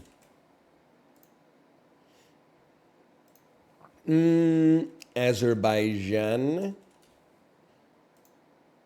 Closer. Chad. Even warmer. There he is. Milk is easy liquid protein. Yeah, we all know, okay? So what number would I have to apparently 12 gallons wasn't ridiculous enough. An entire shopping cart full of milk. You're like, that's a normal pedestrian thing to see every day. How many shopping carts full of milk would they need to have for you to not chime in and say, actually, lots of people drink milk as a cheap source of protein? 100 gallons? Would it have to be 100 gallons? Obviously, the number that I picked is not ridiculous enough for you. I wouldn't know because I don't live in Nebraska. I thought people probably consume like maybe a glass and a half of milk a week on average.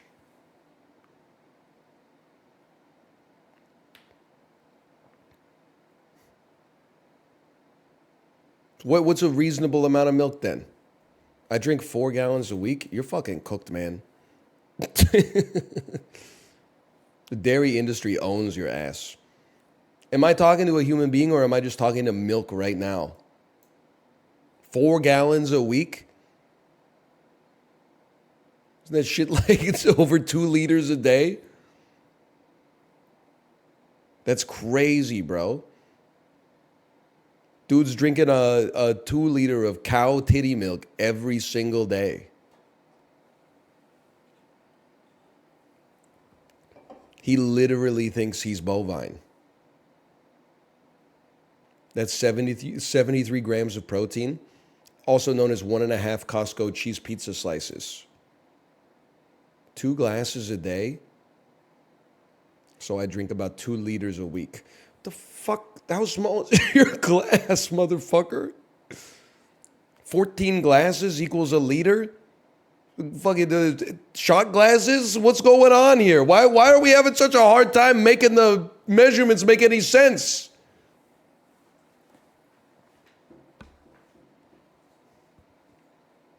This shit doesn't make any sense, man.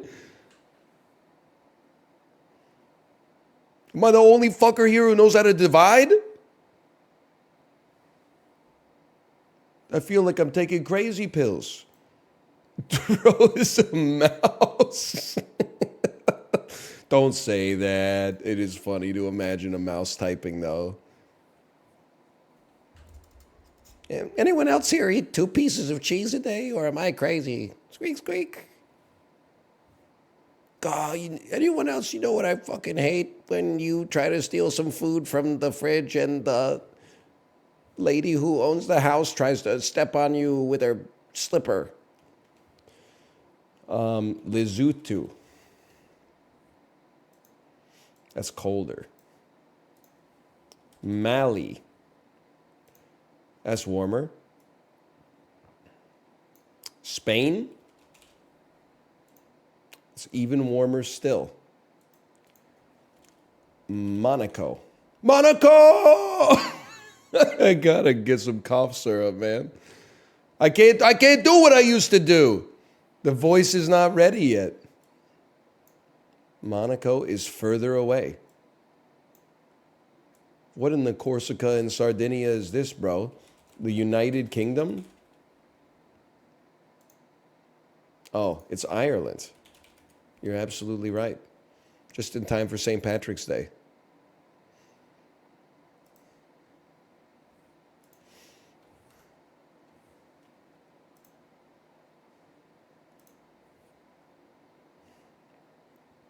What?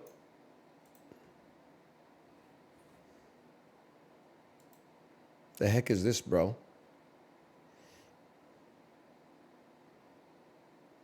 You know what it looks like? It looks like someone's nut just exploded. No, you know what it looks like? It looks like this is like a fucking monster, and then this is like one of its jaws, and is eating this dude right now. And the dude is like, don't eat me! But he can't do anything because his legs are already inside of the thing.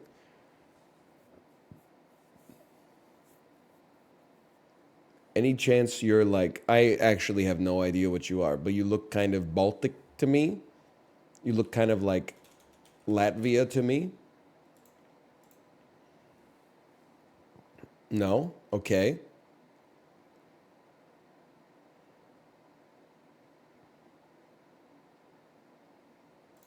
Your ass is Monaco? Monaco. No, okay. You're in Africa, presumably. Oh, I know you. You're the Gambia.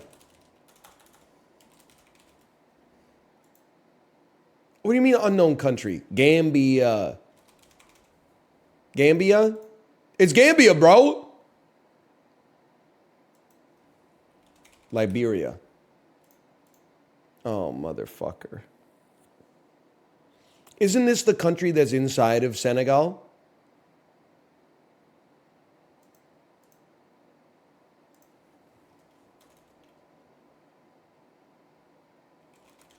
Burkina Faso. Côte d'Ivoire. That looks like it could be a coast. Guinea-Bissau. Oh. Right next door. Guinea-Bissau. So this is Guinea and this is Bissau. And most people will tell you that you gotta get Bissau's health bar down to 0 first, because it's easier to deal with enraged Guinea than it is to deal with enraged Bissau. I understand. Bissau's a girl too, you can tell because they have a bow on their head.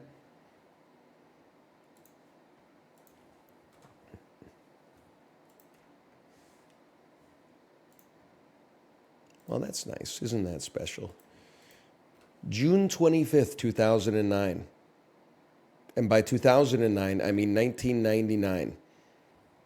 I was summer vacation of 5th grade. Biggest movie on the planet. I didn't care about anything except for Pretty Fly for a White Guy. Let me see what was going on this weekend. Sony Pictures, starring Adam Sandler. 1999, pretty much no option. It's got to be Big Daddy.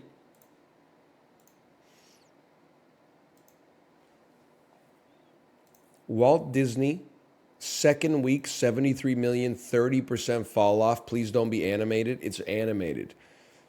It's pre-Lilo and Stitch. Could be, I think it's a little late to be Tarzan. Tarzan feels like a 98 to me, but I'm glad I didn't trust my instincts. New Line Cinema, 42% down, $150 million. If this is a comedy, nuts on the table, we're going Austin Powers 2. Adventure, comedy, crime, science fiction. Austin Powers, The Spy Who Shagged Me. Okay. He's going fucking nutty, bro. Paramount Pictures, second week, 46 million, 32% drop off, starring John Travolta from 1999. Genre is thriller, mystery, crime.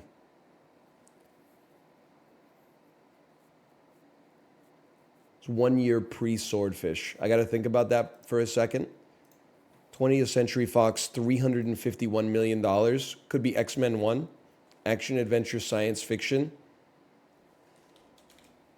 X-Men. $351 million in 1999. Starring Liam Neeson. Oh, before Star Wars was bought by Disney, of course. Star Wars. The Battle for Naboo. The Phantom Menace. John Travolta, thriller, mystery, crime. Go Behind the Lies.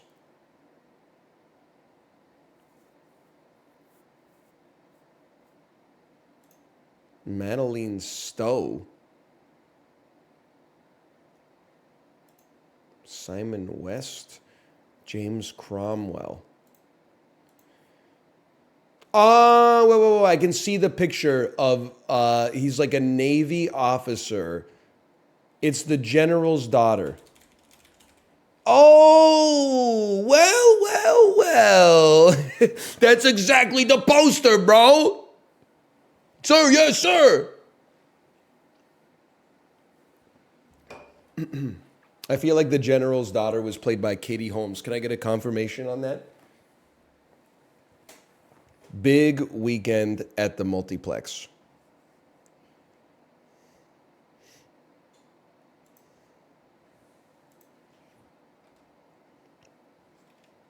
I'm guessing it was Madeline Stowe. Isn't Madeline Stowe the lady from Clue who says there were flames on the side of my face?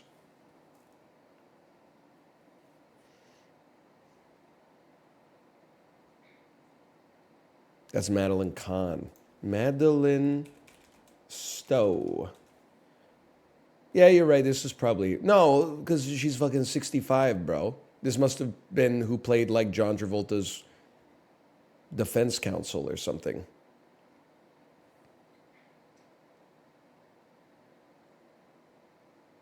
She's married to a dude named Brian Benben. Brian Benben. Bro's got 3 first names. That doesn't happen too often. Hi, Tomo.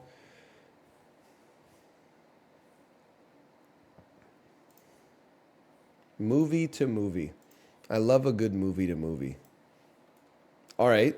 So we want to be cheeky with it. I know how to do this. We start with Wally and we get to funny people, which takes us to Bo Burnham's Inside. Ooh. So let's see who we got here. Jeff Garlin. And I like to do it in my head, okay?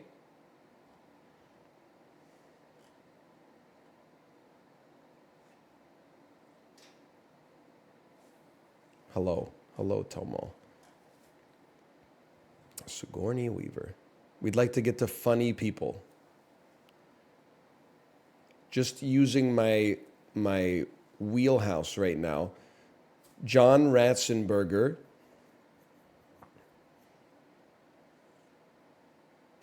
Takes you to Toy Story.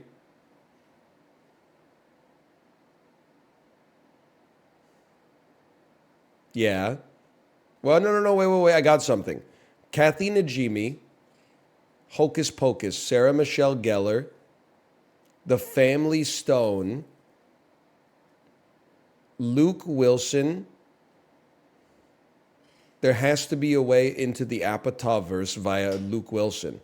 Kathy Najimy, Hocus Pocus 1, please. They never should have made this. Movies used to just be movies, bro. Sarah Jessica Parker, The Family Stone, Luke Wilson. Luke Wilson. Okay, here we go. Idiocracy, Maya Rudolph, Pop Star, Never Stop Stopping.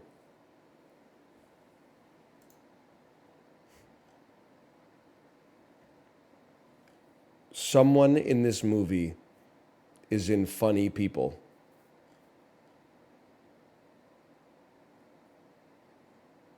In fact, there's probably many if I had to guess.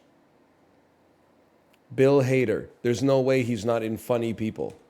Oh. But Bill Hader is in Superbad with Seth Rogen, who's in Funny People with Bo Burnham, who's in Inside with Bo Burnham. 2 minutes, 24 seconds. It's not so bad. Adventures in the Sin Bin. I always forget about that one. Adventures in the Sin Bin.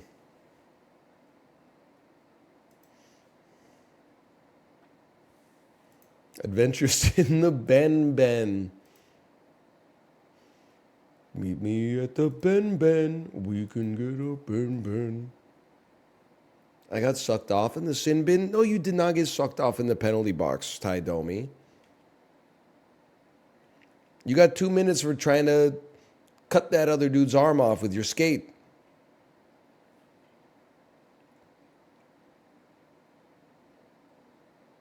Clubhouse games. Metacritic score of 77. Half-Life Blue Shift. PS2, PC, Xbox 360, GameCube, Xbox. Tony Hawk's American Wasteland. Yo! Yes!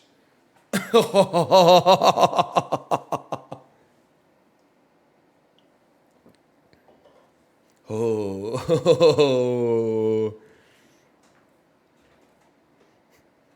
How'd you get it? I own Tony Hawk's American Wasteland. All I can say is that when I saw this picture, I just thought to myself, it just hit that part of my brain. I could not come up with a logical reason except that I wrote Tony Hawk's American Wasteland because this is Tony Hawk's American Wasteland.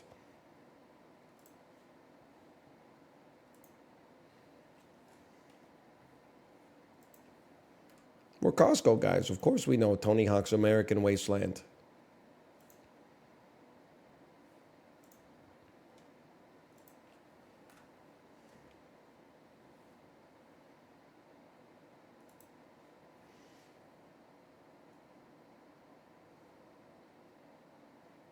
Lies of P.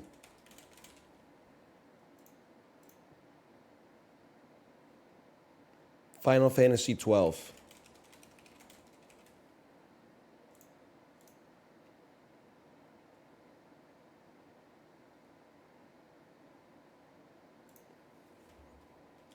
Hyperspace Neptunia. They don't have that one, okay?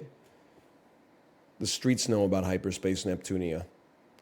What's that? Xenoblade. Chronicles X.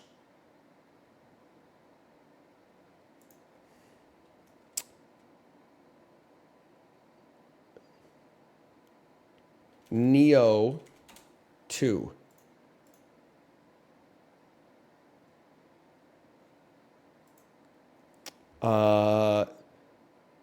Naraka, they have it. Oh my god, it might be a Naraka Blade Point. It is Naraka Blade Point!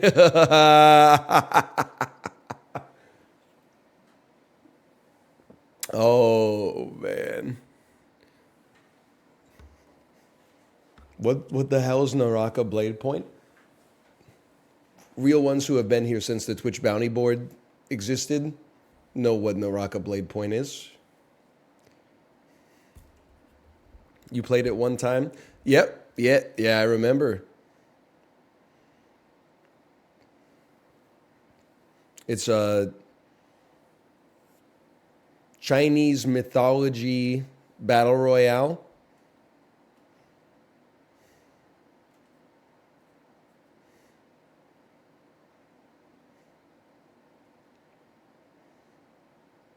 And you know what? It left an impression because I obviously still remember it to this day. Was it any good? Sorry, what did you say? Plants vs. Zombies Garden Warfare. Plants vs. Zombies Garden Warfare 2. Oh no! It is the dive rocket launcher! Plants vs. Zombies. Battle for Neighborville. We must take action regarding this individual. Relax, I'll handle it. I am the angry pumpkin.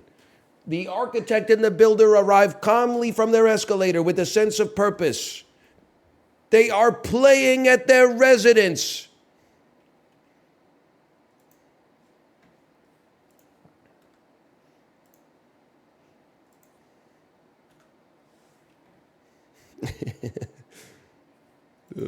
What a great video. Plants vs. Zombies 2. All reds, huh? Dune. It's not even... I don't know what I was thinking with that one, honestly. Not a good guess. Oh, we got a green at least. How about Doom Eternal?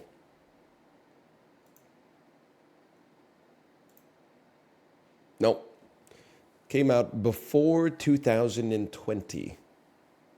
Okay, how about that? How about Far Cry motherfucking 3, bro? It's not a shooter. Why are you still guessing shooter? Well, now I know it has adventure elements, idiot. That really narrows it down. And probably has some action elements too. So we're really starting to chip away at it. It's not a shooter. It's an action adventure, a single player action adventure. Maybe a little game you've ever heard of it. Dark Souls 2. Okay, it takes place in the third person from 2014 to 2020. Maybe a little game by the name of The Surge T1. Maybe a little game by the name of, give me a hint, The Insomniac Engine, The Last of Us, Part 2. What?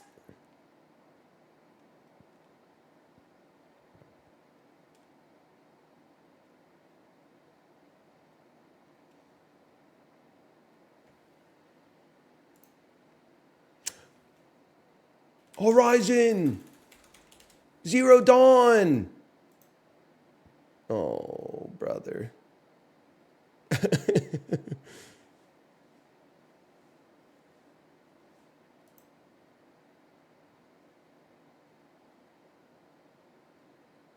It's not looking good, guys. Days Gone. Marvel Spider-Man.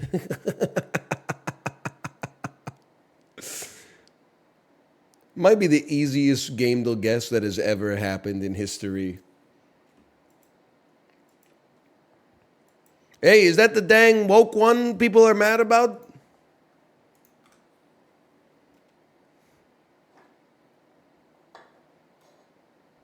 No, it's the second one. Oh, yeah. The one with Dr. Octopus and the power of the sun in the palm of your hand, and he's the pizza delivery guy and stuff like that. I know what you're talking about. Spider-Man 2. Yeah.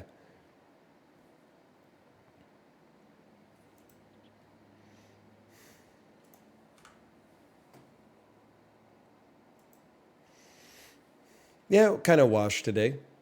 You know what? Nuts on the table. We go washed or nothing. Double washed or nothing. One word movie from 1995. Ronan's Chili Oil. Oh. 2 hours of well-executed thrills, high-tech mayhem, and one of a... Wow, it's GoldenEye. GoldenEye. I'm nothing now. I'm not washed anymore. What a movie, man. I'm James Bloody Bond.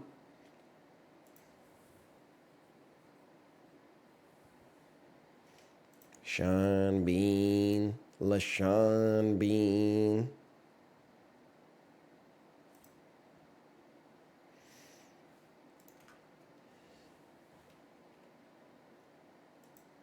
Guys, I'm in trouble. Denzel Washington and Jodie Foster. Jodie Foster and Kristen Stewart. Jodie, I don't know anything about Jodie. Wait, no, I do. Kristen Stewart was the girl in Panic Room. Okay? 3 or more word title with Kristen Stewart. Listen, 05 to 2015, we go Adventureland. I was hoping to drop some underwater on you, but obviously with this, we'll go like the Twilight Saga Breaking Dawn Part 2. Apparently I chose the wrong one. That's pretty popular.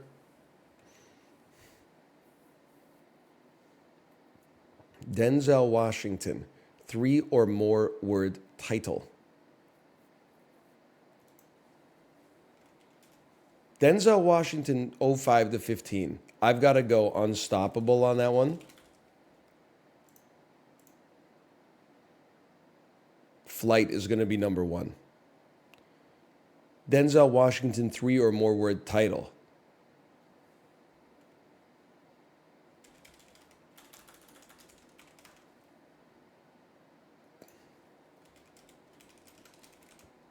Yeah! Yeah! I had to figure out what, in my head, I was like, what Macbeth movie is that? What is it called?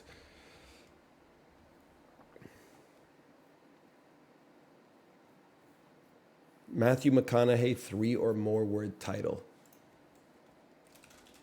Failure to launch. Matthew McConaughey, released 2005 to 2015. Lots of great options in there. Failure to launch. I'm going to say Sahara. Matthew McConaughey, Jodie Foster. Contact! I forgot about Contact, bro. Now, Jodie Foster, Denzel Washington, nuts on the table. I don't know. My brain is saying The Pelican Brief. It might have neither of them. It certainly does not have both. Top 29% of players. The Inside Man. Inside Man. Listen, you hit something I didn't know. Fair enough. I hate when it's 3 100%ers in the intersections. I don't know, maybe this is a glitch, maybe it's not a glitch. But I like when there's a little bit of wiggle room, personally. And you know what people did? They largely whiffed on the Contact, which is true. Because it's hard when there's only one thing, it's hard to come up with it, man.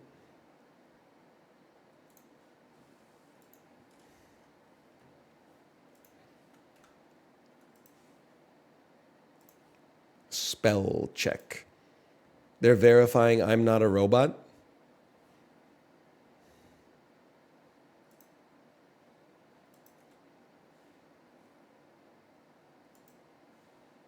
Yankee, a noun meaning a native or inhabitant of New England.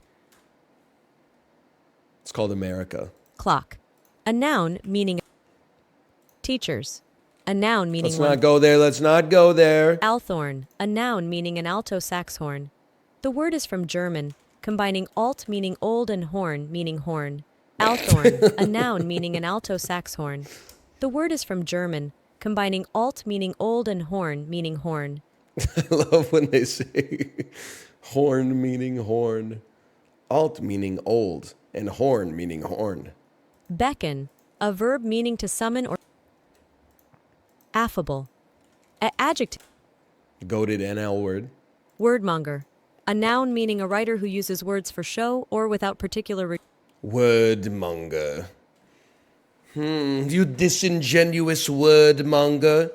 Again to harangue me with my past insolences, I see.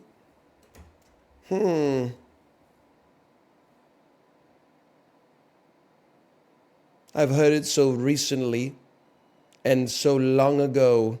Some might say it resembles an althorn. Alt, of course, from the Middle German meaning old, and horn meaning a horn. incoherent. A adjective meaning lacking coherence, such as She's got to go back to English class. This is too much. You can't use the word in the definition of the word, lady. surmised, a verb meaning to form a hovel, a noun meaning an open shed or shelter. Chat's house. Sorry. Yeatsian, a biographical name meaning William Butler, 18. That's a tricky one. Fodder, a noun meaning something. Michael Caine in Goldmember. Oppuin, a verb meaning to fight against. Oppugnun comes from Middle English and Latin, meaning to attack, repudiate. Oppuin, a verb meaning to fight against. Oppugnun comes from Middle English and Latin, meaning to attack, repudiate. Oppuin, a verb meaning to fight against. Oppugnun comes from Middle English and Latin, meaning to attack, repudiate. Oppuin, a verb meaning to fight against. Oppugnun comes from Middle English and Latin, meaning to attack, repudiate. Dude, she's putting too much sauce on it in the middle. I can't figure out what it's supposed to be. Oppuin, a verb meaning to fight against. Oppugnun comes from Middle English. I can't. Like that's not English in the middle, man. The AI has lost it. Like, what's going on? Apuun, a verb meaning to fight against. Apuñan comes from Middle English and Latin, meaning to attack, repudiate. Apuun, a verb meaning to fight I against. think it broke. Apuñan comes from Middle I think English it and Latin, broke, meaning dude. to attack, repudiate. Apuun, a verb meaning to fight against. Apuñan comes from Middle English and Latin, meaning to attack, repudiate. Apuun, a verb meaning to fight against. Apuñan comes from Middle Oh my God.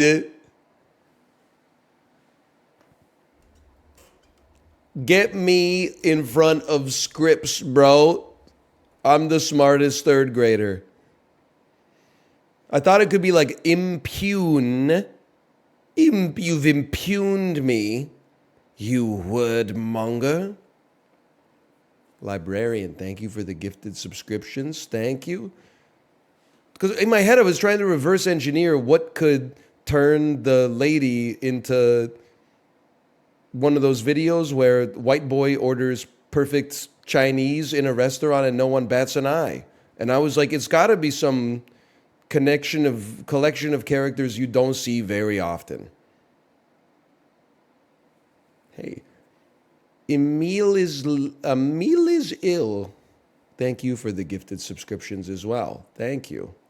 Thank you. Apoplexy, a noun meaning stroke. I'm apoplexiing my shit right now. Kalancho, a noun meaning any of a genus, kalancho, of chiefly African tropical succulent herbs or shrubs of the orpine family, often cultivated as ornamentals. Called also bryophyllum.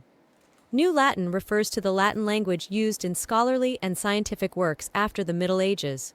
Kalancho. No! With an E. With an E at the end. Like aloe vera. Oh, man. Opune was still huge, though. When she goes like, Opuyen. Like, what is... Ooh, man, that's going to stick with me. Okay. You know what? If you've been talking about it for so long, it must be good. Pedantal. Is it from mumsnet.com? Or is it from cemantle.certitudes.org?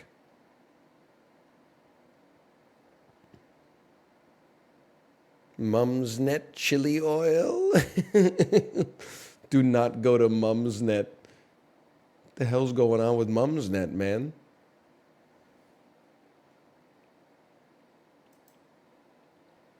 Uncover the Wikipedia page. The objective of the game is to find the secret Wikipedia. Oh, here we go. It's just redactyl again.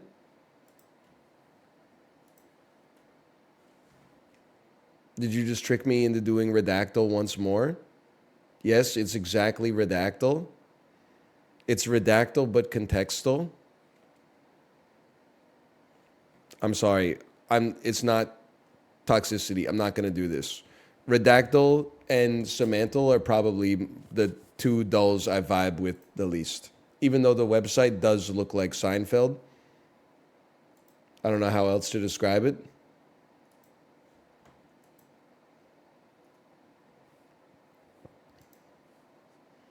I hate just typing in words and not getting good feedback on what the words are. It's just not for me.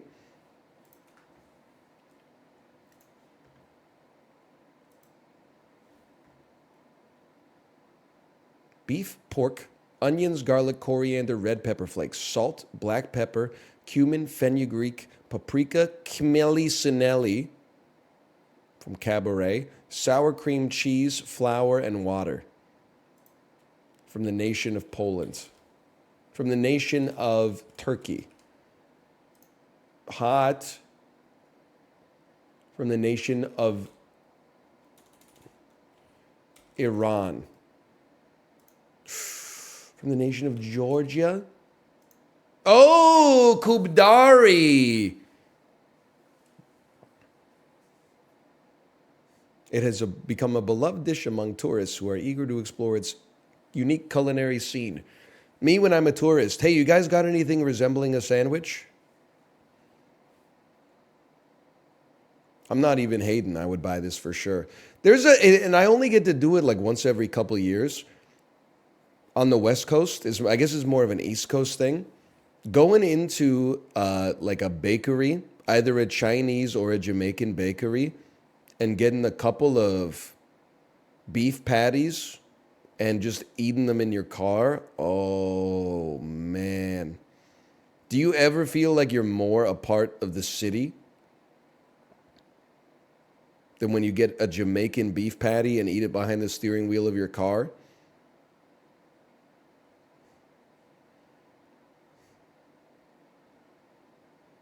I don't know. I don't know the answer. Car in the city? You're from Europe, huh? We do things a little differently over here. Even the walkable cities have people driving around like nutcases. You wouldn't be able to comprehend it. We clown in this bitch, so true. Take your sensitive ass back to Warsaw. We're dying in a car accident that took place at 18 kilometers an hour in this bitch. We clown in this motherfucker.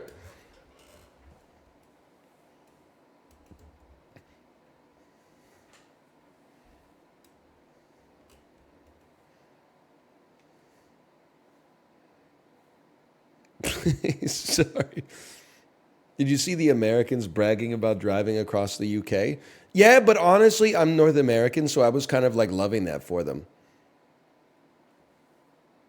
Because the first post was all British people making fun of Americans. Americans will really be like, I got 7 days in England. I'm thinking day one, London. Day two, fucking Glasgow. Day three, we'll go to Dublin. Day four, Wales. Day five, we're going to go see Dover. Day six, we're going to go up to Inverness. Day seven, back down to London. Any pro tips? And all that, they're like, don't fucking do it. The roads they don't go as fast as you're used to. You won't have any fun. And then those motherfuckers said, bet, and they fucking did it. And their travel diary was like they had a fucking great time. I love that for them. Now, is it the trip I would want for myself? No, not really. But literally they said, that's all right, but we don't mind driving 10 hours a day, and they fucking did that shit. This is a duck and scallion pancake from the nation of China. Peking duck. Never had, maybe I've had Peking duck as a kid. I haven't had Peking duck in a long time. Should have some Peking duck. All I know is there's a Michelin-starred restaurant in Vancouver that sells Peking duck. And someone, I think I read it on Reddit, they were like, it might be the most garish restaurant I've ever been into in my entire life. They have like a $10,000 Peking duck pancake on the menu or something insane. And I'm like, I don't know if it's my kind of place, but it did get a Michelin star. These are pickles. Pork belly, butter, flour, onions, water, pepper. I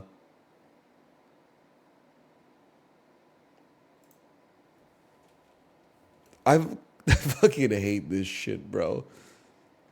The canned beets that got with the crinkle cut on them.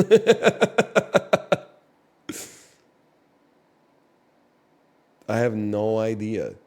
I have to guess the United. Well, it doesn't look like the United Kingdom though, because there's no carrots in it. Maybe it's got like a certain Denmarkian quality to it. Oh, it's Sweden, hot Finland, Laski Susie. Also known as fat sauce, a Finnish condiment made of beef fat, flour, and water. Ingredients, pork belly. All right. Not that would have changed my guess necessarily, but fat sauce. That's a water ingredient. Some water. All right. Well, you got me today. Those are some tough ones today. Average score 10,565. We got 13,000. No big deal.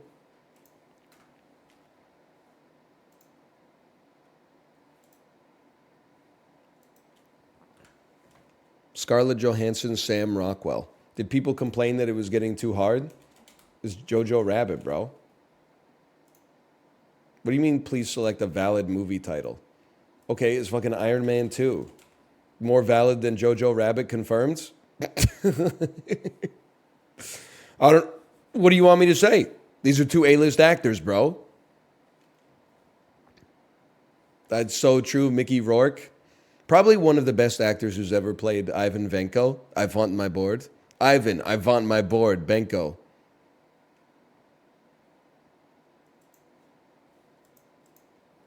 He's mewing. Oh, man.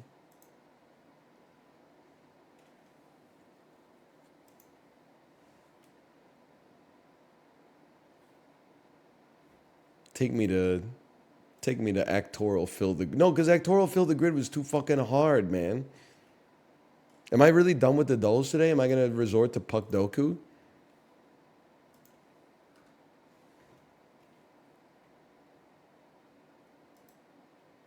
Strands! We could always do strands. Buffalo Sabres World Juniors under 20 gold. Fucking Casey Middlestat? Casey Middlestat? Oh, motherfucking Rasmus Dahlin? Oh, motherfucking Owen Power? Oh, fuck.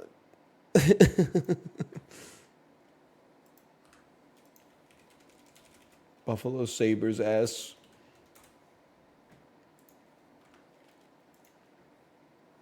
The theme is back and forth.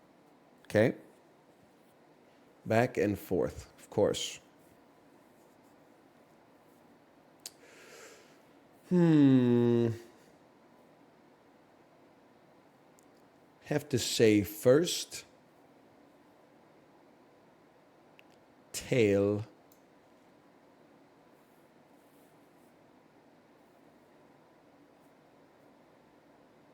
Madrino. Redrino. Redrivo. Novirori. Care. Mace. Noon. Okay, noon. Noon. Naturally.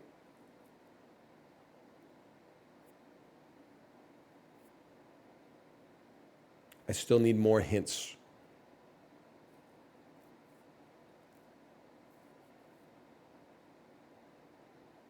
Lead. Read. Cram. Sichvi.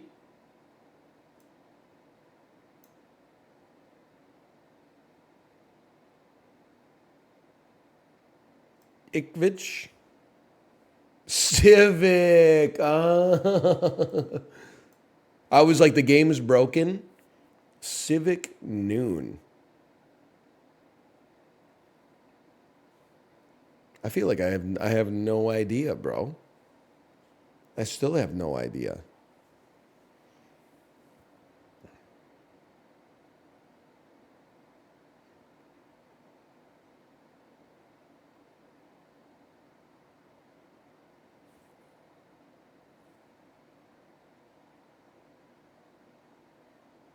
Panay. LARP. That's a word, actually. Pal. That's a word. Okay, never mind. Par. That's a word. Okay, rap. That's a word. All right. Mean. Mean.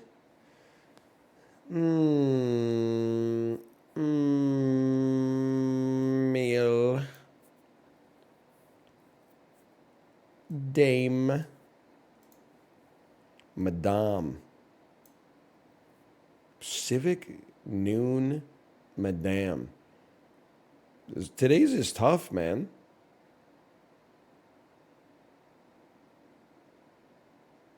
Oh, no, it's not. It's palindromes. Ah. Changes everything. Race car. Race car. Palindrome. Level. Kayak. Rotator. We got there. At some point, we got there. I thought that was tougher than usual, though, for sure. Back and forth. I get the theme now. Just 3 hints? That's the most hints I've ever used. Let's play some Balatro, dude. We got 45 minutes. We can do a Balatro run.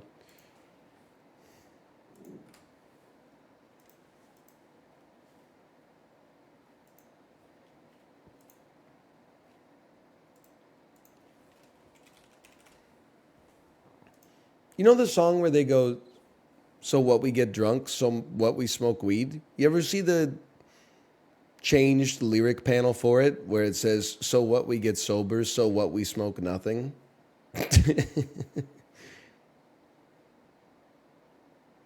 Just thinking about it is, I mean, there's nothing more cerebral to it. It just makes me laugh just thinking about it.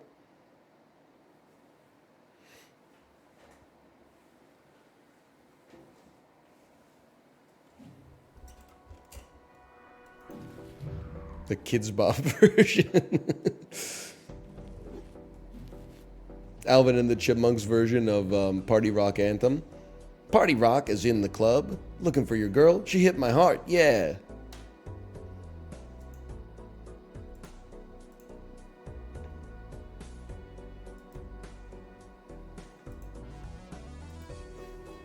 Slash marker.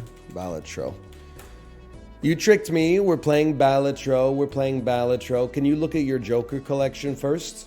Honestly, I didn't even know this thing was here. What does this mean?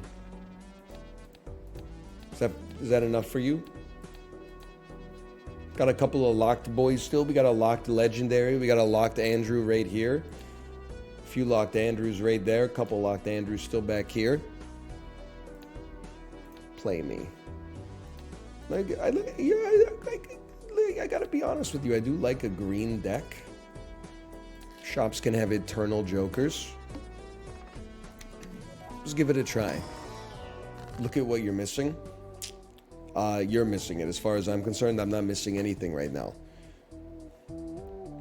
I do hate an early death card. It feels like such a waste. Let's go, let's go World.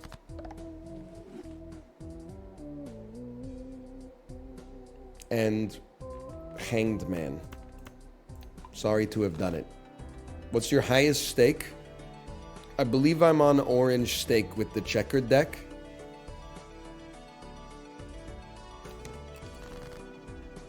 No wheel? So what we don't wheel. So what we roll nothing. And we can look for a freaking straight, man. Let's get some freaking French toast. Let's get some freaking flush toast.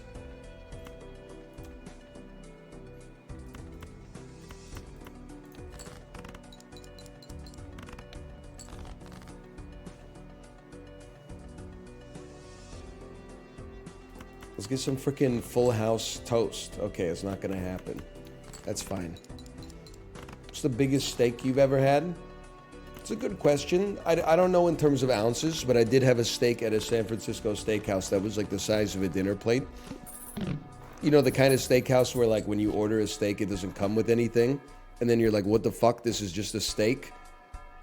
And then they're like, yeah, you got to order sides if you want sides. And then you're like, okay, I'll take some cream spinach. And then you look at the bill and you're like, $22 cream spinach?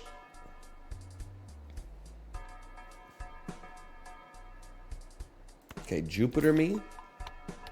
The Saint Jimmy, thank you for the gifted subscription. Thanks for the gifted subscriptions as well. Thank you. Appreciate it. Appreciate it. Right now, I'm sorry to tell you, for the moment, we are flush posting because that's just where the cards have led us to in the game so far. It may not happen forever, but for now, we're flush posting because they gave us stuff early that helps us get flushes, and we are a freaking rich bitch. Hone me, very useful. Because we are the green deck, to me, it makes sense to play this out and try to get as much money as possible. Maybe I'm evaluating the situation though. Gold stake. Hello, mouth. Gold stake. I'm not cooking with that kind of machinery yet for gold stake. I do need to beat the checkered deck on orange stake so I can unlock that last deck though.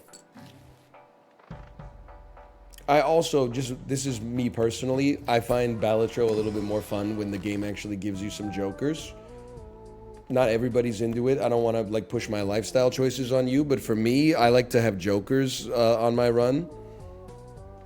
But apparently that's tough to do. So, well, I mean, we'll do what we can. We'll do what we can, people.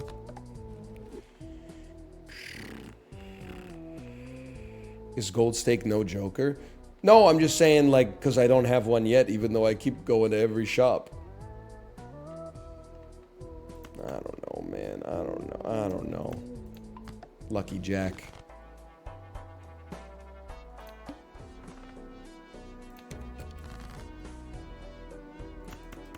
Give it a try. Sorry, we'll be going spades instead. So what, we flush spades? So what, we smoke nothing?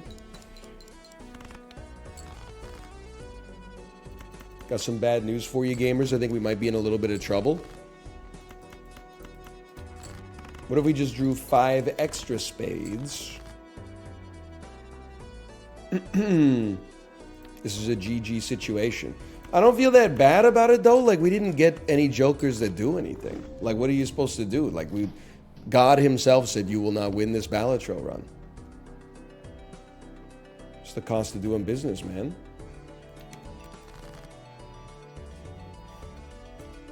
Happens sometimes. It's been known to happen. Beautiful. How about a full house? How about winning blind one in one hand so we get some money, then we can skip and double our money, and then winning in enough hands to get a good joker and then easily winning the game? These jokers don't mean anything to me. $22 in our pocket. I think you got to be a smart guy here and just flush post. It's the easy money. We probably need 2 flushes. We probably need 2 flushes and one other thing. Oh my gosh. Now, for the first time in history, I have $30 on ante 1. Give me some freaking jokers. You gotta go Mega Spectral.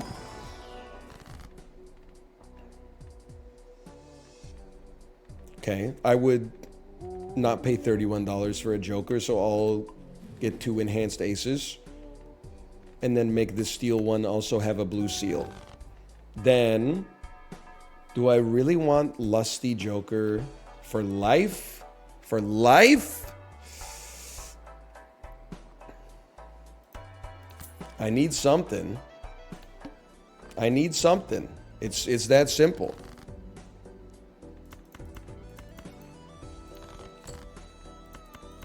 I think one mistake you can easily make in Balatro is worrying too much about like how this will affect you in Endless when you're on ante 2.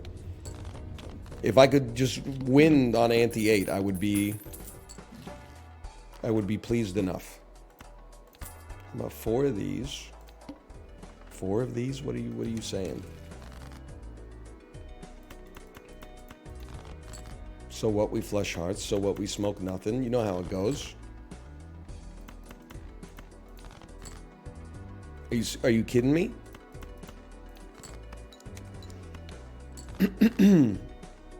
7, 8, 9, 10 jack. Can you believe it?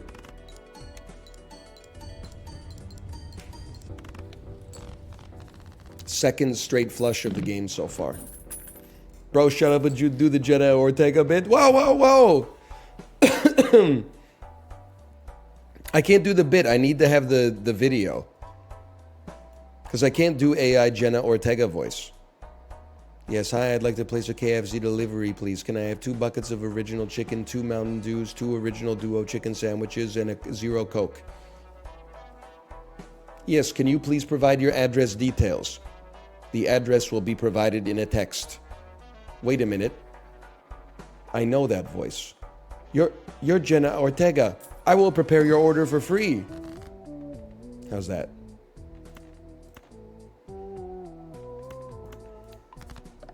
Pretty good. What if it was dipped in Mama Liz's chili oil?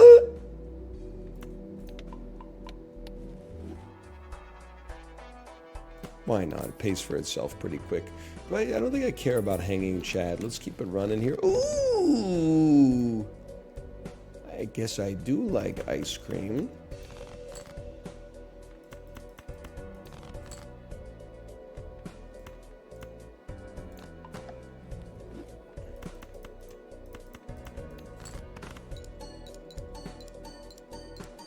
Huge, huge.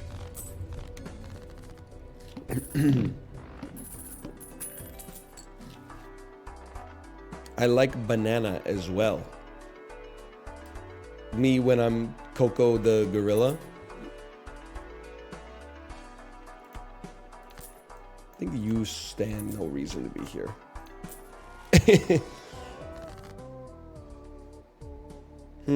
Create a copy of a random Joker, destroy all other Jokers. Does this destroy Lusty Joker, or does it guarantee that Lusty Joker is our Joker? It can't. I asked my grandfather how we destroy Lusty Joker. He said we can't. We don't know how to anymore. This 97-year-old Joker still makes molt the old-fashioned way. You know what would be a real piss-off? I almost don't want anything. Because we get -1 hand size no matter what. Fuck it. Let it fly. Please hit my negative Joker. Don't hit banana. Oh, no. No, no. Sock and busking kind of crazy, though. That's a rare Joker. Maybe it'll just last forever, man. No! Skip me? I'm gonna need an uncommon Joker.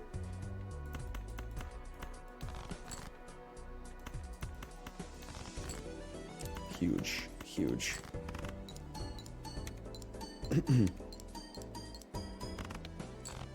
They didn't even win in one? What the hell are we doing here then? I hope we get Cavendish. But the problem is we were already -1 hand size. And now we get no benefit for it. It broke in like a second. Dude dipped immediately. Said, not my problem. Every played card counts in scoring. Bro, of course you've got an every played card counts in scoring. It came for free with your fucking flush. Okay, popcorn. Now we're talking.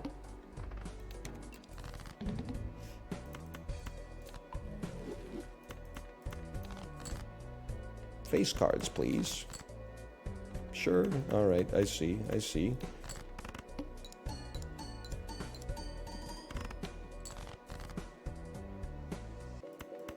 Diamonds, please. That's a big hand.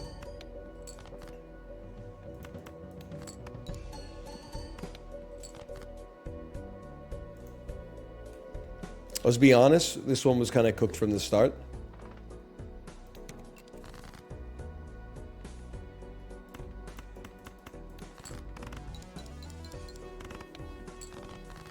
$296 points. You smarmy so-and-so. You know what? Take one of those then.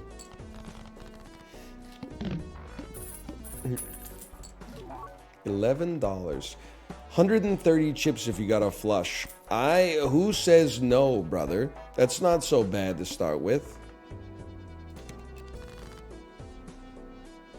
And then 2 of each suit. 2 of each suit, how dare you?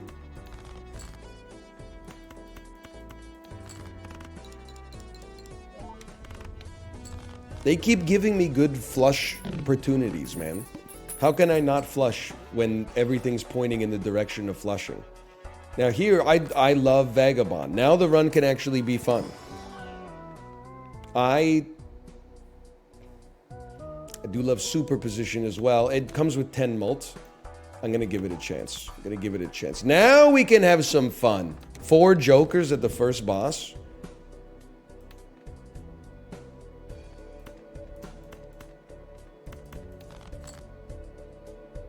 7, 8, 9, 10 jack. Or do we, first we want to play some Dookie?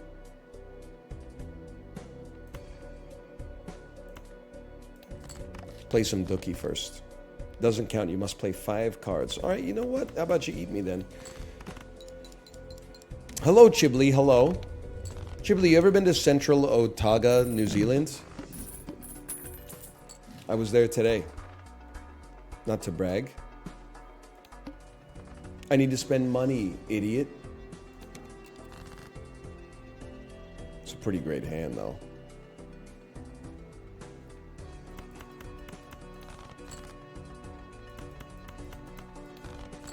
And you didn't visit Chib? I don't think he's from there. He's probably from, like, northern Otago or something. How am I supposed to know? Did he mean Otago? Oh, here we go. Here we go.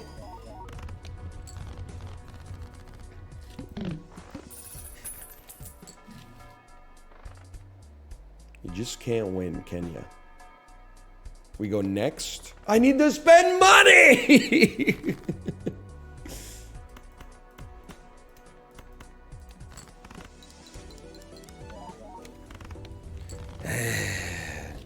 I don't know. We are winning pretty easily. There is that. 10 mult on a freaking flush. Can that do enough for us? Isn't this the same fucking Joker? No, that's just the Joker that was on the pack, bro. Okay. Sell me. Buy me. Buy me. Spend some money. Low cards. That would be good with hack. When you get a hack, it's one of those fun jokers you gotta like lean into.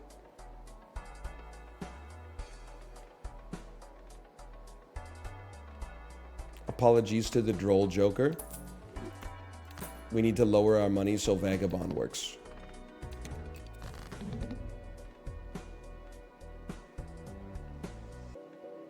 Now we don't have to play flushes, but we can play flushes. But a superposition flush would actually justify the existence of superposition, which is new.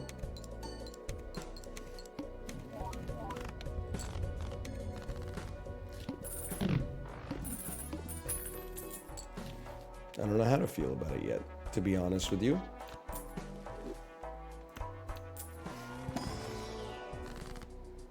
Probably fool me.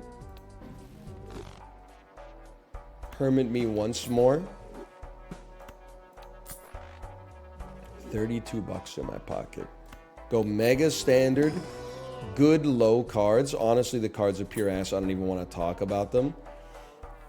Bean is... I actually think Bean could go insane for making superposition hands. Not good enough? Probably not good enough. We go next.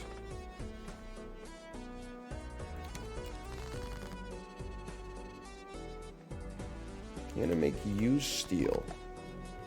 Ace, this could be a fun deck to run now. Discard a full house.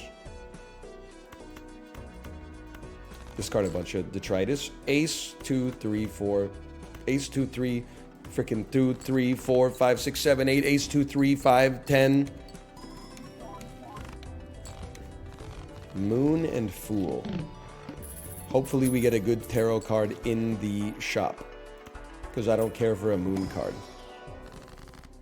Hanged Man. I love it. Let's start deleting face cards.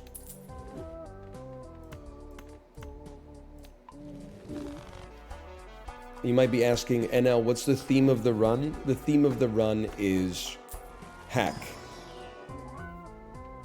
Hollow 4. Okay, and it's probably, even though we got flush enablers, it's actually like more of a straight build, which is kind of, is very risky. But it is what it is.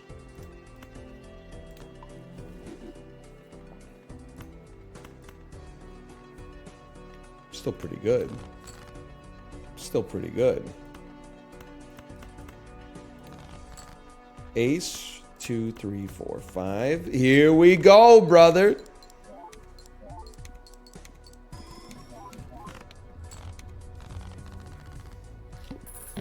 Devil card will pay for itself. 11 bucks in our pocket. Retrigger all face cards. I'm going to retrigger them out of my freaking deck is what I'm going to do. Hate it. Love it. Love it reasonably as well. Or at least, I should say.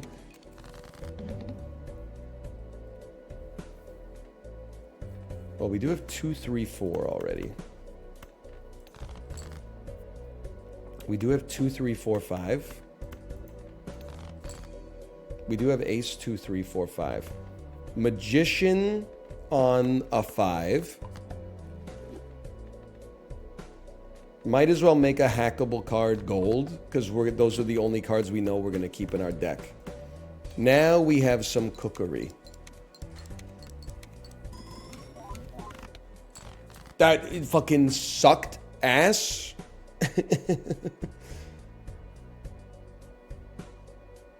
Why was it so bad?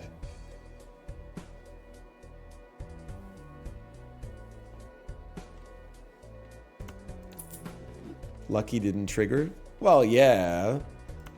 That's kind of like to be expected for me. Look at your jokers. What do you mean? How about you look at this, you piece? 4 of a kind aces. Be careful who you call ugly in middle school.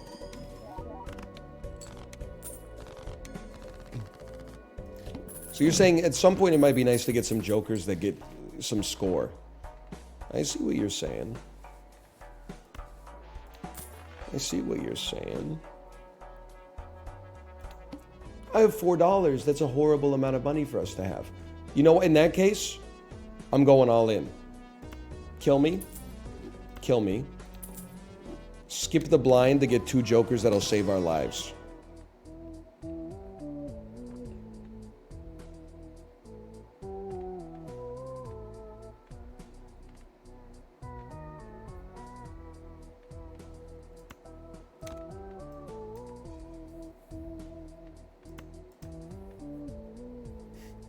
It's dangerous. Dangerous.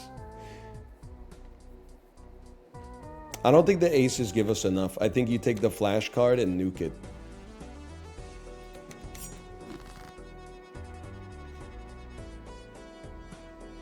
Now, we don't have to play ace 2, 3, 4, 5 anymore. But we're so committed to playing ace 2, 3, 4, 5 that we probably will.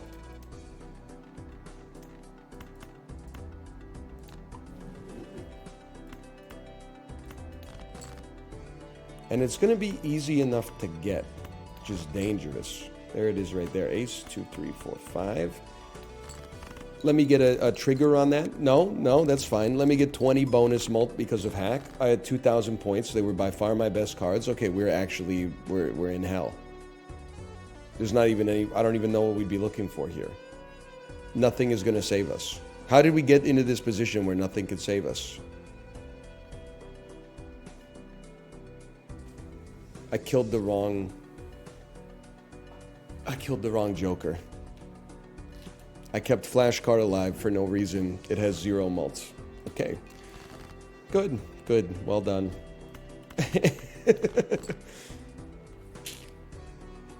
It's on me. That one's on me. It does sting, though.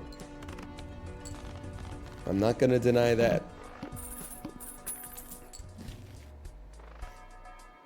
Sure. Good early Joker. And you know what? $3 early lucky card. I'll take those odds. Supernova and 4 of a kind. It's an interesting idea. Supernova can be a very powerful card if you cement what you're going for early.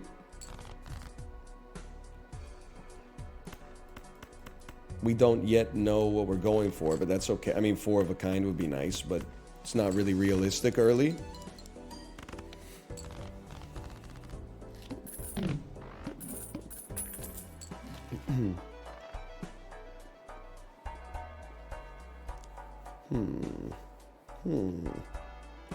Mama Liz's Save Your Money oil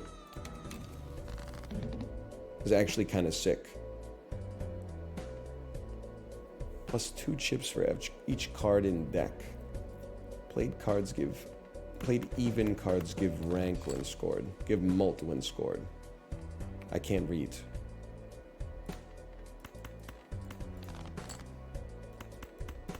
Win in 1, get a lot of money. Did you see the photo of Quinn Hughes with the Prince Albert? No, Malf, but I saw you posted a message before when it wasn't Quinn Hughes, and when it was Elias Pettersson instead. I'm sorry to say.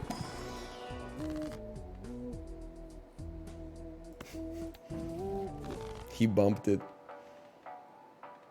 I respect the bumper. Swashbuckler. Half Joker. Half Joker. I don't know, man. I don't even like Supernova that much. I think this is our last econ round. Getting Polychrome could actually change our life. Big even flush. It's mathematically not possible. You don't have to stress. It's mathematically not possible for it to happen.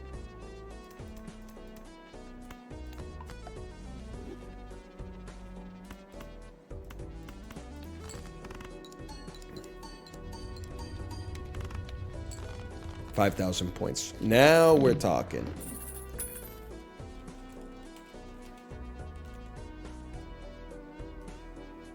Just making sure. Polychrome Scholar. It's that easy. Sell me.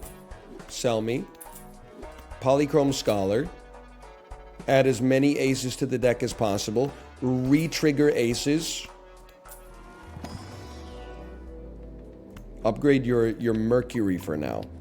Riffraff will be sold, but first I need to find something to replace it with, and I'm not going to waste money on rerolls here. So I'm going next. I'm going 2x Pimpy mode. And we should discard to get aces.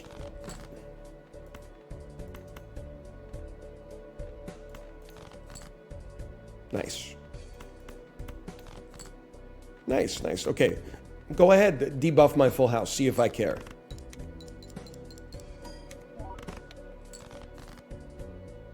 High card is only level 1. Run the risk. The man's a genius. We didn't debuff pair. Okay. Now we got momentum. We're off to the races. We can actually start to buy packs. Fool into Mercury. I would.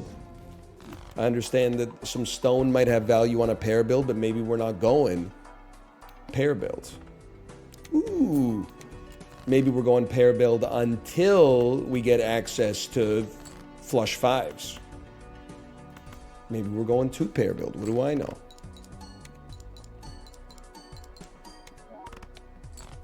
Close. Better. Closer. Warmer. And you know I love a deck that's easy to pilot. It doesn't get any easier than this.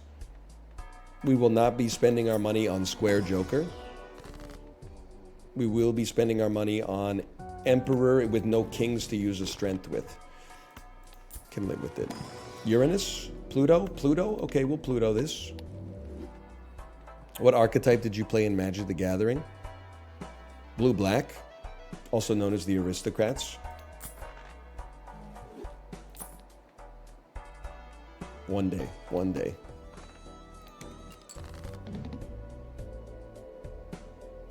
Very interesting. Very interesting. Aristocrats is not usually blue-black.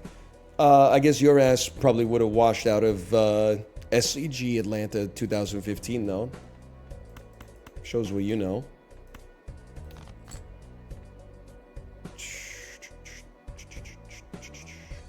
Glass him.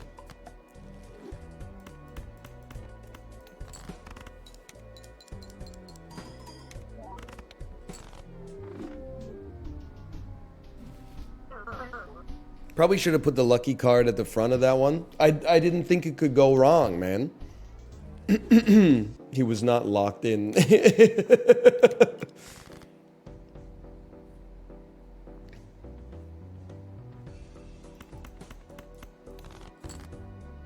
I thought we were set. I thought that was set in stone.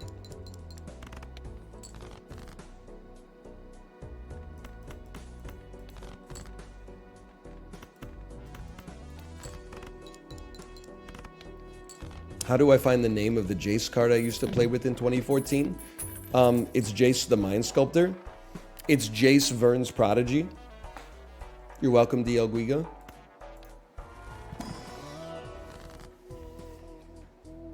How about a Joker? Ew.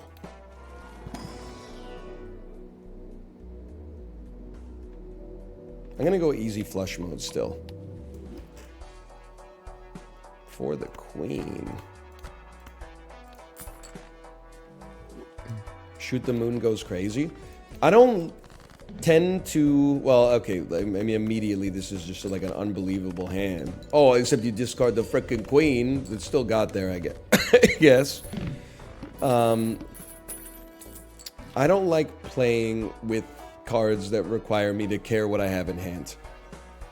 I know they're good. Steel cards can really pop off, but it's not my favorite archetype, let's put it that way. Smeared Joker for easy flushes. Definitely like my favorite archetype.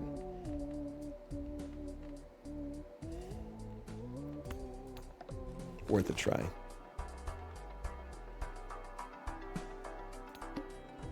The Librarian card. So true.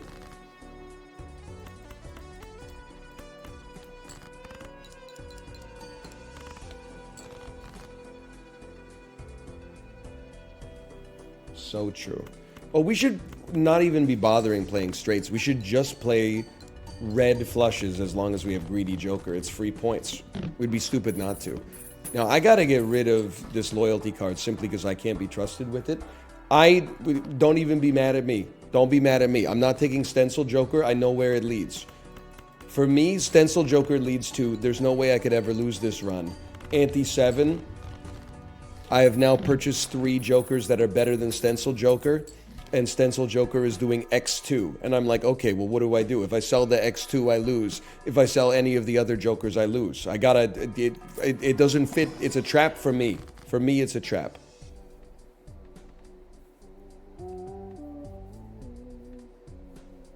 Curse Decision.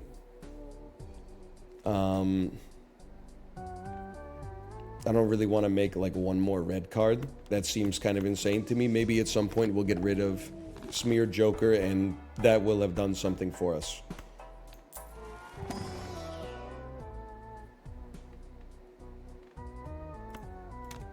That's what we got to do for now. That's what we got to do. All spades are debuffed. No sweat.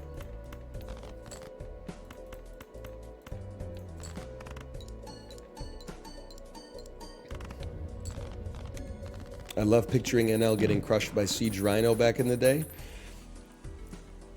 You would have loved being at Friday Night Magic because that's all anybody was playing. If you don't win in like your first 4 turns, get ready. Siege Rhino comes out. That's 3 life off of you. Oh, actually, I moved this to it. No, it's unblockable. Sorry. It's unblockable. Next turn, they're going to play an enchantment, and then they're going to play another Siege Rhino. 3 unblockable life comes off of you. And it's not like it's a 3 damage, like, enters the battlefield effect, and then the unit is ass. It's like a fairly competitive unit for its mana cost that also does 3 damage when it comes out. The shit was crazy, man. A 4/5 for 4 that does 3 unblockable damage. It's insanity. How was my hangerback walker supposed to compete with that? And it's got trample. That's what I'm saying, man.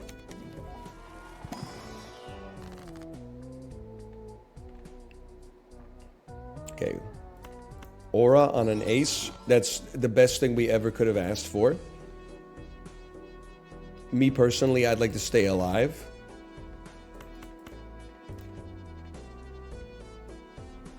We get times mult on the sand anyway, might as well.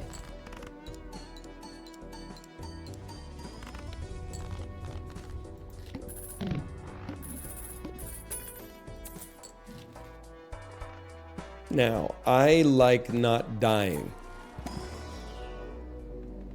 I have a conspiracy theory. I think that they have removed Jupiter from packs. I honestly think that it used to show up in packs way more frequently. And they decided they were mad at people playing flushes so much. And they said, we're gonna knock that shit out. Now we're talking. Now we're cooking something up.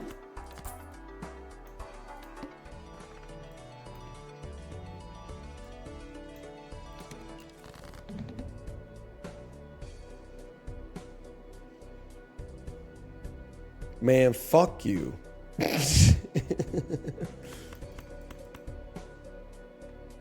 I'm still playing it.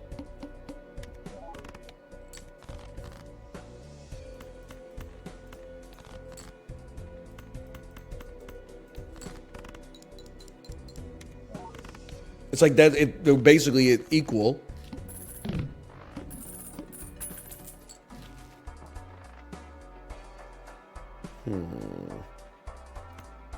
How about Jupiter? I told you, like, the motherfucker doesn't exist in the packs anymore, bro.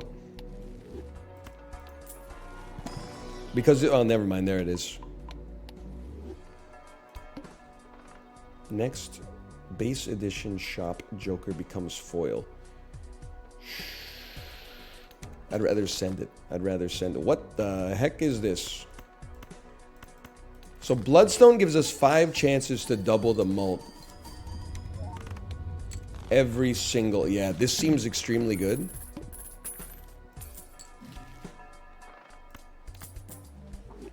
Get the econ going. -1 hand size, not a big deal at all.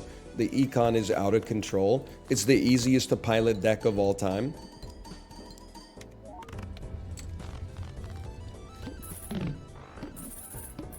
Respect the schmear. Oh, it's perfect. How strange it is to be frickin' anything at all, brother. Now get Rough Gem. You guys ever think about how based it is that Local Thunk put an Islands reference in his game?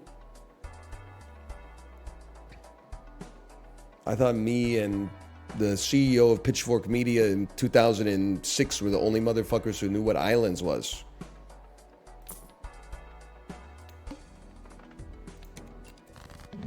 The band that the Unicorns made after the Unicorns that released 1 album. They've actually released 12 albums. Oh, okay, listen, I was off by a little. Sue me. I thought that after Islands, they became like another band.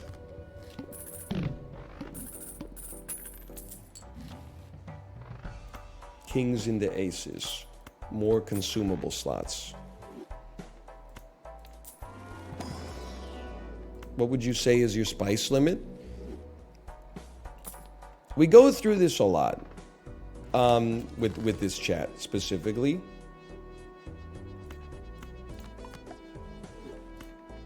I can tolerate not insanely spicy, but relatively spicy food with my mouth. Gastrointestinally, at some point, the juice ain't worth the squeeze the next day. So I actively choose not to punish myself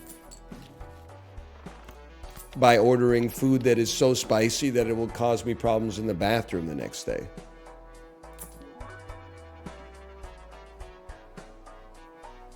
It's like alcohol. Exactly. I could drink 16 beers and not be that drunk.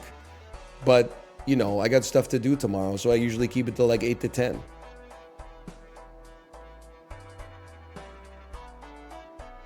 I don't want an eternal for the queen.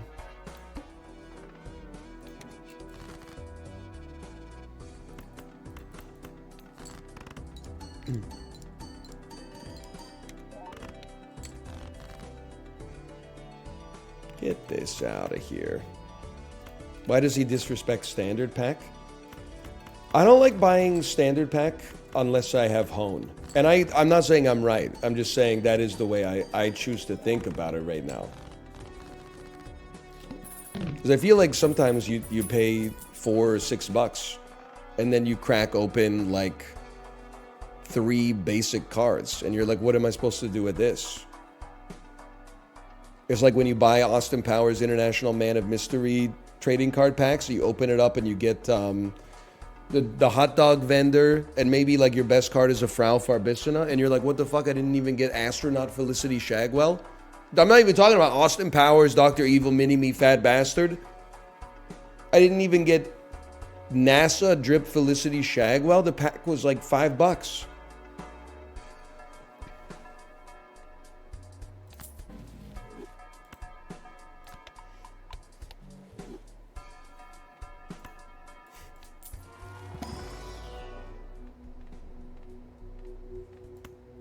I wanted hollow, fuck me. Dude, that's a classic mistake, okay? I'm not trying to, like, it's just because this has happened a lot. Other people might make fun of you for this. I'm not going to do it, but, like, just in case, I want you to know. It's a common mistake. The trading card actually came out after The Spy Who Shagged Me. Fook Me and Fook You were in Gold Member. They made their first appearances in Gold Member. So they actually don't appear in the card game.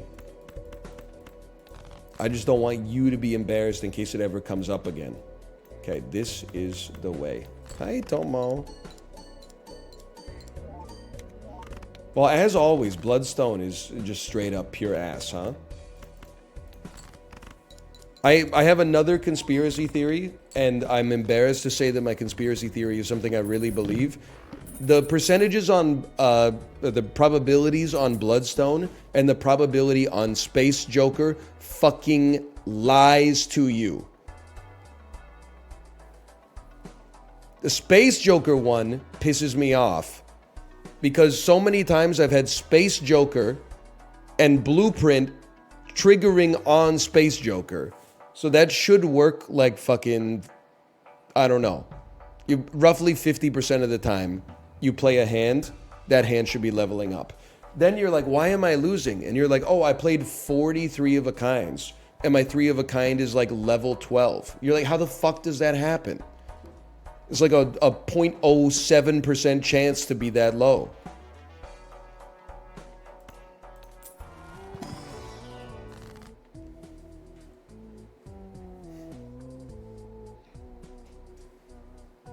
Statistics be like that?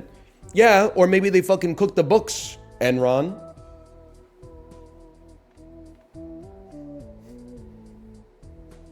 $12 procs in 40 is pretty standard if it's 1 in 4. But it's not 1 in 4 because you got a blueprint that's triggering on the Space Joker, Wolfsky. You got a blueprint that's triggering on the Space Joker.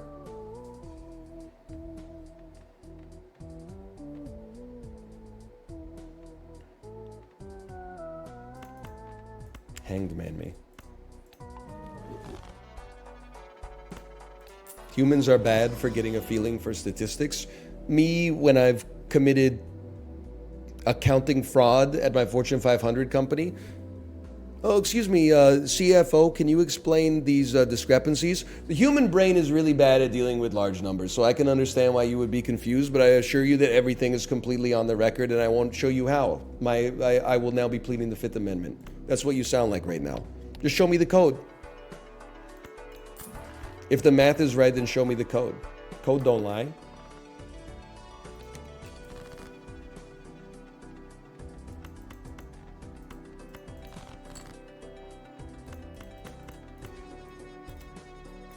You must think I was born yesterday.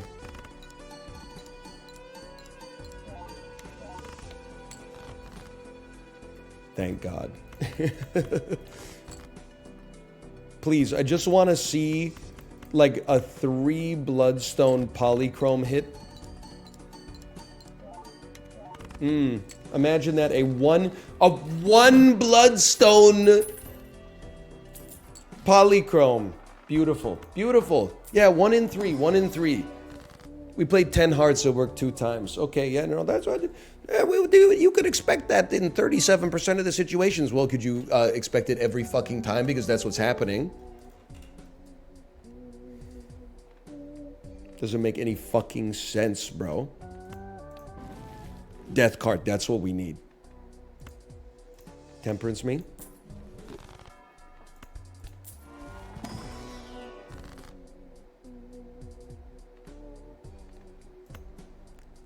Probability is a lie if this bitch doesn't hit. Oh! Alright, you guys were cooking. Or maybe the stats nerds are on to something.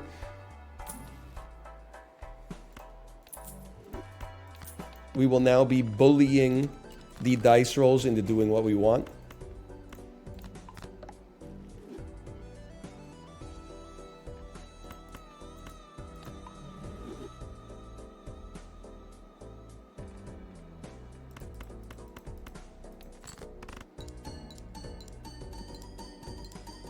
Three fucking bloodstones, of course.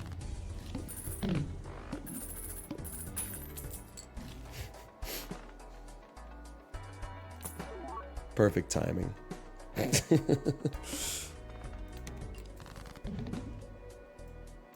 Now do it again, motherfucker. Yes. Yes. I'll live with that. Thank you. You see what you're capable of? 3x bloodstone, 2x pimpy.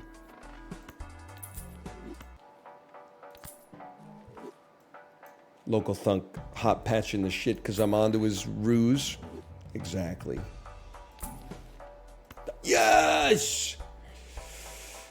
Honestly, could actually go crazy. What am I doing with fucking loyalty cards sitting here, bro? What are we doing with loyalty card? Hey, it's me, Brian. Thanks for the gifted subscriptions. Thank you. Thank you.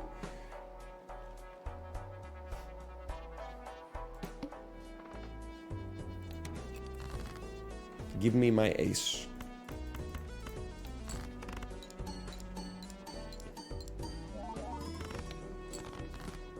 Whatever. I'm straight chilling.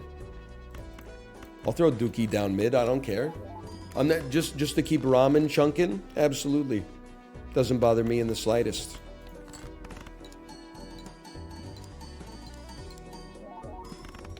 Huge.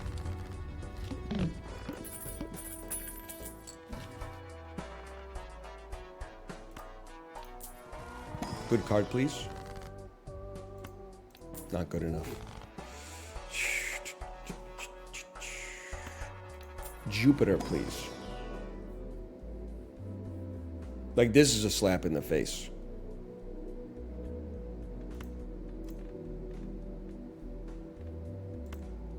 Fucking Uranus, bro.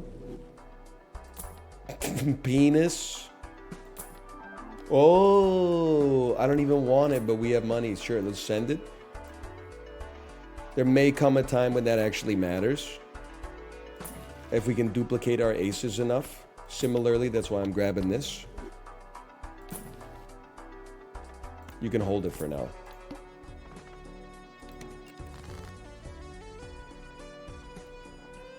George is definitely getting upset, though, that he doesn't have his... He hasn't been able to use the death card to duplicate his ace yet, but look at this, look at this, look at this. We fucking get there, bro.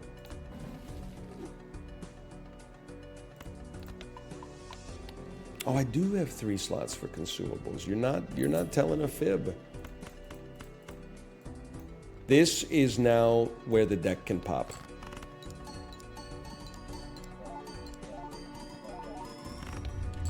$461,000 points, and it wasn't even a flush house. Do we want a flush house? Flush is level 9.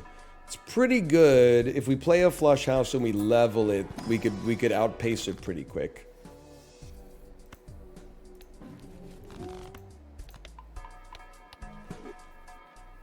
Yeah, there's stuff to like. What do you think? I'll throw $4 at this now. Any aces? A very nice ace. Thank you so much. And another Jupiter.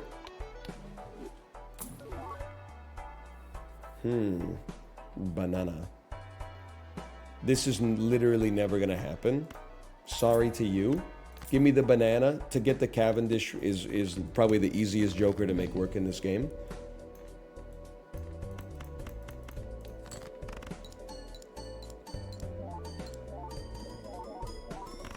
Enormous. Went extinct immediately. We take those.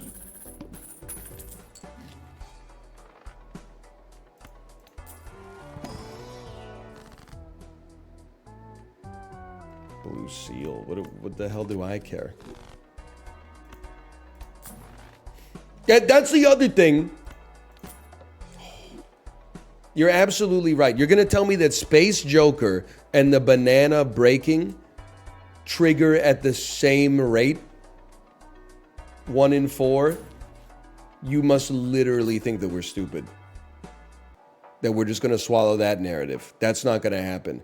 Banana breaks 3 in 10. Not 1 in 4. And Space Joker works fucking 1 in 5. Okay? And if that's not true, then show me the code. It should be simple. It should be simple. Hello, Simvicta, by the way. Hello. I discarded.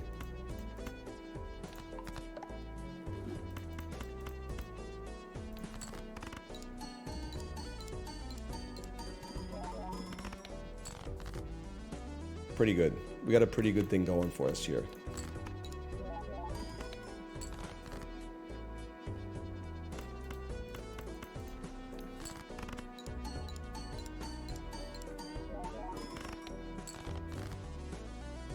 We're still chilling, guys. Hafu's playing Stardew Valley. New Stardew Valley update just dropped, guys. People were mad at me though in the Discord, the content creator Discord. Apollo was like, I can't play on Tuesday. It's the Stardew update day. And then I made a fake post that was like Stardew update patch notes. You can now plant bingleberries. Jessica now gives you a letter with a heart on the envelope if you give her a grandfather clock at the Spring Pumpkin Festival.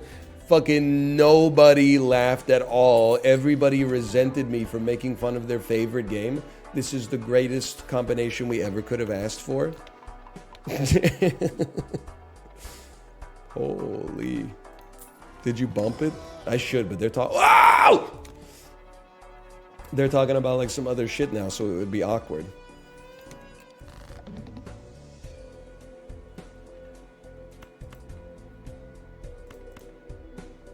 Like I care? Oh, baby.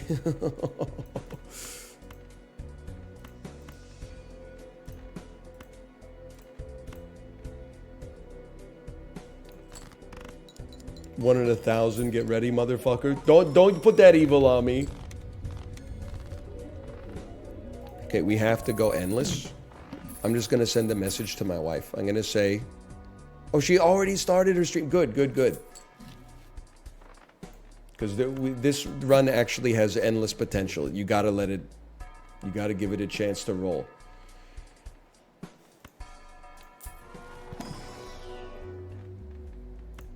Pure ass, but that's fine. It would be nice to replace ramen with basically just like a copy of the Duo, which does what it does, but I can actually use my discards again, or feel like I can use my discards again. Hey, After Cry 13361, thanks for the gifted subscriptions. Thank you. Oh, thank you so much. Okay, you ready for this? Why don't we just use our discards again and basically say that ramen can suck me?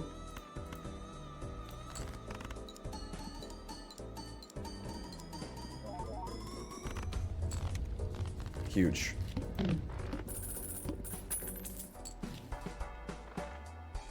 You think there's any straight people in the closet? It's a funny idea. I mean, as funny as someone not living their true self could be. But like a guy who came out as gay too early and then realized he's straight, but he's talked too much shit about heterosexual people since he came out, and now all his friends are gay and he's too plugged into the gay scene and he has like a husband and shit. And he's like, God, I hope no one ever finds out I'm actually straight. I bet that's happened, man. There's enough people in the world. You have to cry, but here's the thing, you also have to laugh a little bit.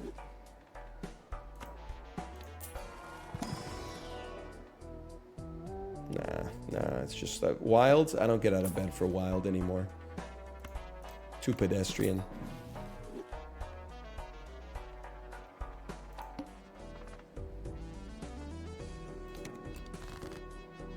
Sounds like something you'd see in the most offensive movie in history. Yes, no, I hear you. A comedy released in like 2006. I completely understand where you're going with that one.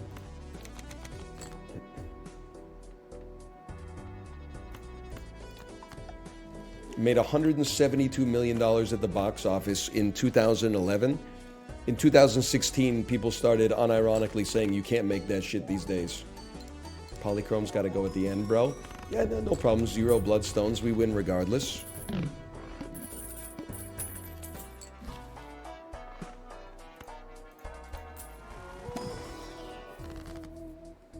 Bro, give me some death cards. It's all we need. Is death cards. I guess I'll fucking strength your ass. Maybe one day we'll get another strength. Fortune teller over bloodstone.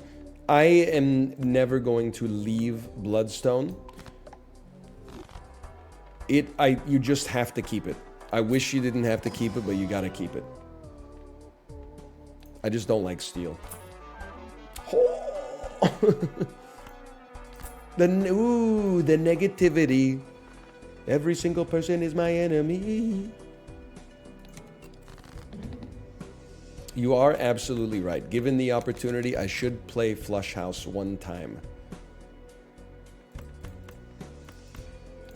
When I see it.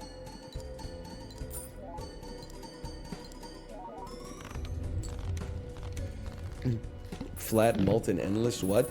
Motherfuckers, when the streamer takes a reward that was on the screen instead of the best optimal reward that only exists in chatter's fucking heads? What are you talking about? What? It was like that or turn a card into a stone. What do you want me to do, bro? I'm not a fucking sorcerer.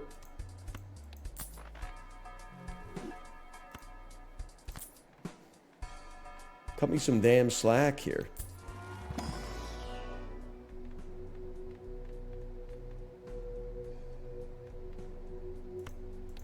No Jupiter, huh? You're right, you are max 20 motes, and you're giving 24. So at a minimum, it's an improvement. That's a good tell, that's a good look.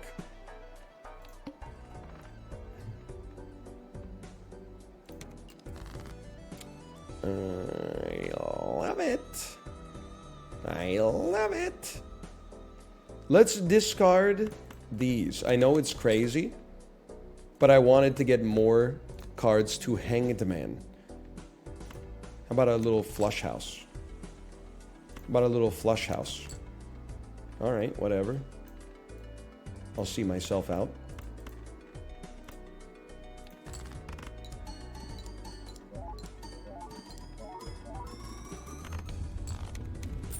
Mars.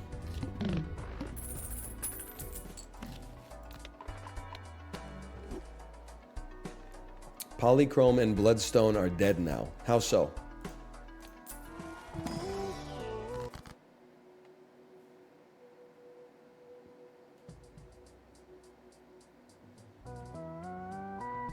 You messed up so bad.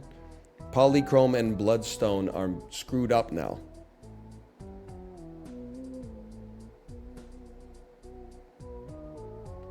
Oh, I see what you're saying. Because the Diamond Joker added, right, the Diamond Joker wait.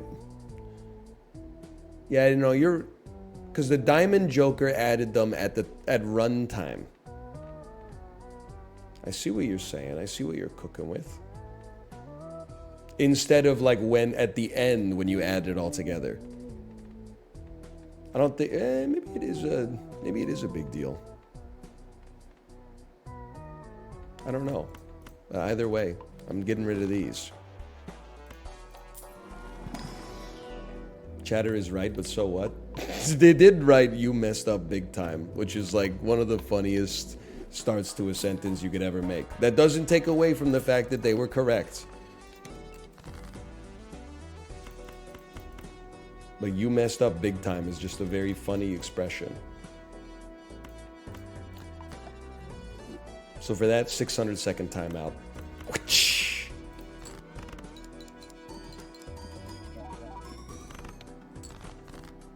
What the fuck? It's ass?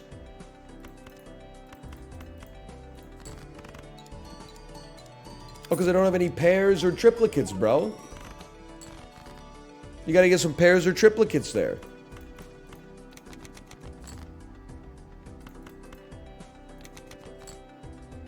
Oh, there we go. How'd you get a level 13 flush? I know, it should be like way higher. Oh, I thought that they are more aces actually.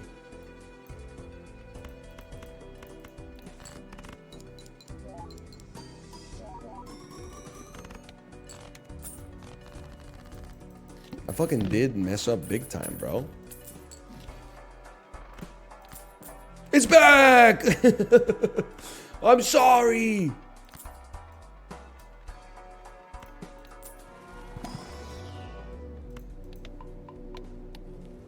Crazy. I don't think it's that kind of run. Because we're getting rid of ramen too anyway. Nah, I mean, you sell ramen to buy this, and it's like, it holds at 1.5, but nah, man. Because I don't, like, we're not adding more uncommons in all likelihood. I think you just roll it. Holy cow. The hell are you?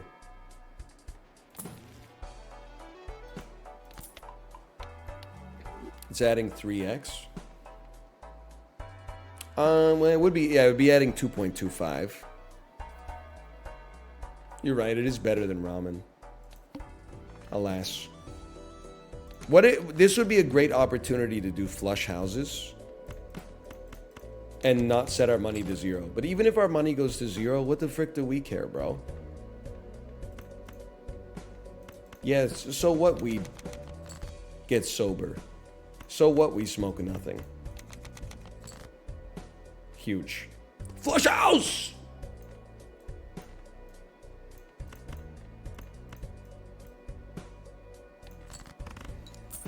So what we mess up big time. Yeah. So what our money gets set to 0. That wasn't even fucking close, bro. It's worse than flush? Yeah, but it wouldn't have set our money to 0. Bloodstone went 0 for 5. Oh, brother. Really? Yeah, we'll check this shit out.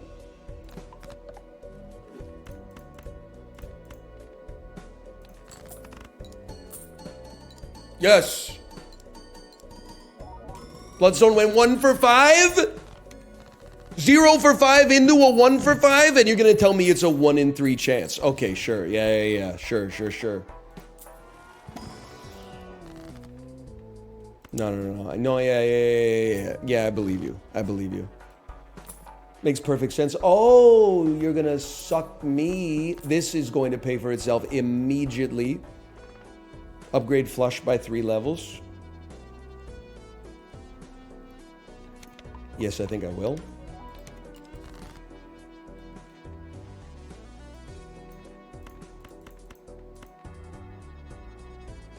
You need a pair. GG, it's over. You have any idea what you're talking about? You messed up big time. What happened? Ah! Ah!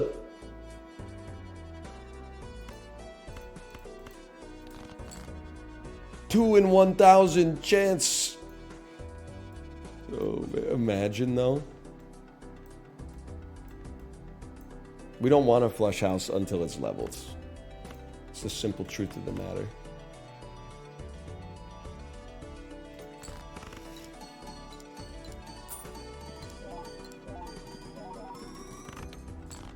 What the fuck?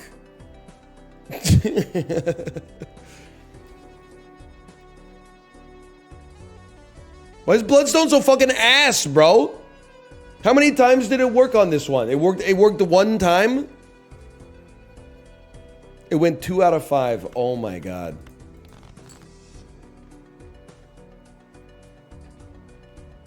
Why, by the way, do the stats Andes always defend shitty rolls? They never defend like great rolls. It's never like, yeah, actually, it's surprisingly likely you'd win the lottery twice in consecutive fashion. Randomness is just like that sometimes. It's always like, oh, you had a 90% chance to make a shot and you missed it 3 times in a row. Well, actually, I don't know if you went to the same Stats 101 lecture as me, but random things actually happen surprisingly frequently. Fuck you. We clown in this bitch. Please. Yes. Yes. Yes. Okay, I can't even be mad it did what it could. We're probably not going to get there, but it did what it could.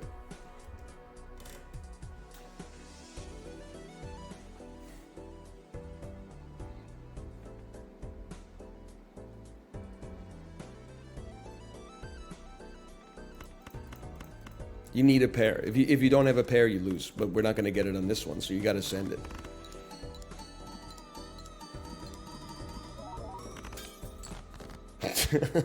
Okay, okay.